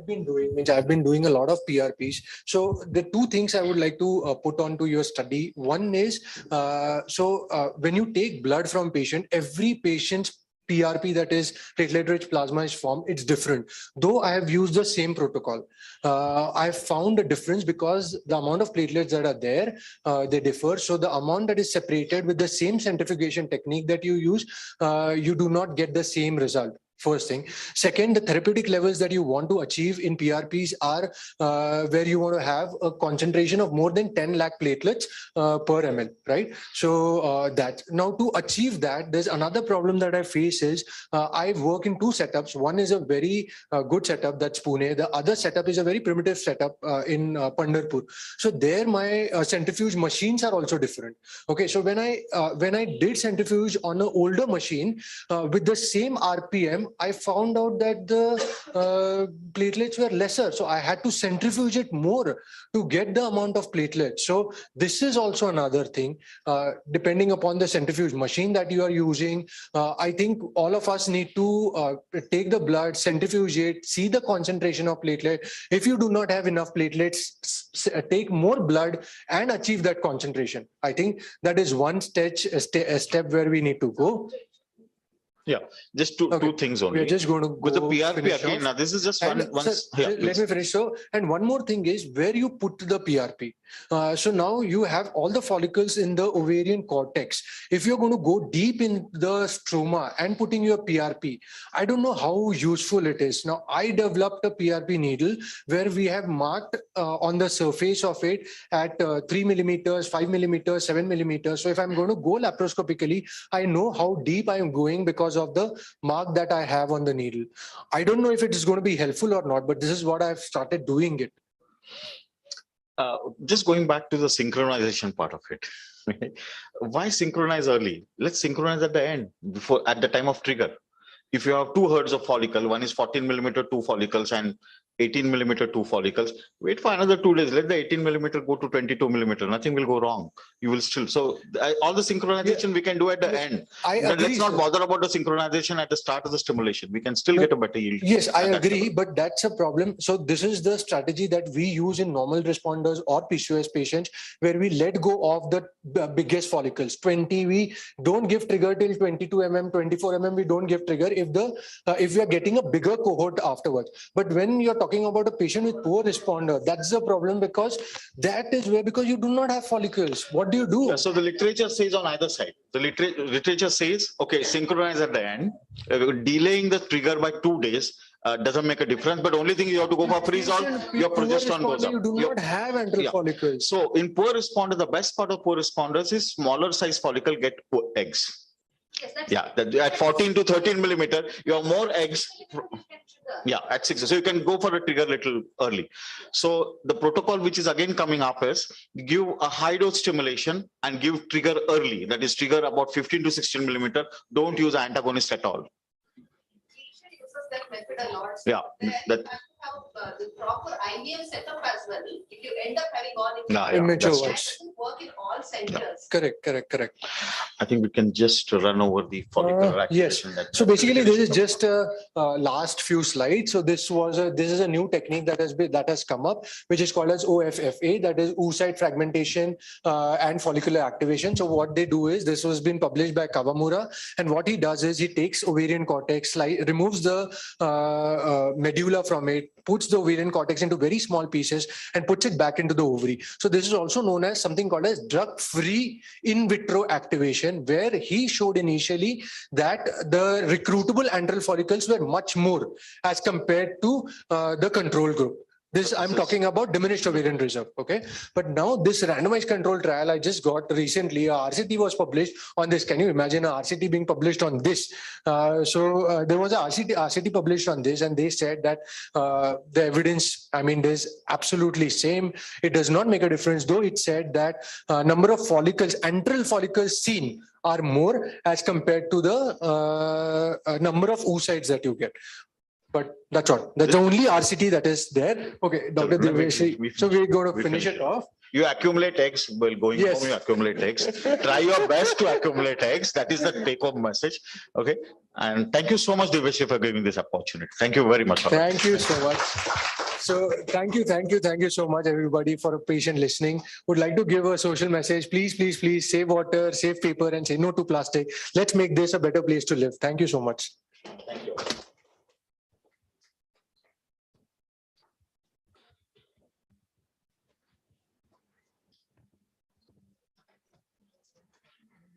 Thank you, Dr. Tejas and Dr. Sachin Kulkarni. It was very nice to have you with us. We are coming to the last topic, that is from Dr. Carmen Rubio. She'll be presenting again online. I request all of you to stay back because this is on pre-implantation genetic testing. Dr. Carmen Rubio is online. Dr. Saupur.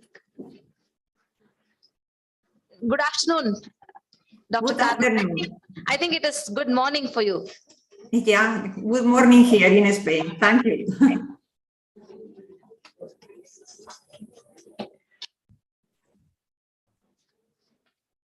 I would like to invite Dr. Carmen Rubio.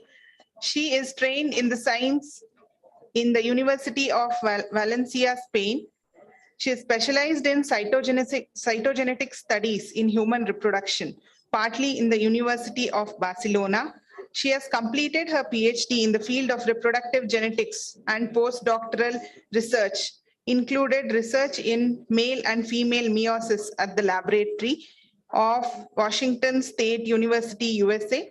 She has published more than 100 papers in the main peer-reviewed specialist journals in the field, and also the book chapters, as well as numerous lectures at the conferences worldwide. I welcome you, ma'am. Thank you. I'm going to share my screen.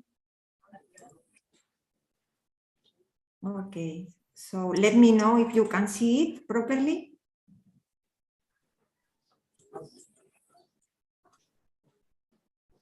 Yes? Yes, madam, we can see. Okay, perfect. So for this last talk, we are going to talk about the chromosome number of the embryos and the oocyte and how pre-implantation genetic testing has been applied to poor responders. I would like to emphasize during my talk the importance of performing proper genetic testing of embryos when we work with such a difficult population of patients with low number of embryos. So we know that the main driver of aneuploidy in human embryos is female age, and this is really related with the decrease in fertility with advancing maternal age. We know that with advancing maternal age, the percentage of spontaneous abortions increases, and that most of these spontaneous abortions in advanced maternal age are related to chromosomal aneuploidies. And we can see how chromosomal aneuploidies increase with age for different chromosomes. Here we have an example for chromosome 16 in blue, that this is the increase in aneuploidy is from the very beginning of like the fertility period of the women. For trisomy 18, this is not such a strong relation with maternal age, but for trisomy 21, we can see how the incidence increased dramatically after the age of 35. So advanced maternal age is really related with chromosomal aneuploidies, as previously mentioned today, and this is also related with the decrease in the ovarian reserve. So these two aspects are really important in fertility. So we have been applying aneuploidy testing in embryos from more than 25 years ago, and the most common indication all over the world has been advanced maternal age. But we have applied this technology to other indications, and at some point also to patients with low ovarian reserve, thinking that the decrease in sperm count as well as the decrease in ovarian reserves could be related to meiotic problems, and then that maybe aneuploidy testing can help. I want to point out also here the importance of performing a karyotype in low responder patients, because we should not forget about Turner syndrome and mosaic Turner syndrome. So I think that related to the chromosomal assessment of couples with low ovarian reserves, I will emphasize the importance of karyotyping. So all the papers I'm going to present here are related to couples with suspected normal karyotype. Not in all the studies karyotype has been performed in the couples, but at least it's not suspected. So if we have a low ovarian reserve related with Turner syndrome, we know that there is going to be an increased incidence of chromosomal abnormalities in the embryos because we have the abnormal karyotype in the female. But if we have a low ovarian reserve not related to an abnormal karyotype, then we will see how an embryo testing can benefit to the young and to the older patients. And when we talk about the potential benefits and the endpoints of applying PGTA in patients with low ovarian response, we need to think in different endpoints that we can try to achieve. Are we going to try to improve implantation rate, decrease miscarriage rates? We should think is the aim is to decrease the risk of abnormal pregnancy. And more recently, we talk a lot related to PGTA, to the time to pregnancy, the cost efficiency, and the emotional burden for the couple. So now I'm going to start with the technology, because I think it's very important to apply the proper technology to have the right diagnosis in all the embryos, because we have such a low number of embryos that we need to apply the right diagnosis technique and to have information for all the embryos we test. So we know that the technology applied to the analysis of the embryos has been changing in the last 30 years. And now what we are applying NGS, that is a robust test. There are different platforms, all of them can perform nicely. We need to understand how to apply this and to develop the proper validations in each lab and the proper algorithms for diagnosis.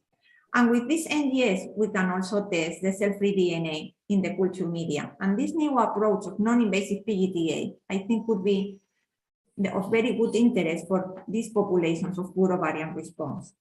So what is really important in low responders regarding IVF cycles? We need to be sure that despite the proper stimulation protocol and the add-on treatment that maybe we can incorporate at the lab level, it's important to be sure that we are achieving the higher fertilization rate we can, to have optimal culture conditions to support embryo development to day 6, because many times we have slow embryos in these patients. Regarding PGTA, we need to have well-trained embryologists in embryo biopsy just to get good biopsy samples for all the embryos without damaging them. We need to have high survival rates in vitrification programs because PGTA is related to vitrification. And finally, we need to have an accurate and efficient genetic diagnosis. That means that we need to apply validated technology not to overdiagnose an embryo and mosaicism, that is a hot topic in our field. And also we need to understand the mosaicism transfer policies that we are going to apply in our PGTA programs to try to have the best results and always based in scientific evidence. So regarding these genetic diagnosis protocols that is my field of expertise, we need to understand what we are using NGS, but there are many NGS and there are many ways of interpreting the results of the NGS. You can have the same platform, but the way in which you understand the results of sequencing changes completely the results. So we need to define the resolution of each NGS platform to detect small deletions and duplications and to identify the presence of mosaicism in an accurate way. We don't want to overdiagnose mosaicism and aneuploidy. We don't want to miss potentially viable embryos. So we need to create bioinformatic guidelines, diagnostic algorithms to avoid the subjectivity related to the visualization of this NGS genomic data. So even if we are using commercial platforms, we need to validate this internally in our hands, in our environment, and this is the point. So we need to define the thresholds in which we can call an embryo mosaic, for example. And in our case, we are considering a genomics and an embryo with mosaicism when we have the percentage of aneuploid cells above 30. So between 30 to 50, we consider this as a low mosaic, at between 50 to 70% as a high mosaic. But we need to validate with cell lines what is the really threshold when we look at the data, identifying this 30%, 50 or 70. So this is really, really very important. And using the proper validation and algorithms, the total incidence of embryos with just pure mosaicism with other aneuploidies should not be higher than 5–6%. And in the low mosaic range, we will have something between 3.5 to 4% of low mosaic embryos. And these low mosaic degree embryos, that in our case, as I mentioned, we consider between 30 to 50%, are the ones that maybe they have a potential to be transferred, giving us a good prognosis. There has been some retrospective publications regarding the potential clinical outcomes of transferring these low mosaic embryos. And I'm going to present today our non-selection study performed by our colleagues in Italy, led by Antonio Capalvo. So in this non-selection study, what they aimed was to transfer embryos in which the aneuploidy percentage in the cells was below 50%. So they were transferring in a blinded way all cases in which the embryos has an aneuploidy rate below 50%.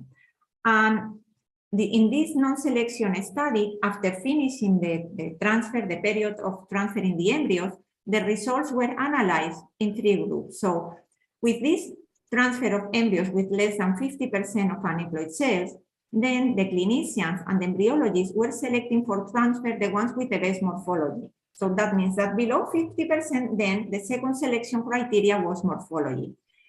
And then when checking the clinical outcomes, we have a group with really euploid embryos that for this study, and different to our current policy at Iatrogenic, for this study, they were considering euploid, the ones with less than 20%. Then they wanted to explore the possibilities of this very low range of mosaicism when the embryos had between 20 to 30%. That in our regular Iatrogenic policy, these ones we are considering euploid. And then they wanted to compare with the results of our low mosaics in general at Iatrogenic between 30 to 50%. So when they were comparing the results among these 3 groups, they see that the positive pregnancy rate was similar among all groups. The biochemical pregnancy loss was also similar. The miscarriage rate was similar. And what's really important, the live birth rates were really similar. So the conclusions for this study were that similar reproductive outcomes for euploid and low and moderate rate mosaic embryos can be achieved. And that the miscarriage and neonatal outcomes were similar between groups, because in this study also the neonatal outcomes were followed up.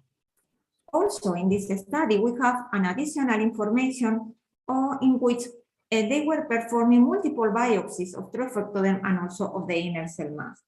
And the concordance rate with the inner cell mass was very similar for the euploid, the low mosaics, and the moderate mosaics. So that means that at the clinical outcome levels, at the information of the inner cell mass level, both the 3 types of categories have a very similar performance. So that means that we can really rely on the possibility of transferring these embryos, knowing that we need to do an important follow-up of the patients and the proper genetic counseling always before opting for the transfer of mosaic embryos. And how can this be translated into clinical outcomes? So imagine that you are using a genetic lab in which mosaicism is reported above 20%. So in those cases, if you decide to transfer embryos between 20 to completely 50%, you can increase by 36% the probability of your cumulative live birth rate, because you are going to have a higher number of embryos available for transfer, which can be really important for low responders. In our case at Iatrogenic, in which we consider low mosaic between 30 to 50, if we transfer the low mosaic, we can increase our cumulative live birth rate by 5 to 11%, depending on the mosaicism rate of each lab. So it's important to consider low mosaic embryos for transfer, and this is particularly important for the poor responders. And this is what I wanted to comment about the methodology. And the next slides are going to be more related about the clinical outcomes in low responders. There are not so many publications related to PGTA and the number of oocytes retrieved. We have first, I'm going to present a couple of retrospective studies, and there is only this one I'm going to present today in low response in patients below 38 years of age, for young patients. In this study, they were comparing the results related to the value of anti-Mullerian hormone, and they have two groups. They have a group with low anti-Mullerian hormone levels and a group with high anti-Mullerian or higher anti-Mullerian hormone levels. And you can see how the aneuploidy rate was not changing, 30% of aneuploidy rate and 29%, very similar. And this agrees with our experience in which we haven't seen a relationship in our STENS PGTA experience, and any relationship we have not observed between anti-Mullerian hormone levels and aneuploidy rate. And the live birth rate per embryo transfer has been also very similar in this study, 62% compared to 63%. So just the anti-Mullerian hormone and the response has not been related in young patients with the level of aneuploidy and live birth rate per transfer. We have this other study in which the inclusion criteria was IVF cycles with 1 to 4 oocytes retrieved in a single academic fertility center. The mean age in the two groups was 39 to 40, and this was a observational study, not a retrospective study. So in this study, as you can see, the clinical pregnancy rate per retrieval was similar. The miscarriage rate was lower, but in the PGTA group, the miscarriage rate per pregnancy was also lower. At the end, the live birth rate per retrieval was very similar. So for this group of patients, what the potential benefit of PGTA was to decrease the emotional burden of a miscarriage for the couple. Regarding randomized control studies, we have identified two of them. One was published by our group like 5 years ago, and it was a study really performing patients of advanced maternal age. This was the aim of the study, to test PGTA in advanced maternal age in patients between 38 to 41 years of age. We didn't have a limit in the number of oocytes retrieved, but at the top level, but a minimum level of 5 or more metaphase 2 oocyte was a requisite. And we could obtain this number of oocytes from just one single stimulation cycle, or just doing banking, using one fresh and one frozen cycle to accumulate the oocytes. At this study, we were still collecting data from day 3 biopsies because the study started about 2011 and we were performing a Hcg. So what we observed in this study, in general, for this advanced maternal age group is that we could increase the pregnancy rate per transfer with a decrease in miscarriage, with higher delivery rate. And what this is important is that the time to have an ongoing pregnancy was shorter in the PGTA arm. But as I mentioned, this was not a study really directed to low response. It was a study directed to advanced maternal age patients.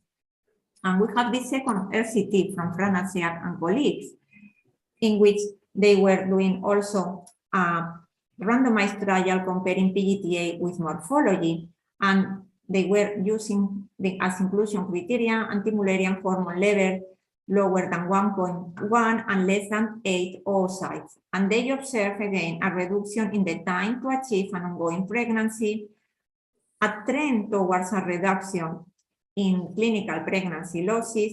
And they also mentioned what is another important point, but it's very difficult to reach significant differences for the incidence of live births with abnormalities or miscarriages with abnormalities. So they observed that in the control group in which they were not performing PGTA, they had a trisomy 18 and a trisomy 13. So these are the studies that are related to this. And as additional endpoints that we can consider in IVF cycles, time to pregnancy and cost efficiency has been incorporated in some studies. We have here an example of one study performed by the Scoot group in USA and another study performed by a European group in Milan. So in both cases, the decrease in time to pregnancy and the cost can be observed mostly if we have patients with high number of oocytes. But the truth is that if you have more than one embryo and you have young patients below 42 years of age, you can start to see this effect. And the cost efficiency increases when you have more than 3 blastoses. So these are additional studies that can help us to understand when to apply PGTA in our patients. And finally, I'm going to give you some glimpses of what could be the application of this non-invasive PGTA for these patients. As I mentioned, it's very important to do proper embryo biopsy, not to damage the embryo. And also, sometimes if the quality of the blastocyst is not good enough to do the biopsy, we can miss information from embryos that maybe they can result in a healthy baby, because we know that the quality of the blastocyst is not so well correlated with embryo aneuploidy. So the non-invasive approach could help us to have information for a higher number of embryos without taking the risk of damaging them with the biopsy.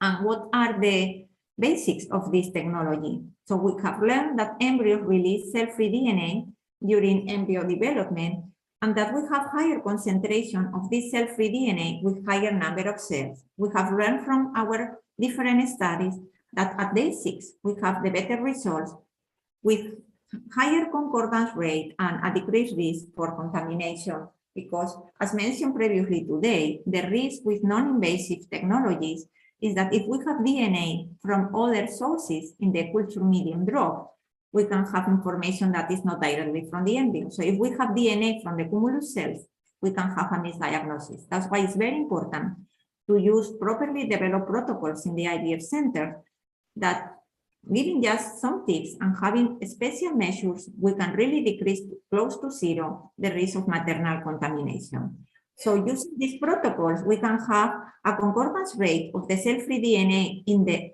spent blastocyst medium with the inner cell mass as high as 84%. And this is very close and very similar to the concordance rate that we can have between a trophectoren biopsy and the inner cell mass.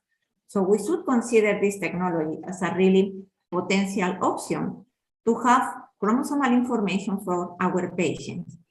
But as far as this technology is now under the basics of a biomarker and as a screening criteria, we are not proposing this as a substitute of PGTA. We are proposing this analysis of the culture media as additional information that you can incorporate to morphology or to time lapse to have good predictors to identify the embryos with a higher risk of being normal. So we are not saying this is a diagnosis tool, normal or abnormal. We are identifying embryos with a higher probability of being euploid. So in this sense, we are not saying to discard embryos. We are saying if you have a group of embryos, which one can be transferred first?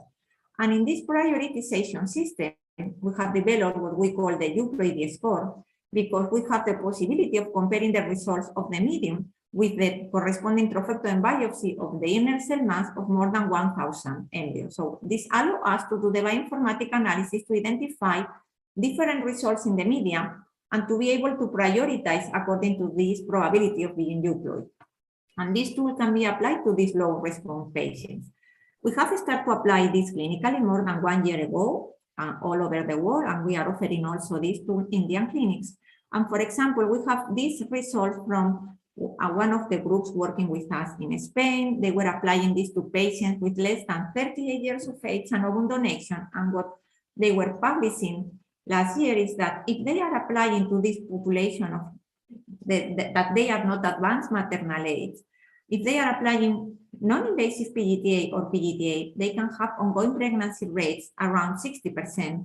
And if they just apply blastocyst transfer with morphological criteria for selection, they have lower ongoing pregnancy rates, 48.5. So these are preliminary data of the potential benefits of this non-invasive approach. We are conducting also a randomized control trial to compare the results in patients below 40 years of age, but there are other groups also starting to apply this technology that you can consider for your low response patients. So in summary, from all the studies I have presented today, we can conclude that in patients with more than 30 years of age, PGTA would have a benefit in the, at least with a reduction in the time to ongoing pregnancy and to the decrease in the miscarriage rate. This can result in higher pregnancy rate per transfer in some of the studies published. However, if we have patients with less than 38 years of age and with a poor ovarian response, there could be a benefit in PGTA, but as far as a higher aneuploidy rate has not been identified, it's not going to be like maybe the main driver of the poor reproductive outcome in these patients. And improvement of results can be achieved for any indication in PGTA, including low response, only if the proper PGTA technology is applied. And new possibilities are now in our field as the analysis of the cell-free DNA in the culture media, in which we can have information about the chromosomal status of the embryos without doing PGTA. So thanks a lot for listening. And I would like to thank all our colleagues of Iatrogenic all around the world, and particularly my colleagues in India. Thank you.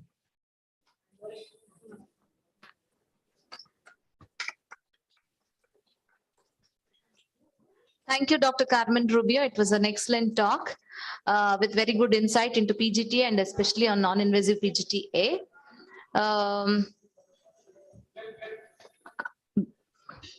If any of you have any doubts on non-invasive PGTA and PGTA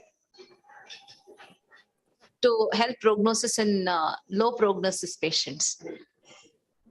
So Dr. Carmen, I have a question that like now in the current trend of non-invasive PGTA, do you think it is going to take an upper hand compared to the conventional PGTA in low prognosis patients? What is your opinion on that? Because you have shown in your previous slides also, you have done studies with non-invasive PGTA as well. So do you think it is a more welcome technique for those patients who have low prognosis, especially in poor responders? I think it's going to be an opportunity indeed for low prognosis patients. I cannot present you clinical data because we don't have enough cases to stratify the results according to the number of oocytes. But with the experience we have talking with many clinics all around the world, we have seen that sometimes when you have a low number of embryos, you are afraid of damaging the embryos with a biopsy. So with this, you minimize the risk of damaging embryos. And also for those cases in which the quality is not like the optimal quality, sometimes the blastocysts are not candidates for biopsy, but they can be candidates to collect the medium and to do the analysis.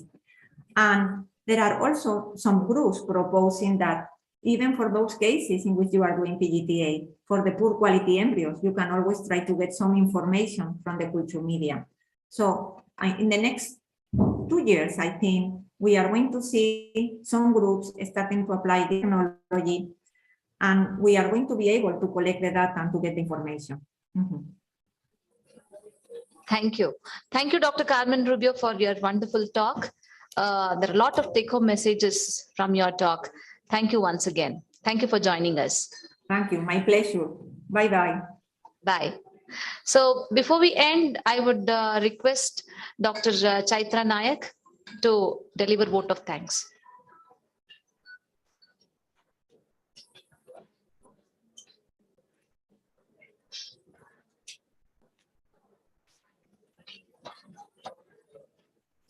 Knowledge, like love, increases with sharing. And it's my proud privilege to propose the vote of thanks for this IVF session, rather IFS session. All of us know that poor responders are a challenging group of patients to treat, counsel, and also finally get a pregnancy in. So this session was very well received by all of our delegates as well as the faculty. And I would like to thank in order of where they come from, Dr. Hart and Dr. Rubio from the international faculty, Dr. Kulkarni and Dr. Tejas from our national faculty, and also Dr. Gunashila, Dr. Srinivas, Dr. Mekhala, Dr. Ashwini, Dr. Chinmay, and our own Dr. Shilpa Reddy for taking active participation in our session here. I'd like to thank our sponsors, the main event sponsors, Abbott and LG, the Merck Scientific Symposium for live streaming of Dr. Hart's session, and also Radisson Blue for the support staff. Of course, the most important part of any scientific committee would be the participants. I would like to thank them as well, and Dr. Divyashri, Dr. Vaishnavi, and Dr. Chandrika Kulkarni. Please join us for lunch.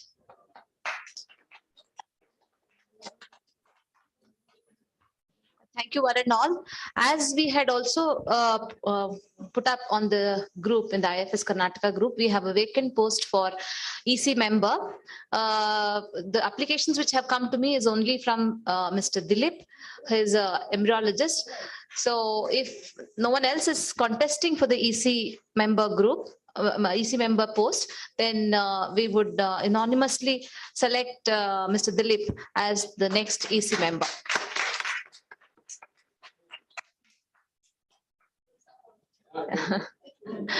So thank you, one and all. So please join us for lunch. Now, round table